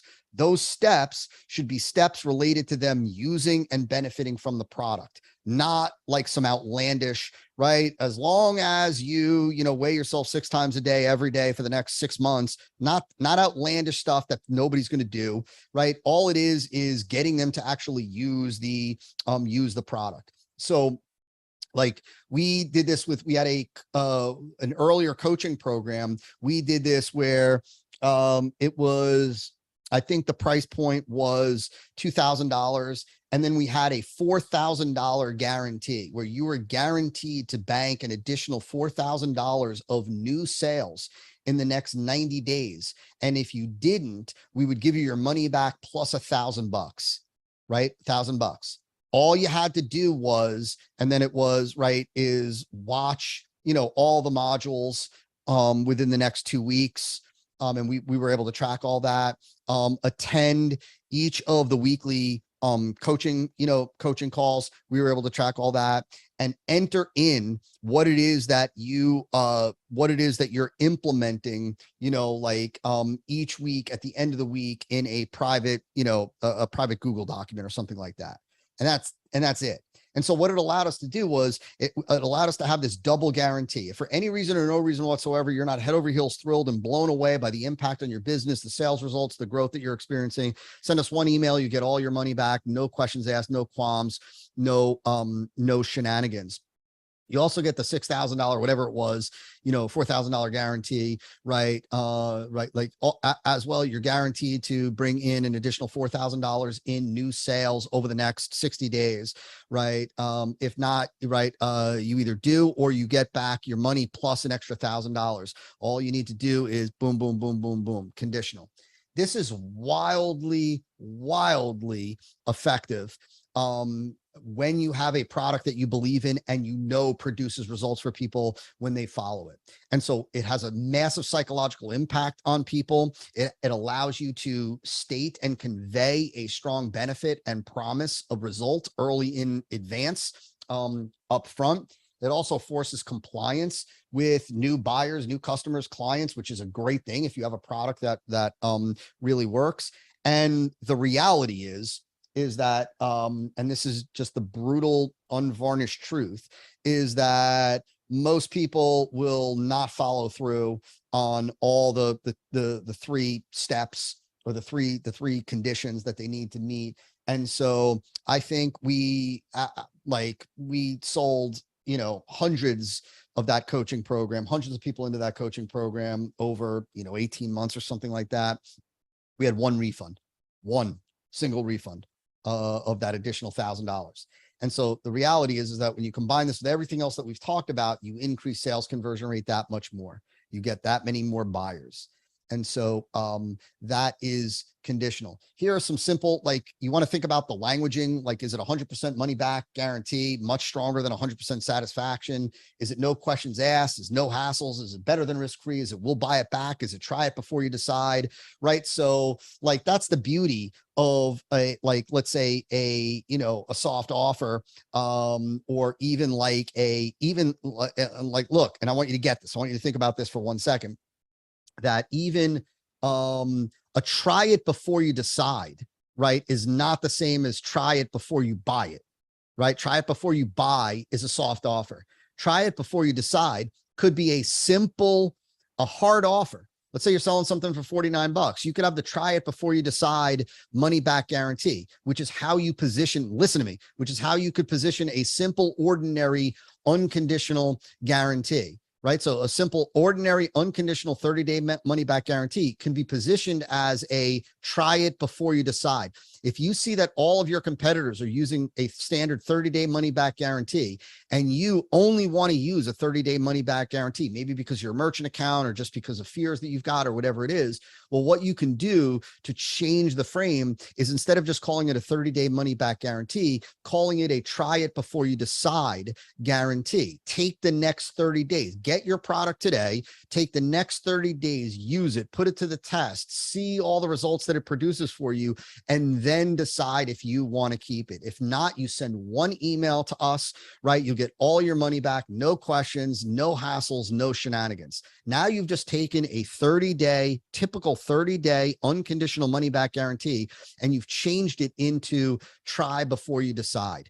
Right now, right, all you're doing is just reframing. That's all you're doing is reframing it, right? But that slight reframe, if all of your competitors are using a standard 30-day money back guarantee, and you want to as well, that's a slight change in frame that allows that part of your proposition to stand out and pop. Try before you decide. You're not saying try it before you buy it. You're saying try it before you decide, meaning what you're ultimately saying is that you don't even have to decide now. Right? Just say maybe. Try it for the next 30 days. See what it does for you. See how it changes your abs. See how it burns fat. See how it drops your weight for you, and then decide. And you're either head over heels thrilled with the results, or you get all your money back. Right? That's a try it before you decide. I already said, use the biggest, boldest guarantee possible. I would be thinking what I'd be willing to offer a risk reversal that your competitors would think is crazy, that they would think is crazy to use. And I would, as I already said, aim to engineer it so that prospects see your proposition as close to risk-free as possible. I already said benefit-oriented, exciting name. Now we're going on to the third part, and this is going to be quick. We're going to go through this quick because this is really straightforward. This is about presenting your presenting the offer. So we talked about the attractive panacea, the attractive solution. We talked about the sin proposition, putting those two together. Now I'm going to give you some of the insights, some of the key takeaways that you need with the presentation of the offer. First and foremost, I want to talk about what I refer to as, and you could see we're going to cover 6 steps here, not 6 slides, 6 steps here. There's what I call the simple segue. This is how do you go from the marketing argument to the offer presentation? Like, how do you go from the body copy, the body of what you're saying, into the offer? Well, I'm going to show you this. You're also getting this as part of the construction bundle. I believe that this is already in the construction bundle. If not, it's going to be added. It is in there. And so this is simple. Right at the end of the like the segue into the offer, it's by now you see how and why. If you're talking about your unique mechanism, if you're talking about your method, your framework, your approach, your system, your algorithm, your formula, you can see why the XYZ formula is so effective at, what's the promise? At stripping body fat off, at getting you that 6 packs of, giving you a 6-pack of abs in such a short period of time. And you understand what makes it so powerful for, now we're going to give a variation of the promise. You understand what makes it so powerful for stripping off body fat so rapidly around your midsection. And that's why today I want to give you the opportunity to put it to work for you with a unique product or service called, what's the product name? Called, the whatever, the AB 101 system. Let me tell you what it'll do for you, how quickly it'll work, and everything you get today.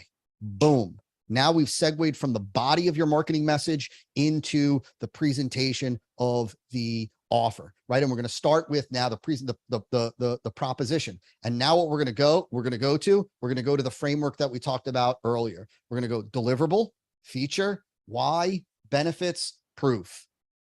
Deliverable, feature, why, benefits, proof. You got 5 deliverables. You're going to have 5 of these chunks. Deliverable, feature, why, benefit, proof. The next one, you also get this: deliverable, feature, why, benefit, proof, right? You also get this: deliverable, feature, why, benefit, proof. And not only that, you also get this: deliverable, feature, why, benefit, proof. Now, the thing that I want you to understand here, I want to reinforce what we said earlier, is that I want you to think about it like this, and don't hold this to this exact 80-20%. The overwhelming majority of what you focus on, of what you are communicating, is benefits. So don't look at this as, wow, there are 5 parts here, therefore, right, like benefits are going to get lost. Like, it's deliverable is very short, feature short, why is short, right? Benefits. Boom. That's where I'm going to focus. That's the most important part of the product presentation, is that we are unpacking the benefits, that we're sharing the benefits specific to each of the deliverables. So you want to think 80% benefits, 20% DFW. Right? Like 20% DFW, 20% deliverable, feature, why, 80% benefits. Boom, boom, boom, boom, boom. Right? Like, you're going to experience this, right? Just like it has for Sheila from Boca Raton, who said this. And just like it has for Jake from Colorado, who said this. And you're also going to get, boom, deliverable, feature, why, benefit, so that you can, so that you will, so that you'll experience, so that you gain this, so that you'll have blah, blah, blah, blah, blah, blah, blah. Just like it has for Jane, who did it. You could see that, right? Like 80% of our clients, here's a screenshot, boom, next deliverable, you get this feature, right? Why? Chunk. Don't overthink it. Don't think you need this whiz bang, right? It's segue, boom, right? Let me tell you what you get, right? It's called this product. The first piece that you get, the first component of this product is this, right? Deliverable, feature, why, benefit, proof. Next, deliverable, feature, why, benefit, proof. Benefits is really what I should say. Benefits.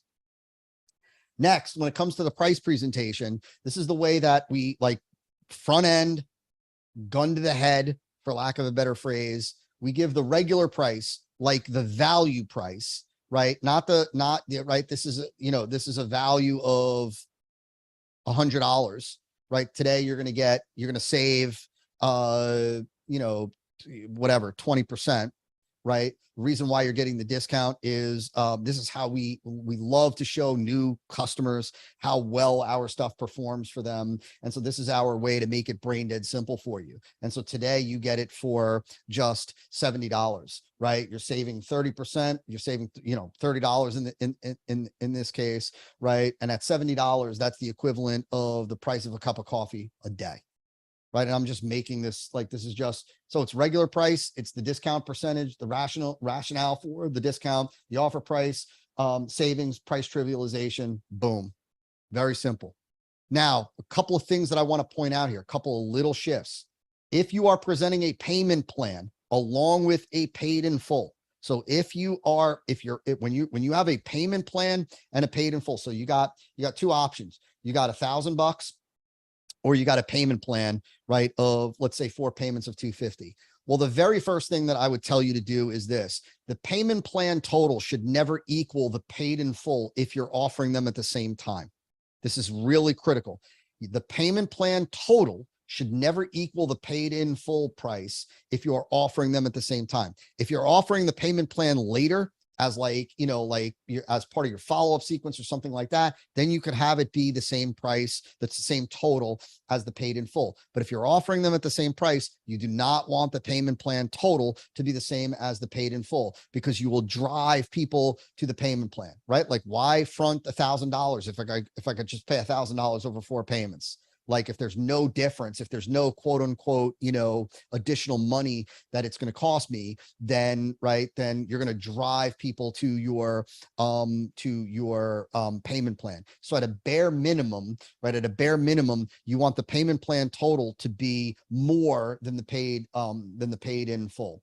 Depending how much more depends on the total price. So like hypothetically, like if you were, you could, let me give you an easy, roughly 10-15% more. It really depends on the price. Because if you're selling something for $50 or you got a payment plan and it's 55, you're still going to drive people to the payment plan. Like, in that case, I would probably have it be a 20% increase in total price with the payment plan. But if, let's say, you're talking about it's $1,000, or you could get a payment plan and the payments add up to, $1,150, that's sufficient to move people to the paid in full. When the total price of the payment plan and paid in full are too close and you're presenting them at the same time, you will drive people to the payment plan, and you don't want to do that, right? You ultimately want to drive people to the paid in full.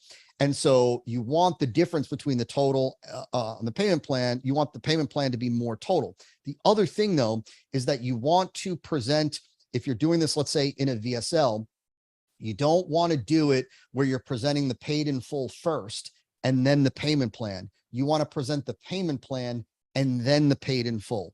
And the reason is because of a slight shift in psychology. So if you present you don't want to present it like this, $1,000 or 4 installments of $299, because what this looks like here is this looks like there is a penalty when you take the payment plan.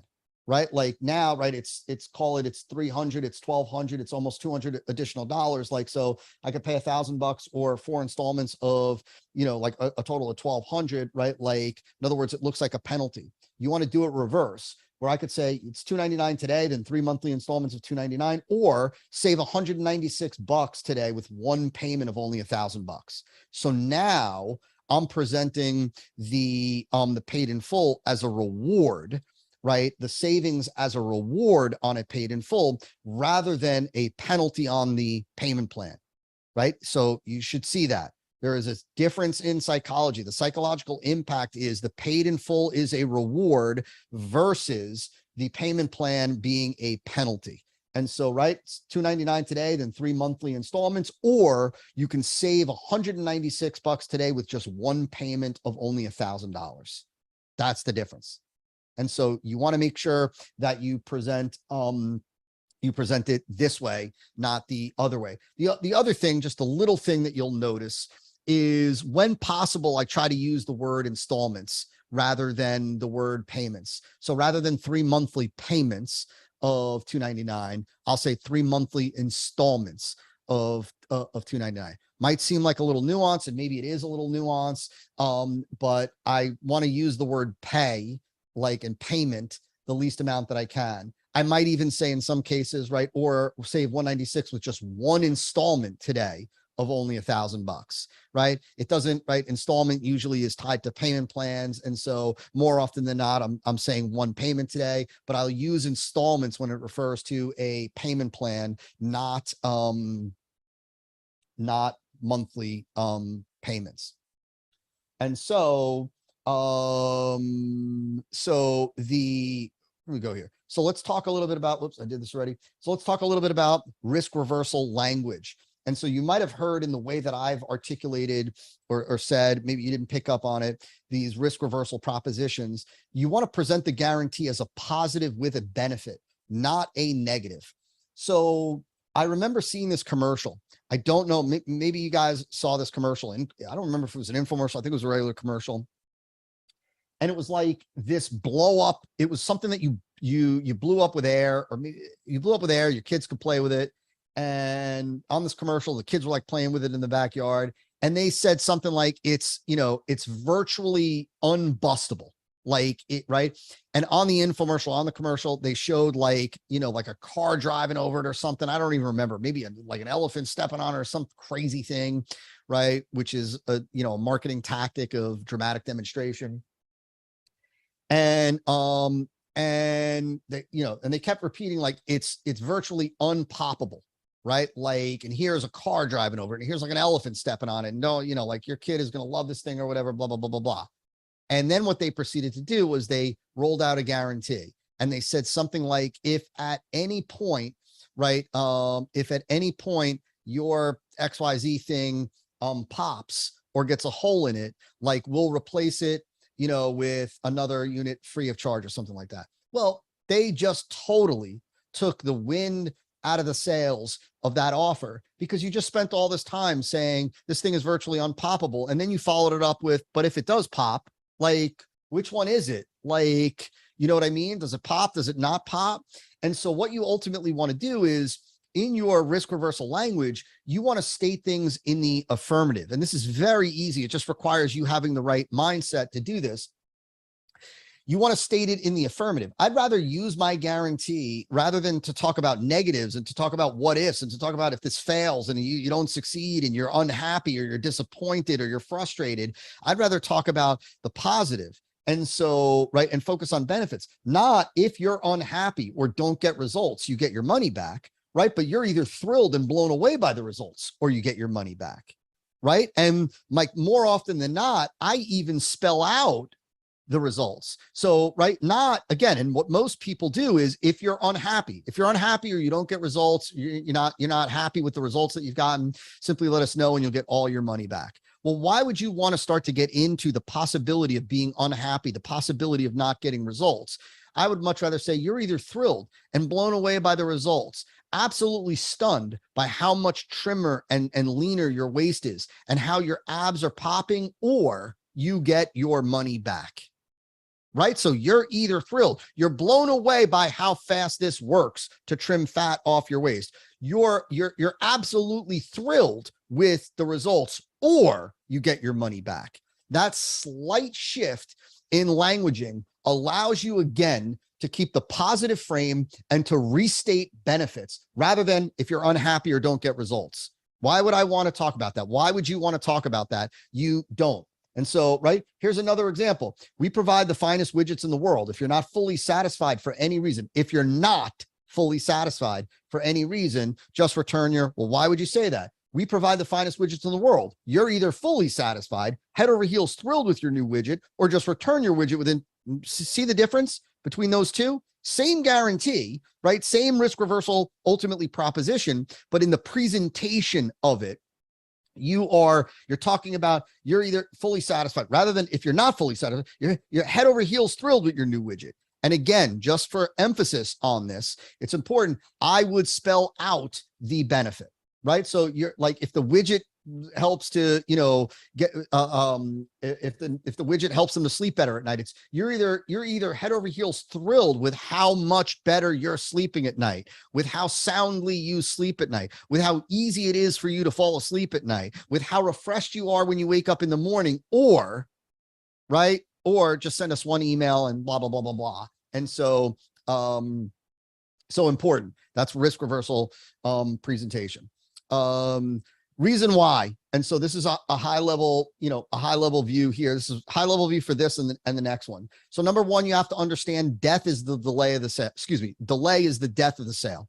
Delay is the death of the sale. You have to understand that the longer you give people to respond, the lower the likelihood of them responding. And so our aim is ultimately to drive people to respond now. Now, this is especially true with direct response marketing. In other words, right, like with direct response marketing, you want a response now, because every day that goes by, every hour that goes by that they don't respond, you lower the likelihood of them responding. Why? Because they are at their peak emotional state once they get to the offer, once they see the offer. Think of it as a flame that we ignited. Well, once that flame goes down, right, or once that flame begins to die down, every hour that goes by, it begins to die down. Eventually it's extinguished, and it's extinguished fairly quickly. And so the reality is that delay is the death of the sale. We want to try to eliminate that delay. And so what are we doing? We're ultimately giving them a reason to respond now. Now, this is all languaging. This is all right presentation. This is not, I used to include this in the components of a proposition, but they're not really components of a proposition. Well, this is ultimately in the presentation of what is the reason that we give somebody for responding right now. Now, there are two ways, or two core levers to pull. There's urgency and there's scarcity. And I'm going to keep this real simple because I don't want to get too deep into psychology. With urgency, right? Urgency and scarcity are not the same thing, right? So urgency is about responding quickly, like is about timing. There's a reason to respond, is about time. Scarcity is about volume, right? Like, in other words, scarcity, if there's only 7 copies of something, that is a scarce resource, right? And so, but if there's a deadline is about urgency, but a deadline is not about scarcity. And so, right, you could have a 4-day deadline, right? There's no, like, that 4-day deadline, meaning I have 4 days to respond. If there's scarcity in the offer, meaning there's a limited quantity, if there's legitimately a limited quantity, then I don't know when that legitimately limited quantity is going to be sold out. It could sell out in the next 4 days. It could sell out in the next 2 days. It could sell out in the next hour. I don't know. So urgency, depending on the deadline, I'm going to get to the important point in a second. Urgency and scarcity are different. The thing that I want you to understand here is that for both of these, I'm going to go back to urgency in a second. There must be a plausible rationale given for, if you're using scarcity, like right? If you have legitimate scarcity, there's only a limited number of seats. There's only so much bandwidth that you have. There's only so many new clients you could take on, right? Then we're going to use it. If there's not a legitimate scarcity, then do not use it. Don't build in fake scarcity. Don't use any of that nonsense. You don't need it. But you will, at a bare minimum, rely on urgency. In an ideal world, you want to leverage both. Both are the best example, like both are the best when used together. Like, we run offers all the time where there is a deadline and there's also a limited number of spots. And whichever comes first, that's when the offer comes down, either when the limited number of spots are snatched up or when the deadline hits. And so in an ideal universe, you use both. I will tell you that, right, scarcity creates more pressure, or gives more of a reason to buy, because with scarcity, there is the element of unknown, right? If there are only 30 copies, I have no idea how quickly these things will sell out. They might not sell out for 3 days. They might sell out in the next 30 minutes. I don't know. If you don't want to risk missing out, right, then you get it. That's why scarcity has that added pressure above urgency. Urgency from a deadline, there are no unknowns. You know what the deadline is. The thing that I'm going to tell you guys, the most important thing for me, for you guys on here, right, is that every single offer should have a deadline. I'll tell you that I've really known this for many, many years and got lax with this just because things, were coming easy to us, and reputation and trust and all that. But every single offer should have a deadline. I personally recommend and love Deadline Funnel, right? And I think probably if Chris Cole's still on here, he can speak to the value of Deadline Funnel. We use it every day, all the time. What Deadline Funnel does, what's great about Deadline Funnel is, number one is it allows you to have legitimate evergreen deadlines for every single offer, for each person. So you can set up you can have an evergreen winning offer, an evergreen campaign with a winning offer in the end, and build in let's say a 4-day deadline. And I wouldn't go too much further than 4 days. We tend to use 4 days, for 3 to 4 days at the most. Because when you go longer, it starts to act, it starts to perform worse. Like 7 days, there's really no urgency if I have a whole week to make a decision.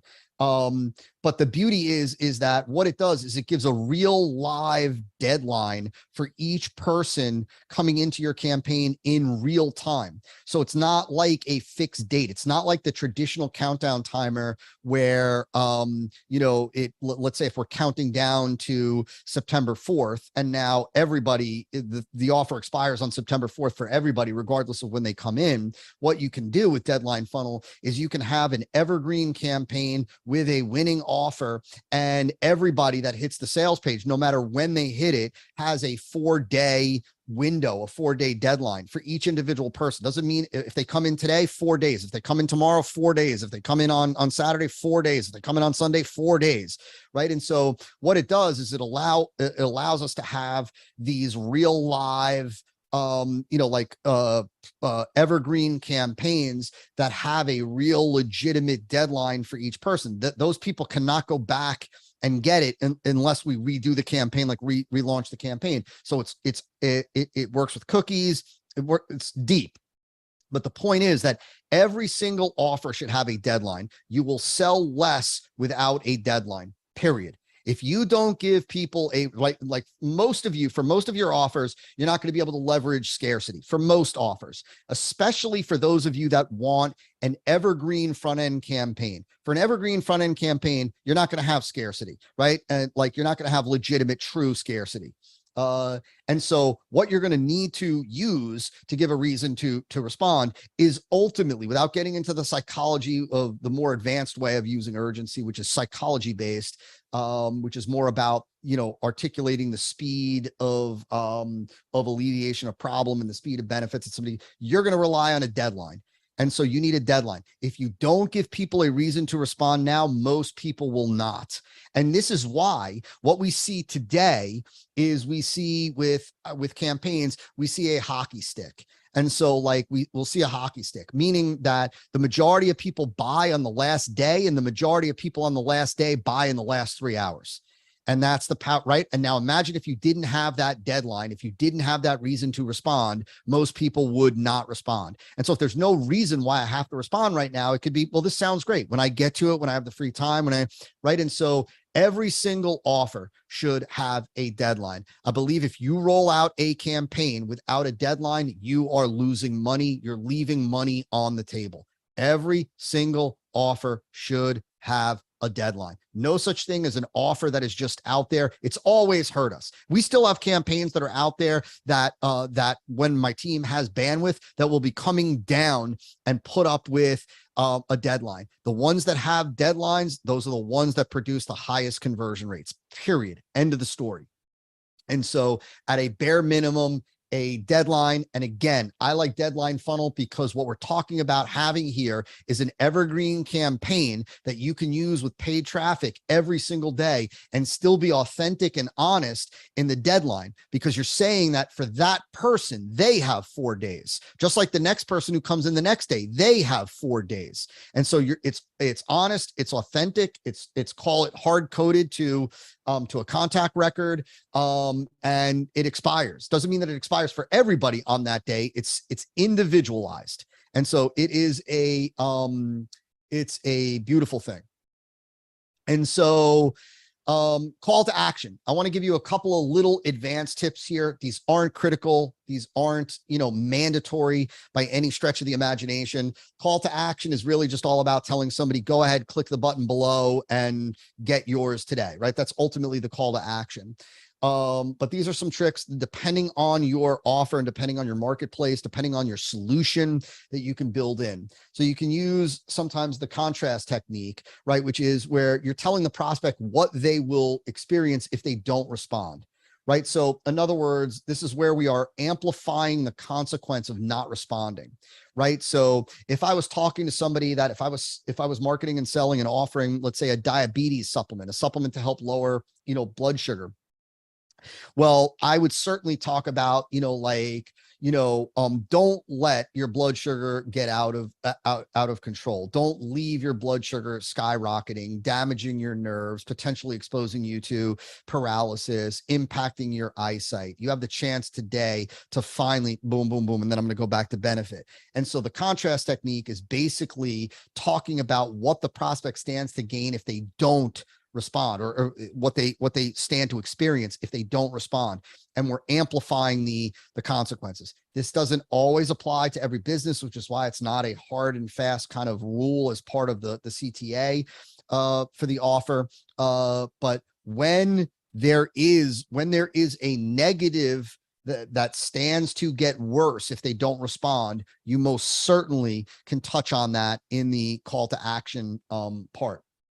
Of course, I already said this a number of times. You ultimately want to focus on the result, the outcome, the transformation. I've said this, right? The after state, that they're here now, they want to be here as much as you can. You want to focus on the transformation. You want to be spending the majority of your time, even in the call to action, talking about, right?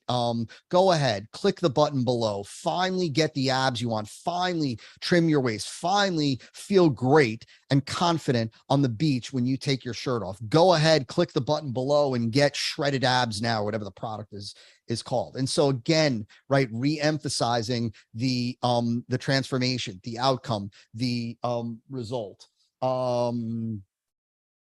This is also, again, just a little, sometimes, you know, when you want to future pace, right? Like, when you're talking about, when your book arrives, the moment that your book arrives, flip to chapter 1, and within 5 pages, you're going to understand why you'll begin to quickly get in shape, get that 6-pack, and start to have that V taper that you always want. And then tell them what to do next. Go ahead, click the button below, enter your information, all your details on the next page, press submit, and you will be on your way to experiencing X, Y, and Z. And so with that, here's what I want to do. I know we breezed through that. And so let me see something here. And so what you just saw, whoops, I didn't show my screen. So let me do that. See that? I almost forgot.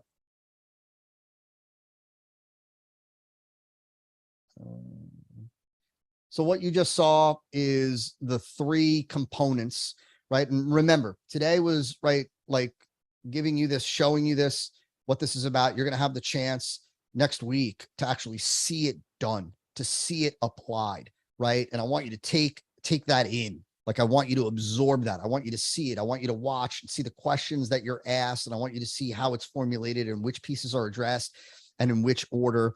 It is a beautiful thing. But you saw the attractive solution we went through, you understand it. The sin proposition, we went through the components, the formatting and the flow. We went through the presentation of it. And so what I want to do is I want to take some questions, and then I'm going to take some questions quickly because I know I'm way over. And then I'm going to give you your instructions for prepping for your creation session, and then give you the link to download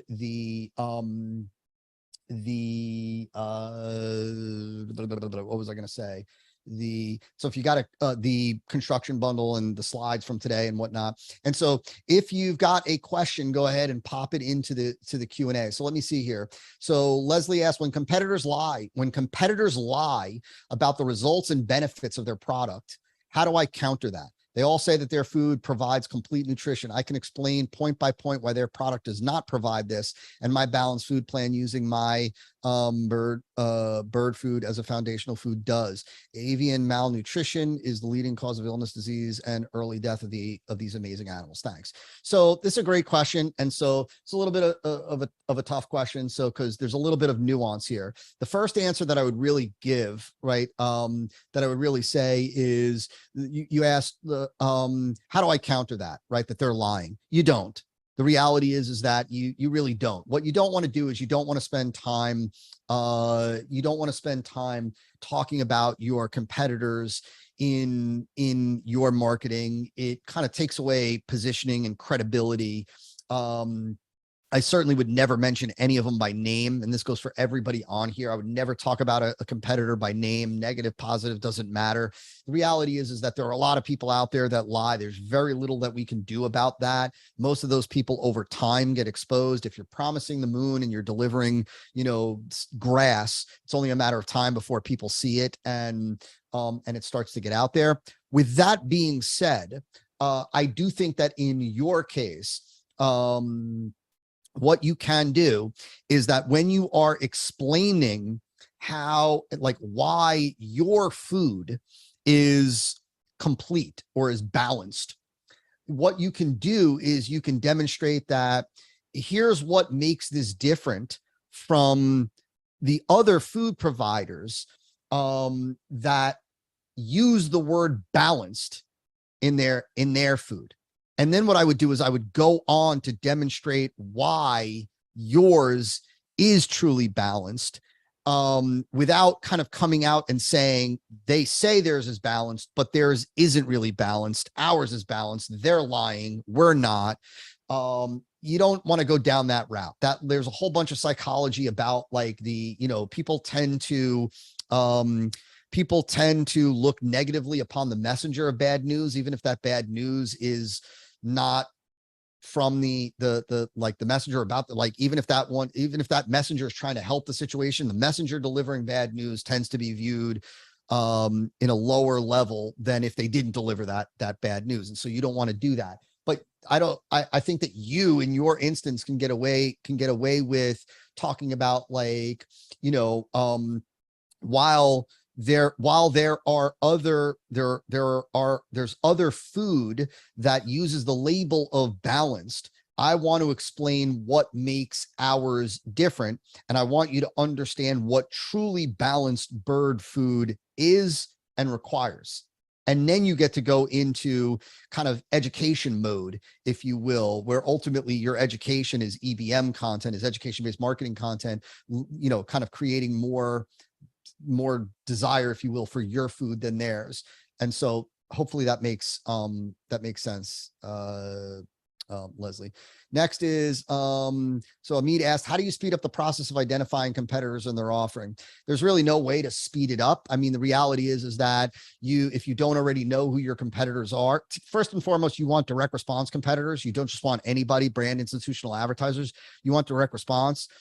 If you don't know who they are already, you can certainly just go to Google and start to type in a variety of different keywords related to what it is that you're doing, and then look for the people that are using pay-per-click ads on Google, click through and see if they're using direct response. You could also do a search on Facebook. The reality is that for the most part, with the type of competitive examination that we're doing, it is manual labor. There is no simplified software to do that. But identifying competitors should, should take you less than an hour to be able to identify competitors in the top competitors in any marketplace. And so hope that makes sense. How much we charge from a customer, which they feel that we also don't, I'm not sure what that question means. April said, can you give some examples of what to do or how to pivot when you put together a unique mechanism, but then a competitor say they do the same thing, so now it doesn't sound unique anymore? Very simple answer, not the most, not the most enjoyable answer to hear, but a very simple answer. You have to either change your unique mechanism or explain it differently from the way that they are. So that's the beauty really of unique mechanism, is that, the reality is that, and it's far less the case in agencies, in info products, than it is in physical products, but unique mechanisms have a lifespan. That's the reality. In some instances, most of the time with information products or with intellectual property, the lifespan is far longer. But unique mechanisms have a lifespan. And so the beauty is that you just have to pivot. If you had somebody who came along, or multiple people who came along, and they've knocked you off in terms of the way that they're explaining how their product or service works, or, their system works, and the way that they're explaining it is the same way that you're explaining it, then you just have to look for a different way to explain it. You either have to look for a different way to explain it, or you have to look for a different unique mechanism. That's the only way that you counter that. The only thing that I would add to that also, though, April, is that I'd be careful that, is this somebody that's really out there, that's getting traffic, that's getting exposure, that's really, impacting the marketplace? Is it one person? Is it multiple people? If it's multiple people, then then we either have to find a new unique mechanism, or we have to reposition, kind of reframe the way that we're talking about your unique mechanism. But if it's one person, before I pulled the trigger and did anything, I would just want to really kind of confirm what level of impact they're having, on the marketplace. And so Leslie said, on my website CTAs, Would you please provide some creative ideas for CTAs I can add on my blog post pages? My website is information rich. And so I don't have a whole lot to share with CTAs. It's not really, it's kind of unrelated somewhat to this, Leslie, to the offer. But I think really, like, look, I don't have a whole lot of whiz bang. Like, I think that a lot of people really overthink their CTAs, really, to be honest with you. I think that there's a whole lot of, there's like people that talk about testing and with button text. I've rarely found button text to the difference in button text to have any significant change in conversion. What I would say is I'd be thinking about benefits, right? And so I'd be thinking about benefits. Like, the key is, like, look, here's the reality for everybody, for all of you, that ultimately, like, what it is we're talking about is we're trying to get somebody to take an action. For somebody to take an action, they have to see that they stand to gain something, that they stand to learn something they want to know. They stand to gain a benefit, a change. They stand to get a deal. And so, like, it's so much less about it's so much less this kind of, formality of CTAs, and so much more about what do these people care about and how can I put it on or fit it on a button without it being verbose. That's really it, right? And right, it's really it, to be honest with you. And so hope that helps with that. So for a software product, there are many key elements in the output report. How many to include in deliverables function experience? So the key is this, I'll say it again. So if I would only add an additional deliverable when you can state an additional benefit. And so if there's no additional benefit that you can state for the deliverable, then I wouldn't include it in there. Like, right. Or I would just include it with the other deliverables that deliver the same benefit. So, like, just because, like, it prints this report, right, and it also prints this report, and it prints this report, and it prints this report. Well, if all of those reports collectively help people to do one thing or experience one main benefit, then I would put all of those as one deliverable. But if each report, has a different benefit, like, or with this report, you'll be able to X, Y, and Z and LMNOP. And that's not all, because you also get this report. And with this report, you'll be able to see this, and do this, and no longer struggle with this. And that's not all, but you also get this report. And with this report, oh my gosh, you'll be able to do LMNOP and X, Y, Z, and right. If each of those reports, each of those key elements gives a different benefit, then include it as a different deliverable. If not, then don't. And so pretty simple and pretty straightforward. So sales call, when selling, if use a conditional guarantee, should you tell the conditions as well? Yes, always. Right. And so you always need to tell what the conditions are. And so, yes. So not sure what that question is, how to sell high value product like software. Everything that we covered today applies. You'll notice that we didn't talk about price point. Right. And so the reality is that this is, think of this as, price agnostic. This has nothing to do with, the reality is that high price, mid-tier, low price, doesn't matter. You're approaching it the same exact way. And so don't assume that one doesn't matter, one matters more than the other, right? Like, you're approaching it the same exact way. Nick says, if you have an agency selling done for you lead gen, you would run a lead magnet or straight to a soft offer where they need to pay something. And so there is no one right answer to that. So you're asking me, if you have a done for you lead gen service, would I run a lead magnet or straight to a soft offer where they need to pay something? So first of all, right, soft offer, they don't pay anything. That's why it's a soft offer. You would still get their credit card.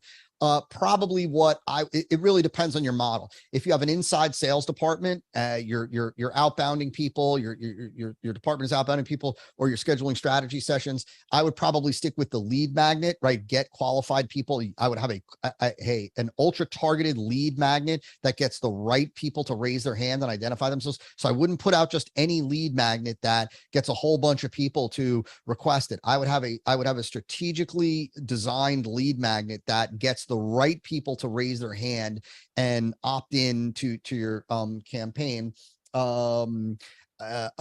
If you had an inside sales department, I would probably tell you, I know that this might sound strange, but because they're fairly, lead magnet campaigns are fairly simple to set up, are simple to set up. I would start with a lead magnet campaign, and then I would also test a soft offer, direct to soft offer. So add to soft offer. See, the beauty is the reality is this, is that if you have a killer offer, here's the truth, right? Like, let me just say this. If you have an absolutely killer offer, I said this earlier, and I'm going to say it again. If you have a killer offer, the reality is that like, you don't need to generate leads. You don't need to have all this content. You don't need to do all that. You can advertise the offer.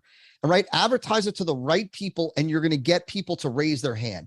If you have this, like, right, like, I'm going to generate leads for you. You're going to pay me nothing today. I'm going to get you a minimum of 1,000 leads, right? If I don't, I'm going to pay you $100, and only after I get you 1,000 leads, will you start to pay me $97 a month. Like, that's for anybody that's interested in lead gen and having it done for them. That is a tough proposition to resist. That's a tough proposition to look at and say, nah, I'm out. And so the better your offer is, the more direct that you can be in your campaign. The beauty of a great offer is that it allows you to use an ultra direct campaign, even with cold traffic. See, typically with cold traffic, right? Typically you're not going to be able to have an offer lead, especially when it's an average offer, because you're not going to get you're going to get little response, if any. But when your offer is stellar, you don't need a big marketing idea. You don't need a crazy campaign argument. You don't need a whole bunch of EBM content. What you need is to take that amazing offer and advertise it to the marketplace, and you'll drive response like wild. You'll drive response like wild. And so the reality, like, look, let me say this, and this is, again, not a knock in any way. Like, I think that Hormozi did a great job on the book. There were a lot of great insights in his book. The really interesting thing, the beautiful thing, is he is a prime example of living out what he talked about in the book, which is, right, like, if you really, he's done tremendous. He's a phenomenal entrepreneur. He's crushed it he's made a tremendous amount of money. He just exited his company. Right. Phenomenal entrepreneur, phenomenal. Right. But if you really look at his marketing, it's not all that great. Right. His marketing isn't that great. Like, if top copywriters look at his marketing and say, like, this is kind of amateurish, right? Even from design, from copy, from marketing appeals, from big ideas, from unique mechanisms, they're all kind of rather weak, and in many cases, absent. But so what? Right? Like, we're not, and this is an important thing for you to really fully understand here. I want you to get this, right? Like, so what? We're not in the business. We're not in the business of creating marketing campaigns for creating marketing campaigns' sake. We're in the business of generating sales. And so if your offer is so freaking good that you can get away with mediocre marketing, God bless. You should hope that you put yourself in that position. You should want to put yourself in that position, right? And so that's what it is that I said earlier at the start of our time together, that the reality is that, like, look, like, understand that we do certain things and use certain strategies and certain tactics to compensate for lack in other areas. We use big marketing ideas and EBM content. We use a lot of these things when the offer isn't, a winning offer, when it's not over the moon, when it's not incredible, when we don't have all the three components nailed, and right, when we don't have a winning offer, and right, we're using those things to compensate. But when you've got a winning offer, like an offer that's over the moon ridiculous, that somebody would honestly say, like, why wouldn't I do this? Right? This is exactly what I want. They're promising me the result. There's very little risk for me. There's very little effort for me. This thing works quickly, right? Like, I only pay after I get the results. Why wouldn't I do this? Right? Like, you have a much easier time, like, establishing credibility, because the reality is that you don't need a whole lot of credibility if the offer is so little risk, such a no-brainer. And so the reality is that, like, that's a beautiful freaking thing. And so when you have a good offer, you can just lead with the offer, advertise the offer. Don't advertise the idea, the big idea. Don't advertise some whiz bang copy. Advertise the offer. Get the offer out, lead with the offer. That's why I said earlier, that's when marketing becomes easy. That's when you don't have to try to compete on big idea development, writing copy, all the stuff that's not easy. That's not easy, right? And so, yeah, it's so important. And so software product has many pricing options, annual subscription, 500 a year, monthly, $60 a month, charter 550. What do you recommend? I would have no more than 3 options at any one point. And I would probably even go with 2 options. And so I would have no more than 3 options at any one point. Do you run ads to your winning offer funnel?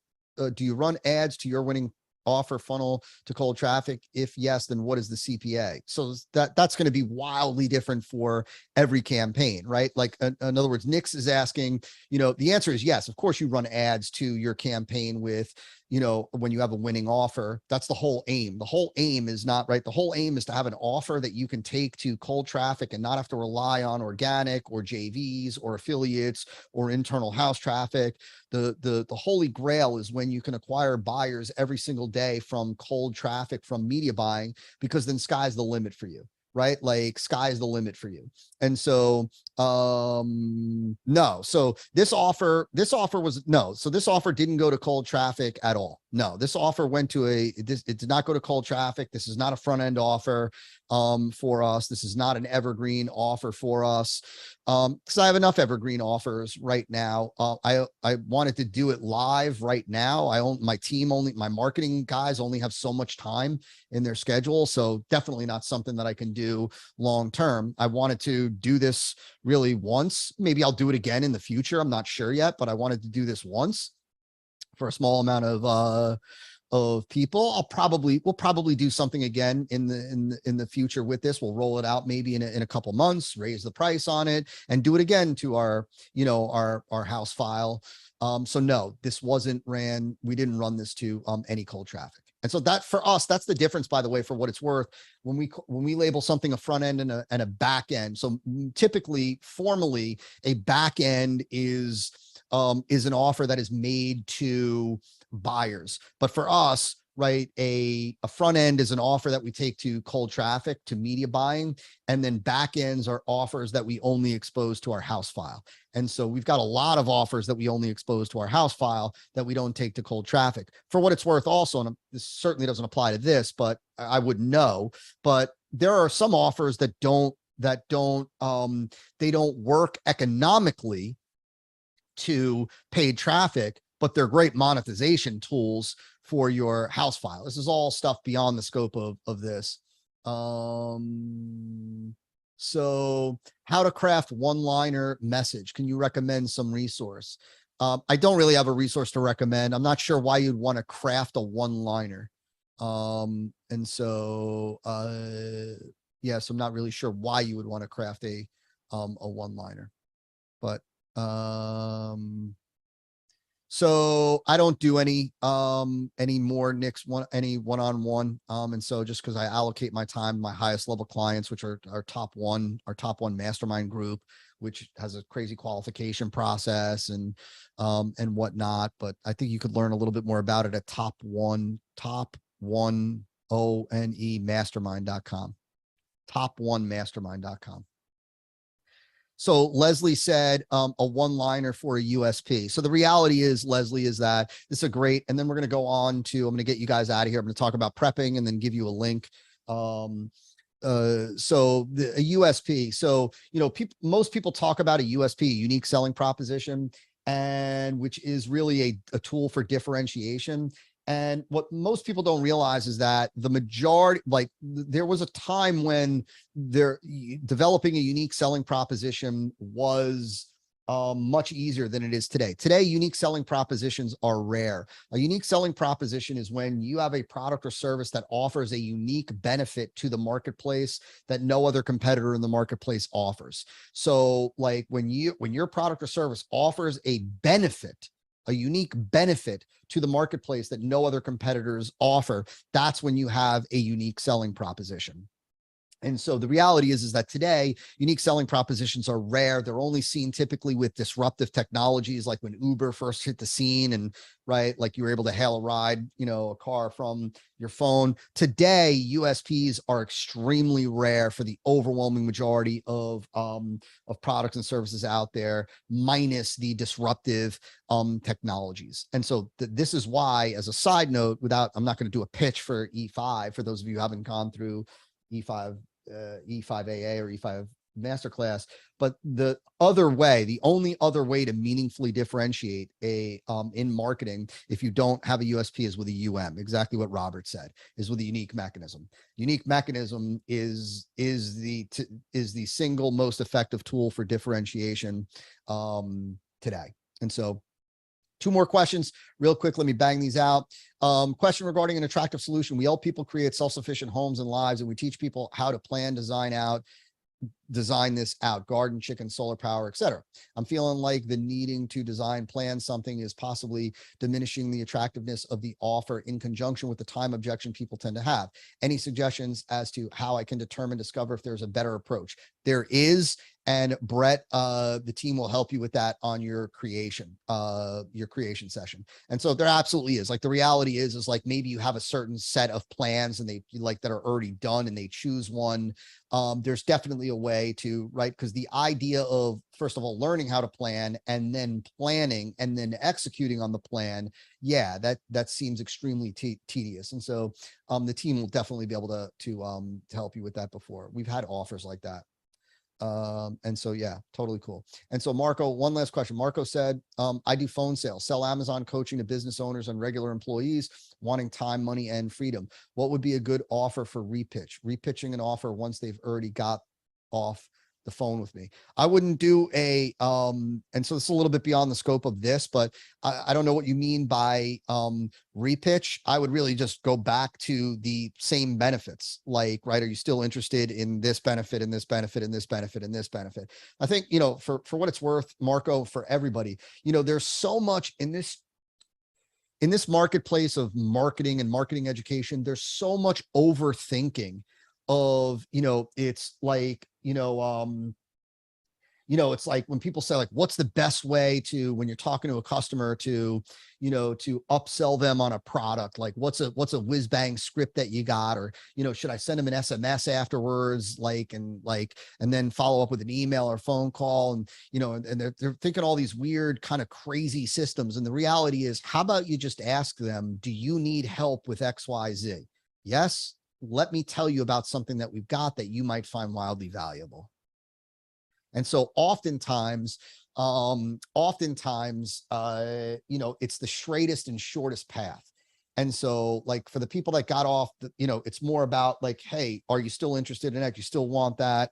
Is freedom still important to you? Or you wouldn't say it in that exact language, but I'd be taking pieces of your original pitch and I'd be recycling those. It's very similar to often some of our best email copy. Where does it come? It comes from recycling the copy that we used in the sales letter or the VSL, just taking the best bits, not having to come up with something new, not having to rethink the whole thing. We know what they want. We know what they're interested in. We know how they feel. We know what problem they have. We know what solutions are attractive to them, which ones aren't attractive to them. And so we're going to go out. We're going to go back with the same thing. And so, should I get a copyright to a great No, I mean, look, I've been asked this question so many times, copyright or trademark. The reality is that you certainly can if you want, but they are only as valuable as your willingness to enforce them. And so what you have to recognize is they're only as valuable as your willingness to spend money to enforce it. And so you certainly can. I believe we might have won. I probably wouldn't do it again in hindsight. It wasn't a whole lot of money. Maybe it was $1,500 or something like that. But it's only as valuable as your willingness to enforce it, to pay to enforce it. And so, yeah. And so, all right. So let's wrap up here. So let's talk about prepping for your creation session. So there's only really there's only a couple of things that you need to do, but these are going to require some effort on your part. The more effort that you put into this, the more productive, the more efficient, and more effective your creation session will be. So number one, I want you to be prepared to explain your target audience, the problem that you're solving, what your solution is, and how your solution works. And so if you need to spend some time thinking about this, I'm not asking you to be prepared to give a soliloquy or a 30-minute, spiel. I'm talking about a 5-minute, if that, explanation of explain your target audience. Like, who's your target audience? What is the problem that they have that you're solving? What is your solution? Tell them, explain what your solution is and how does your solution work, right? So that's more of the mechanism side of things, right? Target audience, problem you're solving, what your solution is, and how your solution works. Then I want you to complete the YWO worksheets. There's only a couple of worksheets that you need to do, right? That you need to do. And so I want you to complete those worksheets. The more effort that you put into this, and I want you to think, I would tell you that, I would say that I would probably allocate at least an hour to do the worksheets. Okay. So the more effort that you put into this, the more you can help and improve the quality and efficiency and effectiveness of the creation session. And so do it. This is right. This is too important. We invested, right? We're now on here for over 5 hours. We're supposed to go to 4. It's 5:15 my time, and I'm still on here with you. Why? Because this is too freaking important to not do this the right way.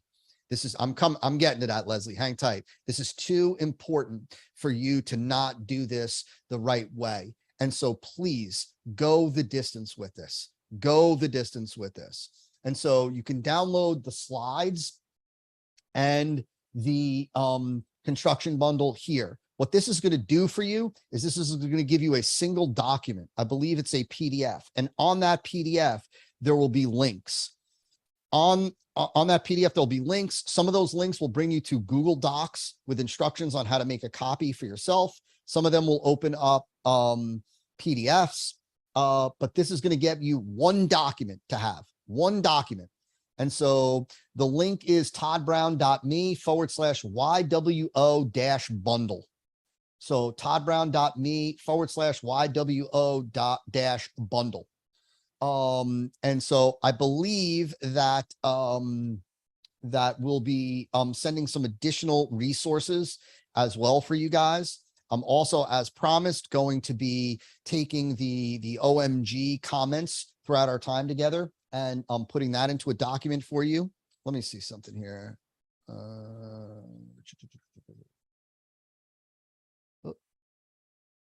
Let me see something here. Yep. No, you could use that link right in there. You go. You can do that also. So there are 2 links in the, hang on one second. All right. How to let the dog out of the office. So, yeah, so there are 2 links in the chat. And so you are good to go. I just want to bring this up one more time so that I can show you my final slide, which to me is really most important for today. And that is this. And so number 1, first and foremost, I want to thank you guys. I love teaching this. I love sharing this with you, especially knowing the impact that this can have on your business. Like that, nothing that I said to you guys today about the value of this was hyperbole, was exaggeration. Like, one offer done the right way could forever change your life. And I mean that, man. I mean that for you guys. And so I want you to get it, right? I left no stone unturned for you here. And so I want you to go into your creation session fully prepared. You're going to get the recording, as I mentioned, in just a handful of hours if you want to go through it. I so appreciate you guys. I'm grateful for you guys. And most important to me, you should feel insanely proud of yourselves. You made the time investment, the money investment, you sacrificed to be here to learn something important for your business. There are a lot of people out there that have the same dreams, goals, and aspirations that you do that didn't make the time, that didn't commit the mental resources. You did. And I salute you for that. You continue to do that every day. You continue to take action, continue to take steps. And I promise you, sky's the limit for what it is that you can achieve And so it's been my pleasure hanging with you guys, sharing this with you guys. More goodies to come, more stuff to come. Get ready for your creation session. Keep your eye out for more gems from us. And God bless you guys. Be safe, everybody. And I'll talk to you soon. Take care, everybody.